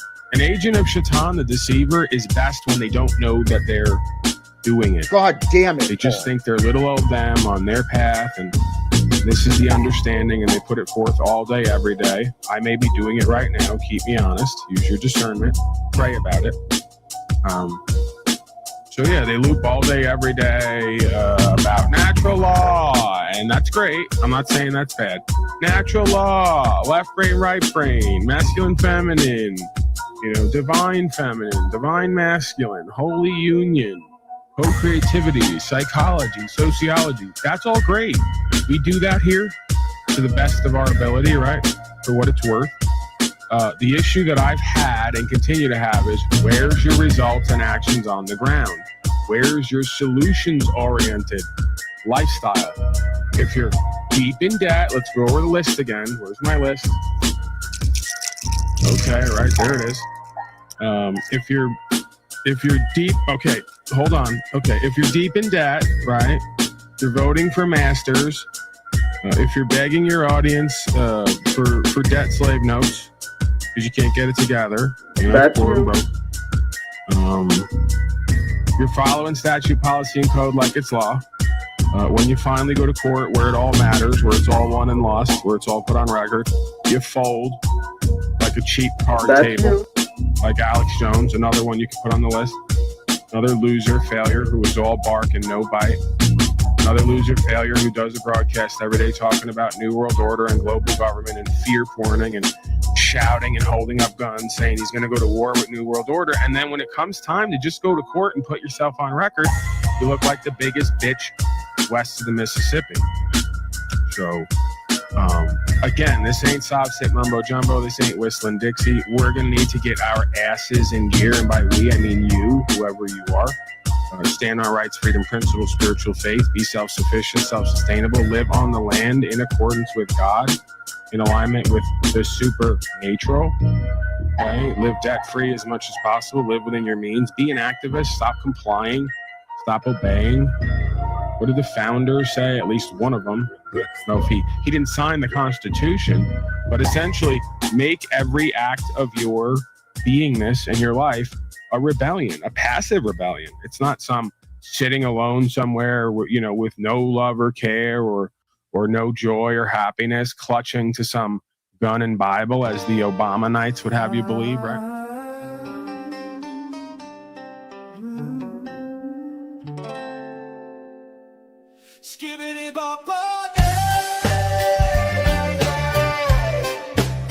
Watch your step now.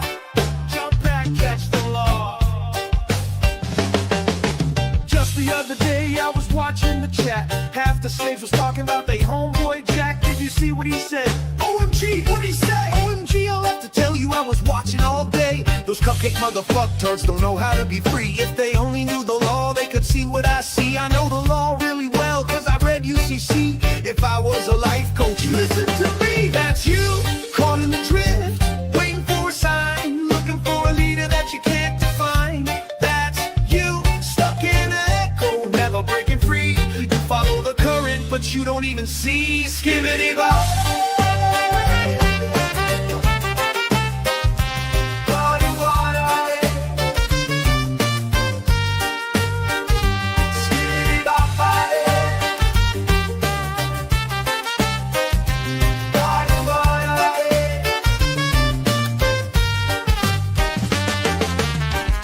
The night dude was talking real bold, dropping terms like sovereign and common law gold. Nah bro, see, I got the docs right here, I just ain't filed yet, it's the wrong time of year. Trust me, I've studied it, I know what to do, but the county clerk's shady and the judge is a Jew. I'm just waiting till it's safe and I know I'll get paid, maybe when Saturn is back in retrograde. Besides, I gotta stay low for a while. They're watching IPs and I got a profile. Anyway, I'm working on phase 1 of the plan. He went quiet when asked, you ever stood as a man? That's you, caught in the drift, waiting for a sign, looking for a leader that you can't define.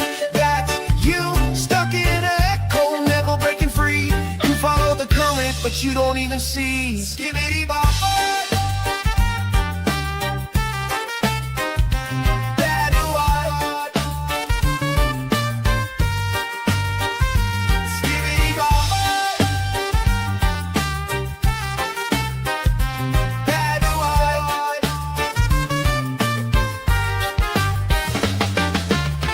came in loud like he owned the place. Typing all caps with the crooked face. Oh great, more soft sit clown shit here. Where's the tinfoil clowns and the flat earth queers? Let me guess, you don't pay taxes. You should be arrested, a criminal felon who didn't get his vaxes. I'm telling you, I know the law better than you. I read the USC, my lawyer knows what to do. What I want to know is, why are you free? That, and please tell me what you're offering me. He's a fed, he's a fraud, he's broke, he's a broke. He probably lives in a pod, he's Illuminati. Nah, he's just fake. I could do it better if I caught a break. They're all in on it, it's a psyop feed. Anyone got a link to the doc I need? That's you, caught in the drift, waiting for a sign, looking for a leader that you can't define. That's you, stuck in an echo, never breaking free. You follow the current, but you don't even see. Skibbity bop bop.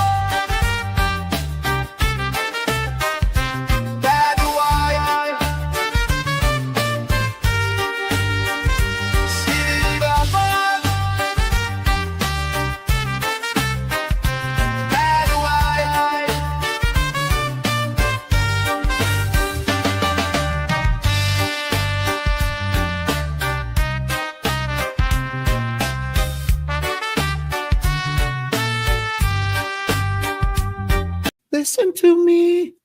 Listen to me. I want to help you. I want to help you live the life you want to love.